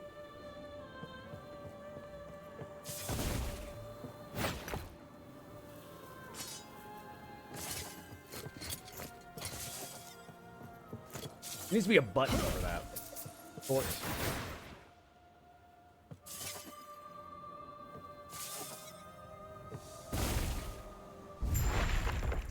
Alrighty, here we go.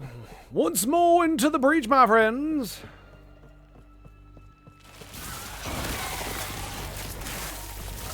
I cannot do that. 19, don't give a fuck.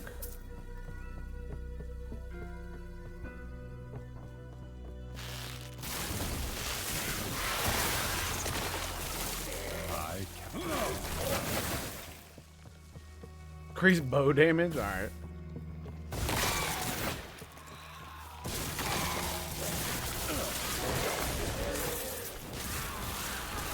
I cannot do that. Lightning blast, hello. Nice. Nice. So if I ever find another helmet, I'll be able to max out lightning blast pretty good, pretty easily. I think that's 4 shards.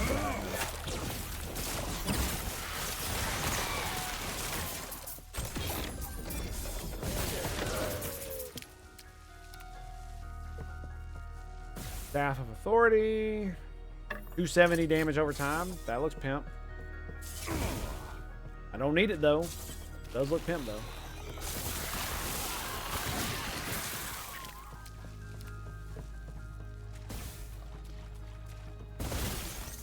Like, I'm so disappointed all the eggs aren't destructible.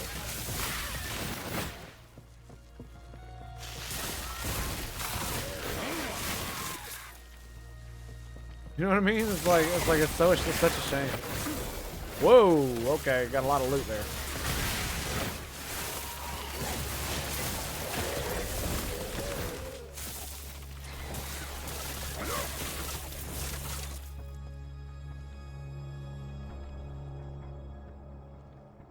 Lightning damage. See, plus 642 minion dodge rating. Wow.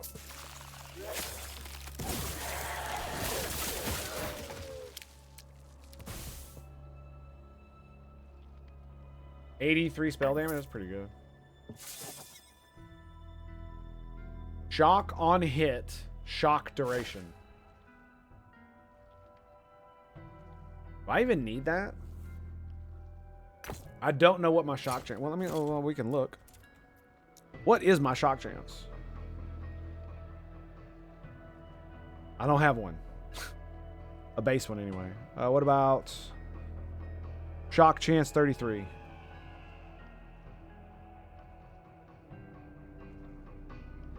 %2 shock duration.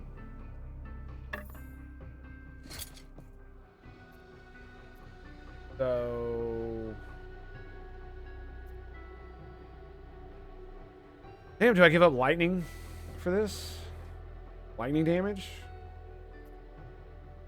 For chance to shock on hit? I don't think so. I already do a lot to shock on hit, so I don't really care. I cannot do that. Damn, they're all dead.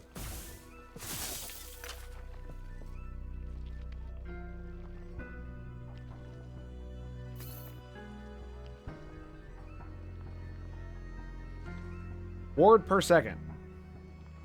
Almost, game. Almost. Almost. I cannot.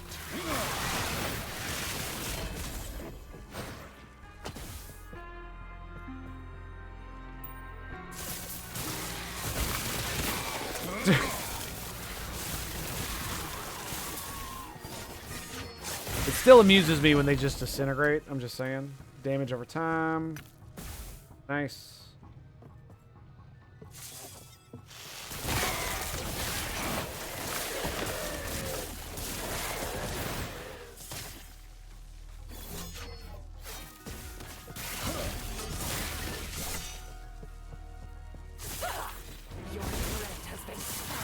I cannot do that.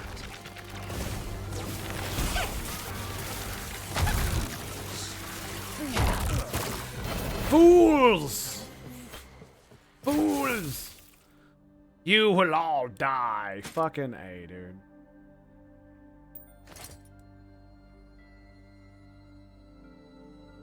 %21% chance to gain haste for 1 second on hit.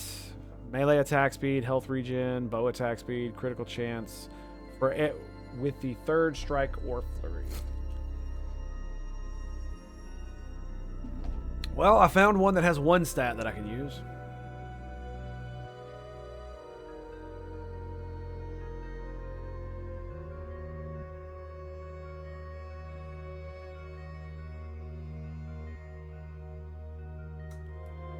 Mana and mana regen is only level 2.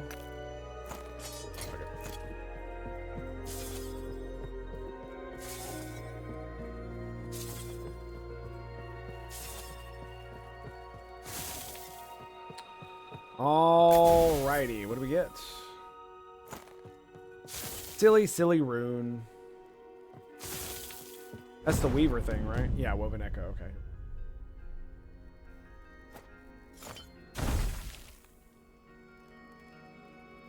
%2 armor. Lovely. Lovely. You can't put those in there? Or is it because I don't have any uses left?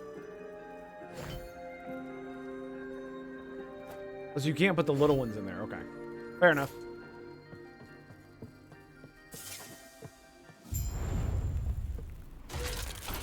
So you don't even have to do them. You just do the normal echo. Interesting. Interesting. +1 to focus. 50 spell. Elemental damage. Fireball. Fuck your fireball, dude. Yes.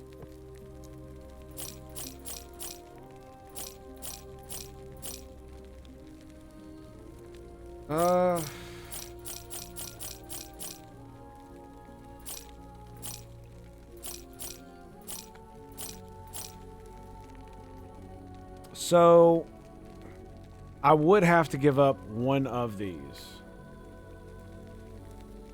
at this point to be able to use this. I should enchant this and see if I can get something good on it, because then it would be better than that, right? So that's I think that's what we're gonna do is we're gonna save it for enchanting. That's the first one of those that I've seen. So we're gonna put this here. I'm gonna name this Future Loot.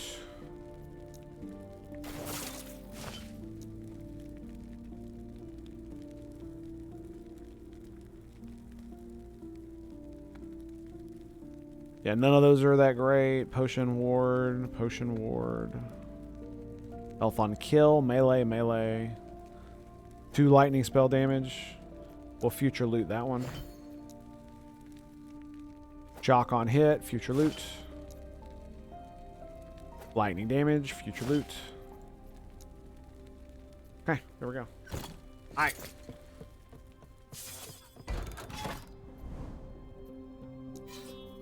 Go. I need more DiMaggios. More DiMaggios. Only gave me half a level. Boy, I say now, boy, we need to ramp this bad boy up, you know what I'm saying? Get it going real good, nice and good.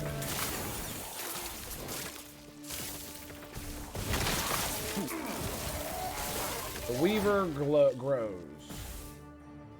Okay, I just made it better. Whatever, dude, whatever.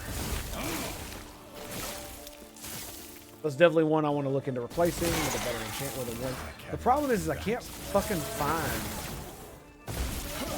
Even when I do find ones that are like this, they're just not. They don't have the stats I want. One of the stats is usually always something that I don't want.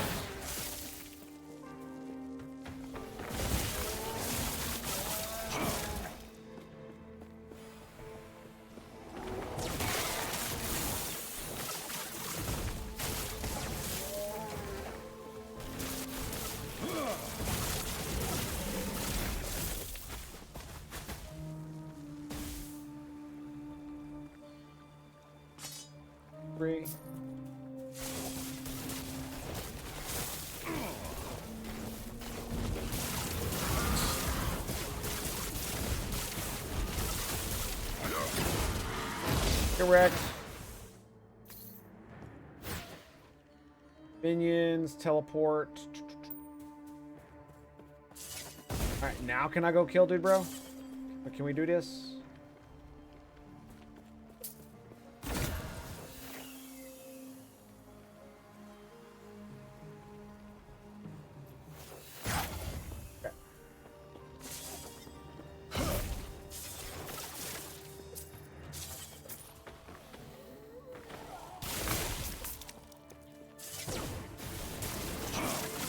Is there one on every single level now? I cannot do that. Kind of crazy. Fools. Fools.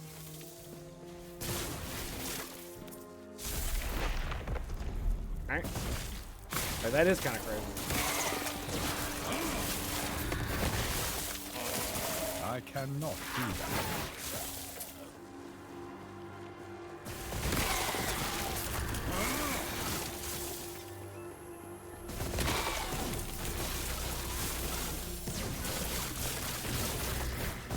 Nah, son, you're good. You're good. I cannot do that. It's okay, buddy. Damn, dude, there's so fucking many of these assholes. Ow. More crit? Eh, fuck it, more crit. It's either that or do the more chain thing, and I'm just like, man, I got enough chain shit as it is. 2 points in that bitch is enough.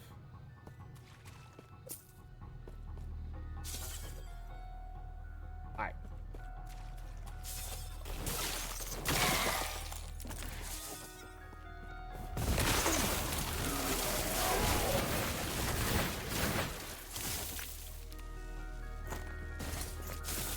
Oh, we got another one of these.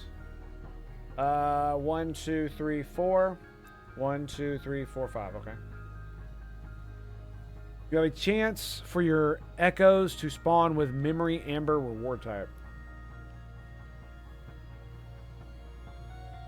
Currently used to increase the rank. Whatever.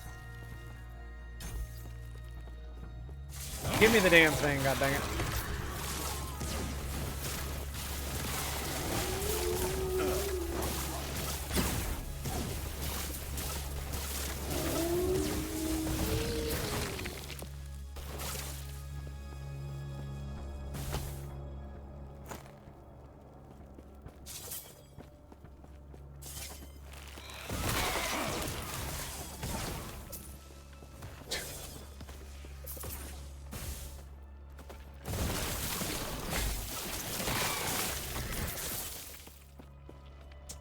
Just can't handle it, man.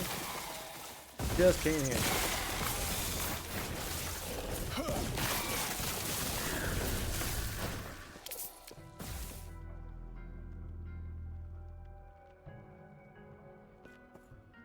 What does that say? 12 gain on heal, elemental resistance. Ward per second.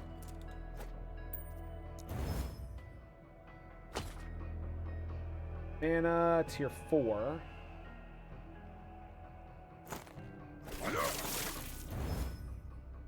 Ah, damn it. Hit it. Cold damage. Hello. So they can have damage on the bottom one. Damn, dude. Cold everything. Minion cold. Ooh, hello.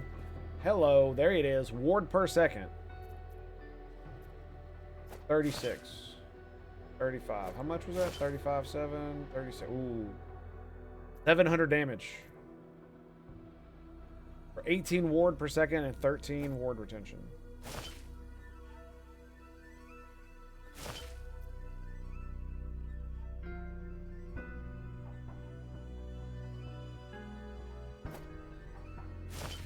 You know, we could do something like this. This one didn't turn out so great. I mean, shock duration is fine. But now I've got room for another one. Look at that. We'll do this one for now. I have a lightning damage one. My inventory at the yeah. Go right there. Oh shit.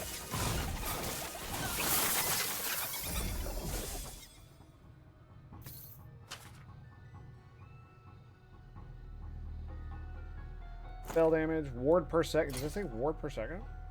Did 13 ward per second. That's a tier 2. It's also the one that has ward and ward retention.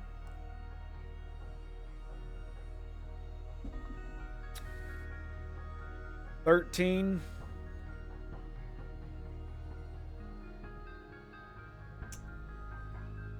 I mean, if one of those stats was mana, I could very much see putting this bad boy on.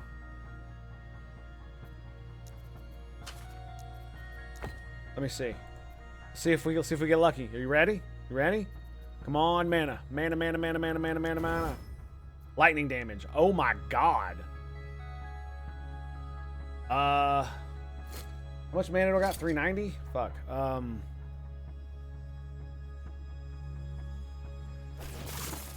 Alright, what's my mana regen? 16? 15 2?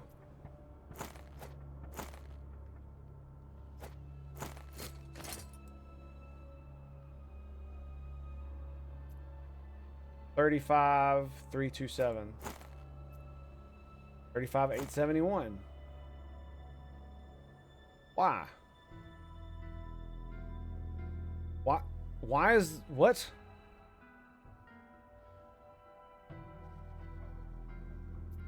Oh, it's because of mana. That's why. 8331 831 8990 35327. So yeah, it's because of the mana cost, right? 73 mana, 67 mana. That's what it is. Because it takes 53 mana away from me, right? Down to 337. Yep, that's what it is. That's why that went down. That went up significantly. Oh shit, 700 damage, right? What about this? 4381, 47. Okay, and then let's look at those 5040. Goes down. Goes down. Wonder why. 4728. 4911. Oh, it doesn't. 4911. Yeah. Okay, never mind. So everything except this goes up because I lose a fat chunk of mana.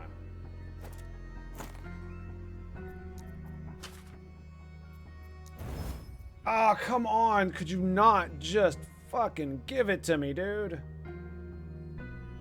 I wanted to level up ward per second too. God. Dang it to heck.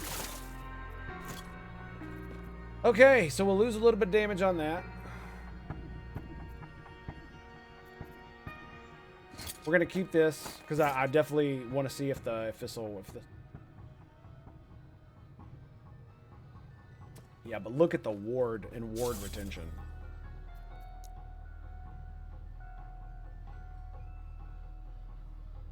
Ward decay is 184. Ward per second is 204. Ward retention is 260. Means I'll do a little bit less damage with this, more damage with everything else, and be more defensive.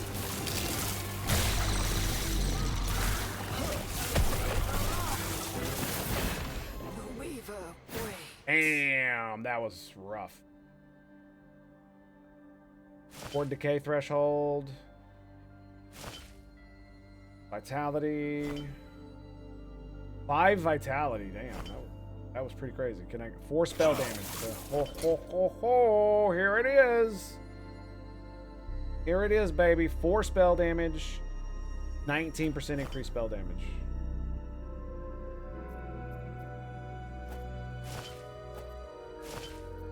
So 35,600. 3,800.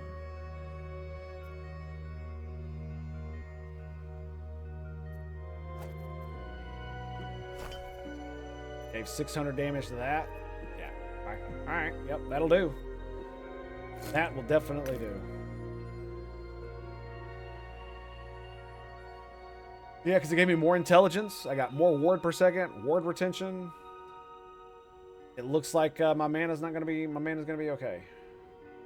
Melee void skills, lovely. Excellent. All right, let's go.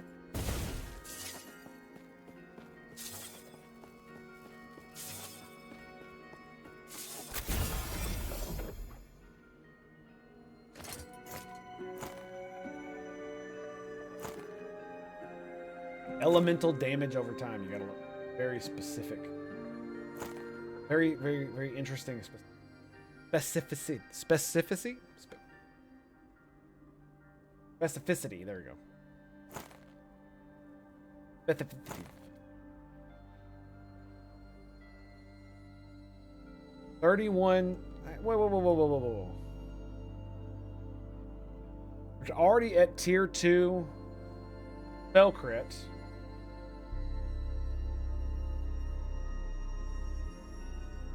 Okay. But it doesn't have 10 ward per second. And 22 mana. I can't lose that much mana. I've already lost all of that. 38. That's slightly more damage because it costs. Yeah. Slightly more. Slightly more. Alright, let's do this one. Oh, you can't put those in there? What? You can only do the big one?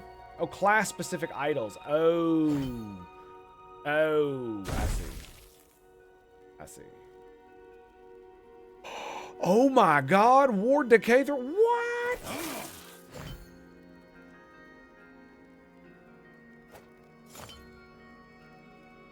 Oh yeah, you can re-enchant, that's right. Nice, we should definitely do that.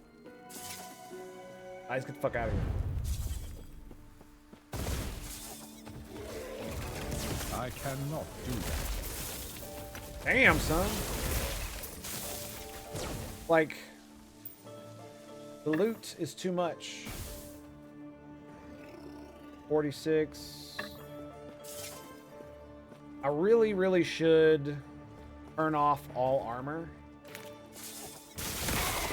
That does not have the stuff that I want on it.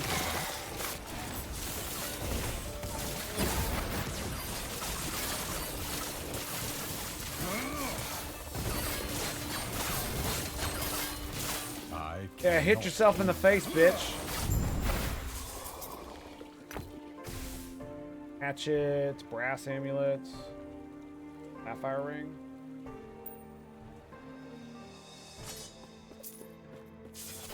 I mean, there really isn't any other skill I can use, right? Other than Arcane Ascendance. Especially if I'm not going to put it up here. The Flame Ward is the best thing. So, yeah. In my opinion. I cannot do that.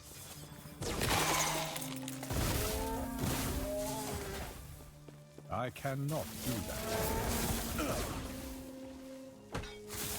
I cannot do that.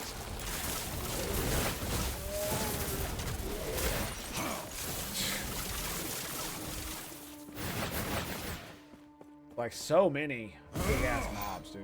So many. Hold, whoa, what was that? Ice Scepter? Okay.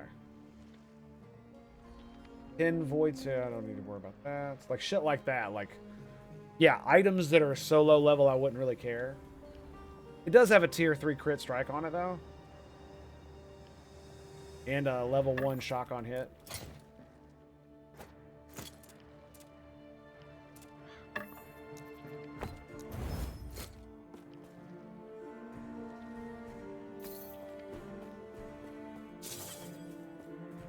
We're done, right? Yeah, we're done. I cannot do that.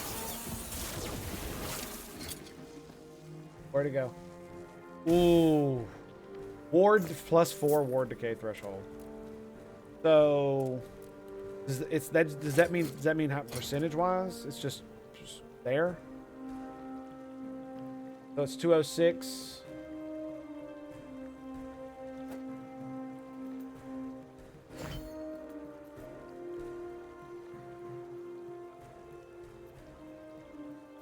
Oh, it's ward decay threshold. Ward decay. There it is. There it is. Okay, yeah.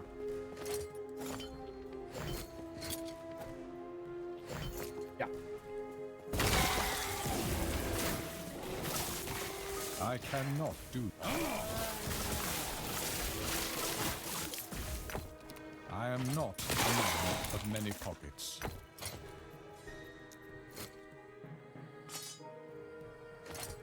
Alright, we're out. Oh boy. What do we get?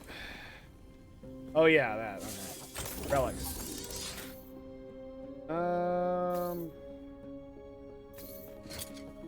What was that one? Damage while channeling. Level. Yes. All right. I usually break down most of the things. There's one right there I want.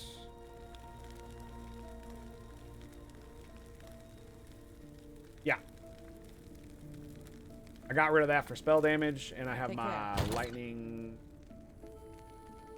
Do I want to do lightning damage or shock chance? Let's do lightning. Okay, whatever. Yeah, whatever. Yes.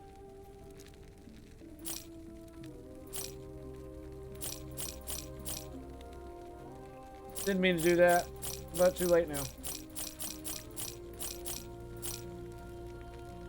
Lead on hit. I mean, they sell for a little bit. What I'm not going to do is I shouldn't be picking them the fuck up. Minion, okay. Like, what did it have on there? I'll keep those. Yeah, I'll keep those. Oof. Man, those are going to be juicy. Okay, what are we looking at? 2 health regen. Not any of these. We do 47. 60 spell damage. 5 mana. Oh my god. That's it. Alright, here we go. Get ready, boys. 1, 2, 3.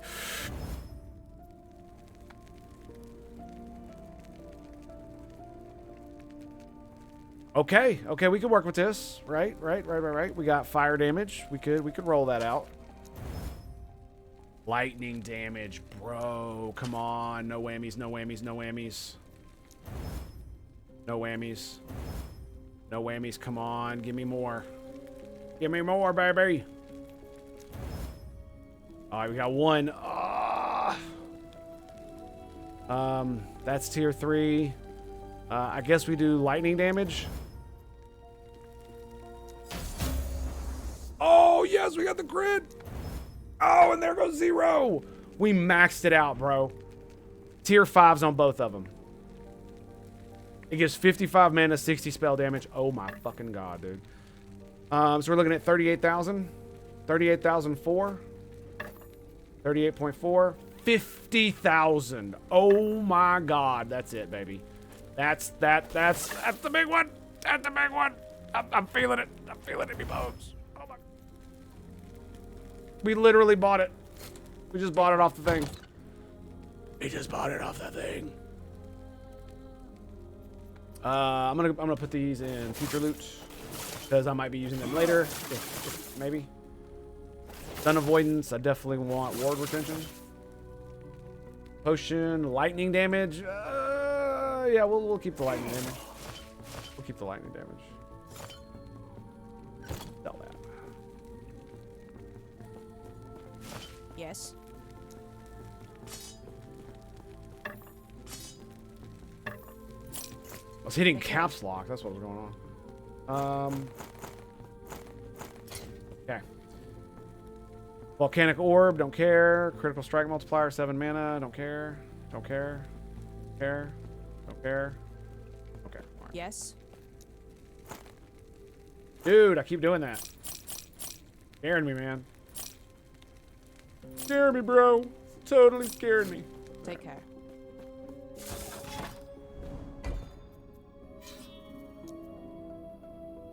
Let's go, boys. Do it up. What do you got? Nothing.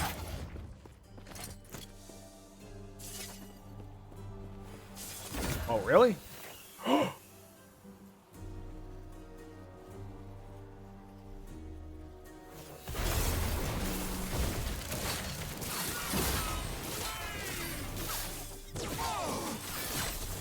And he's out.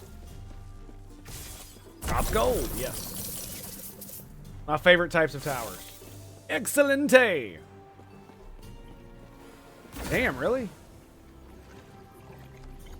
Oh, that's what it turned into.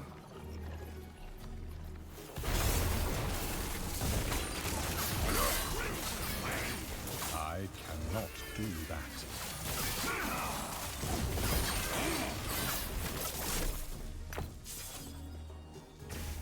Is that what it really turned into? Come on now. Come on now.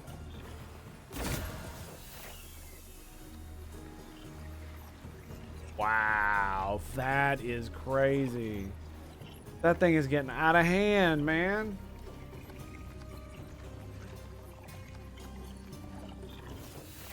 All right, let's do it.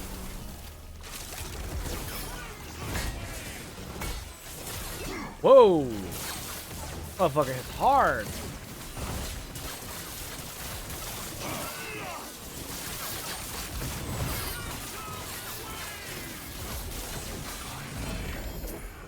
Gotcha, bitch.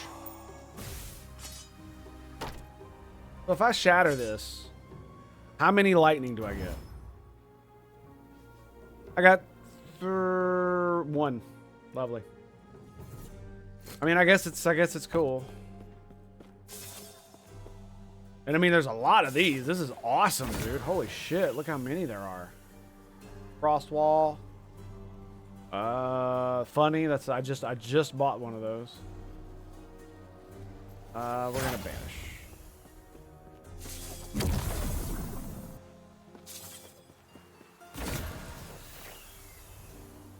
Lightning damage. +1 to all mage skills. Well. We are absolutely getting that shit. Yep. It gives 18 mana and 40%. Oh my god, yes. I don't care if we lose. That thing's going to be nasty. Let's go, son.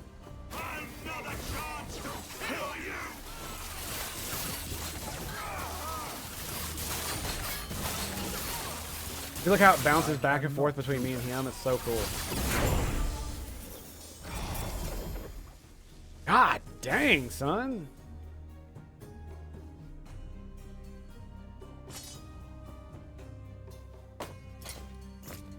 Okay.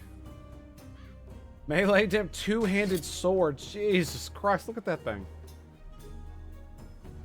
130 fire. What? It's a wand? 62 spell damage.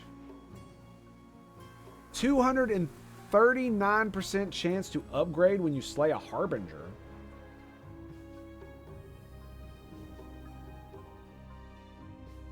What the hell does that mean?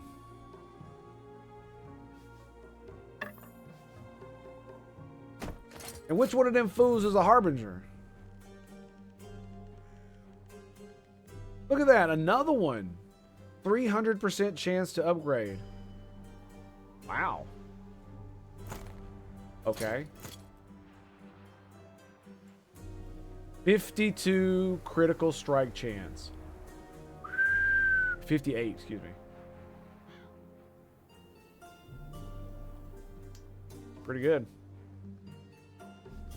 Spell damage. What is this? Melee, spell crit. Upgrade when you slay a harbinger. Alright. For 10. Upgrade when you slay a harbinger. Alright. More upgrades. 8% spell crit. Damn. Melee attack speed. Wow, that's kind of crazy.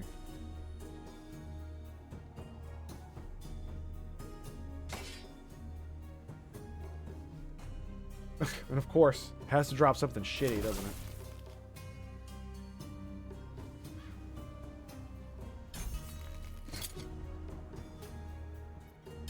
Farm and close. So we've got 4 ward. Okay, all right. Okay, let's head back. Let's head back. I am waffling on what I want to do here because I'm so close to the. I don't think I need any more mana. Not right now, I don't think. So I think this is gonna be good. We could go for lightning pin and damage leech, but if leech went to my ward, I would say that would be great. Multiplier?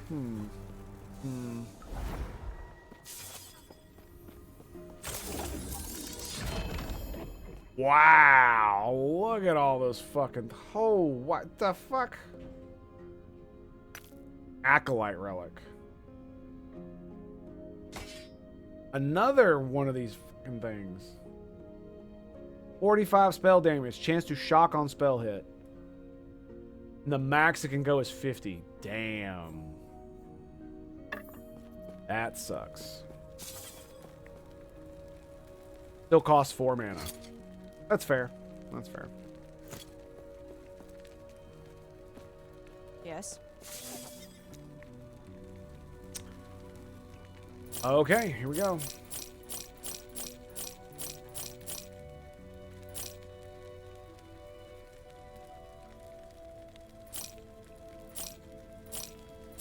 Like, I don't even know what to fucking do with this thing, man.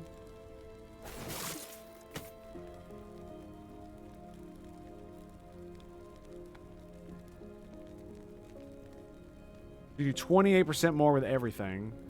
And then strength, dex, and it's just not very good. I'll keep it for the lulz. For the lulz! For the lulz.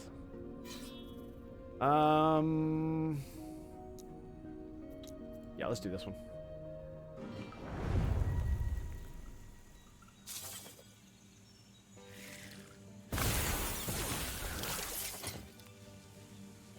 Nine ward decay threshold. Fuck yeah, dude.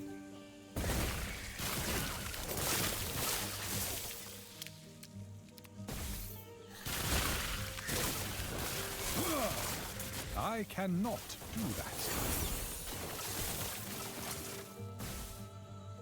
13 ward decay threshold. Well, hell yeah, son.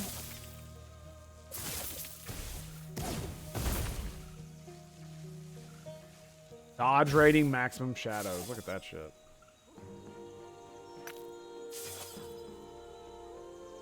Fire damage, intelligence. Okay. Yeah, I do need... now that I've hit the end game, I really do need to adjust my loot filter.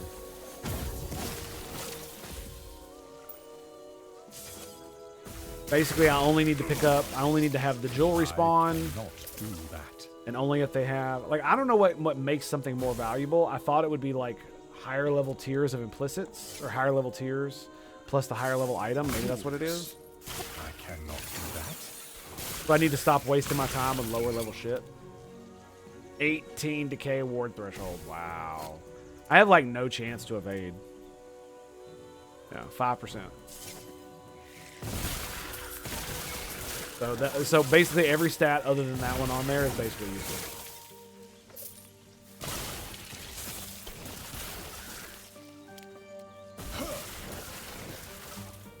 Look at that, dude. So cool. It just eats them alive.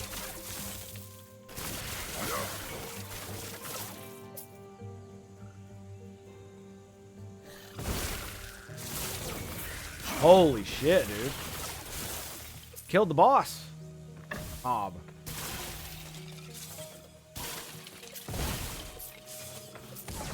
I cannot do And I guess some items are worth more. Like, look. What? Is it because it's got a tier 4? Is that why it's 300?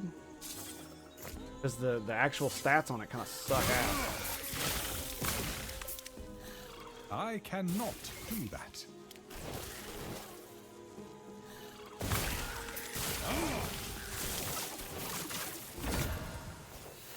Ooh, I can't wait, dude. Is it becoming more empowered?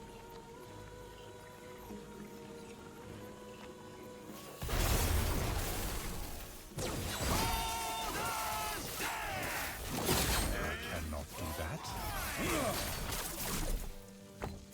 There we go.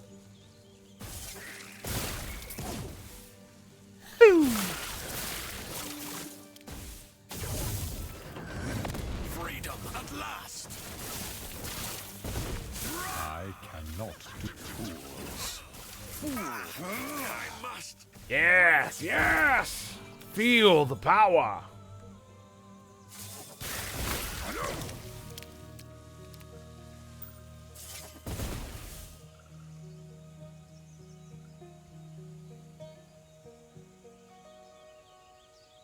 Potion use.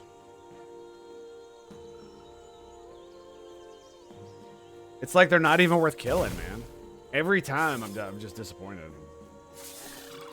Like if it were close to being like, oh yeah, I might use that, but oh, it's the wrong thing. Like that's the thing. It's like it's such a bad item every fucking time. I can't stand it.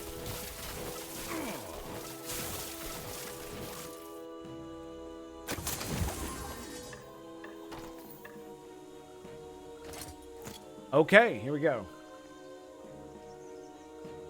150 lightning damage. Is it just because it's higher level? It does have a tier 3 on it. It might just be the higher level part. Right?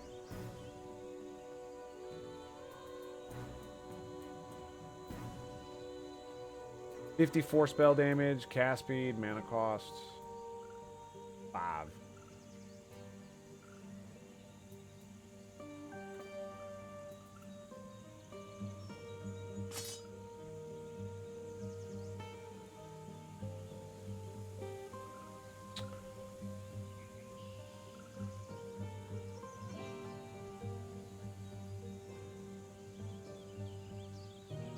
Spell damage. Ring, cooldown recovery, lightning, elemental, block chance. Intelligence, minion damage. Alright, well, hey, look at this. I have been looking for a way to get rid of this ring for a long time. Is there anything I can put on the back end of this? It'll make it worth a damn. Ward per second, ward threshold. Okay. And we're at T2 of both of these. It's got 27. It'll get a 9. How much do I lose? How much crit? 2. I can do that. Yep. It'll lose me 4 mana, but I don't give a damn about that. 6 ward is tier 1 as well. All right, so the first thing we're going to do is we're going to ward per second this bad boy. Oh, look how much it took. Dude, come on.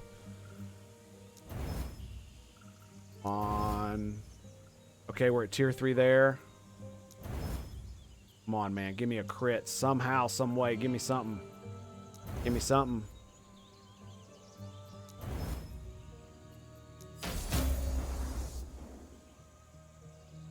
And of course, the block chance is what got upgraded. Of course. Lightning damage. Nice. Bam. There it is.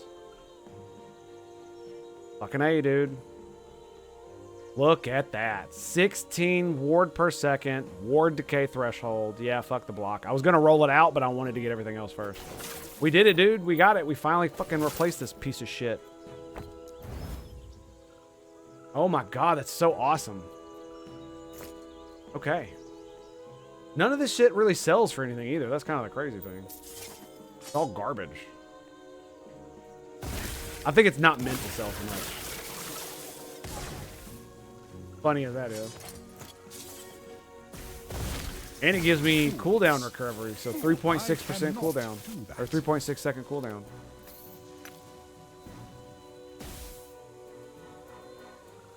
Rune Bolt.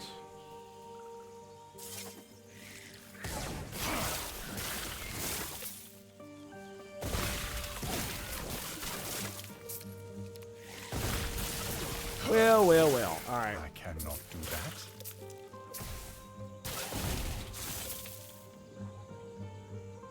What was that? Strength intelligence. 24. Mana courses through me.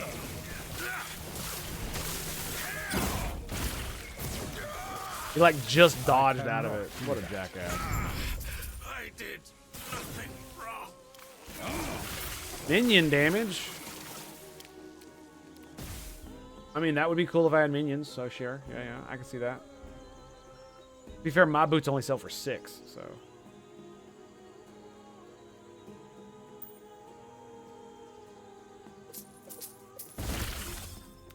Oh, we're done? I boo. cannot do that. I cannot do that. I wanted more experience. Unfortunately, bros, it is getting close to the time where I'm going to have to call it. So I have went over an hour of where I normally go. And you know, my wife said it would be cool, but I don't want to push my luck. She's being awesome and taking care of the kids, and I can hear her having a lot of issues out there because my son is being a little jackass. Just like his daddy.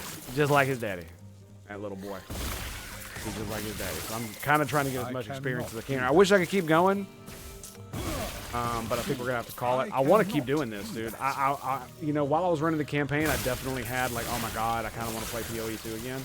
Now that I'm in the in-game and I'm actually like moving through the echoes, I kind of feel like, yeah, it's pretty good. Pretty good. I'm feeling it. I'm feeling it. Want to keep going, see how it goes. I cannot do that. You know what I mean?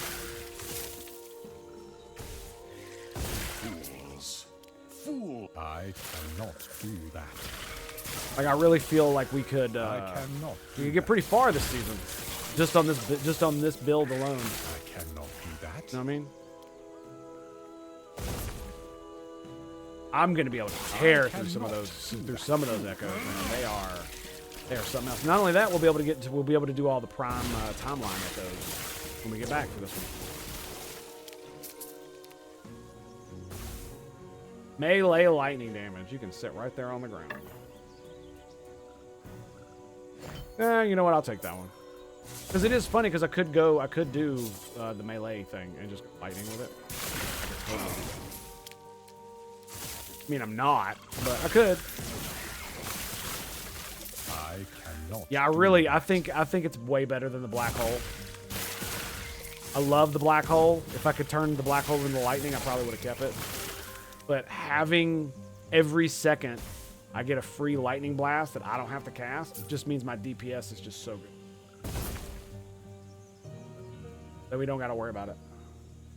Half the time, all I got to do is cast this and this. Good. All right, boys. I think that's going to be it for today. Thank you very much for being here. Very much appreciate it. You guys are so very awesome. And I will see you guys next time. All right? So it'll be 2 a.m. tomorrow morning. We'll be back. And I'm probably, if nothing crazy happens today, which, I mean, it's Monday, so it probably will, I'm probably just going to blast. We'll get to news stories and stuff if I feel like it. Like this morning, I said I only wanted to touch on one thing, and I fucking ran my mouth for 30 minutes. So you never know what's going to happen, all right? So until then, my dudes, my bros, my homies, it's been a pleasure. It's been an honor. I'll see you next time. Longwood, Steel, Amazing Barrel, Blaze, thank you guys. Appreciate you. Take it easy.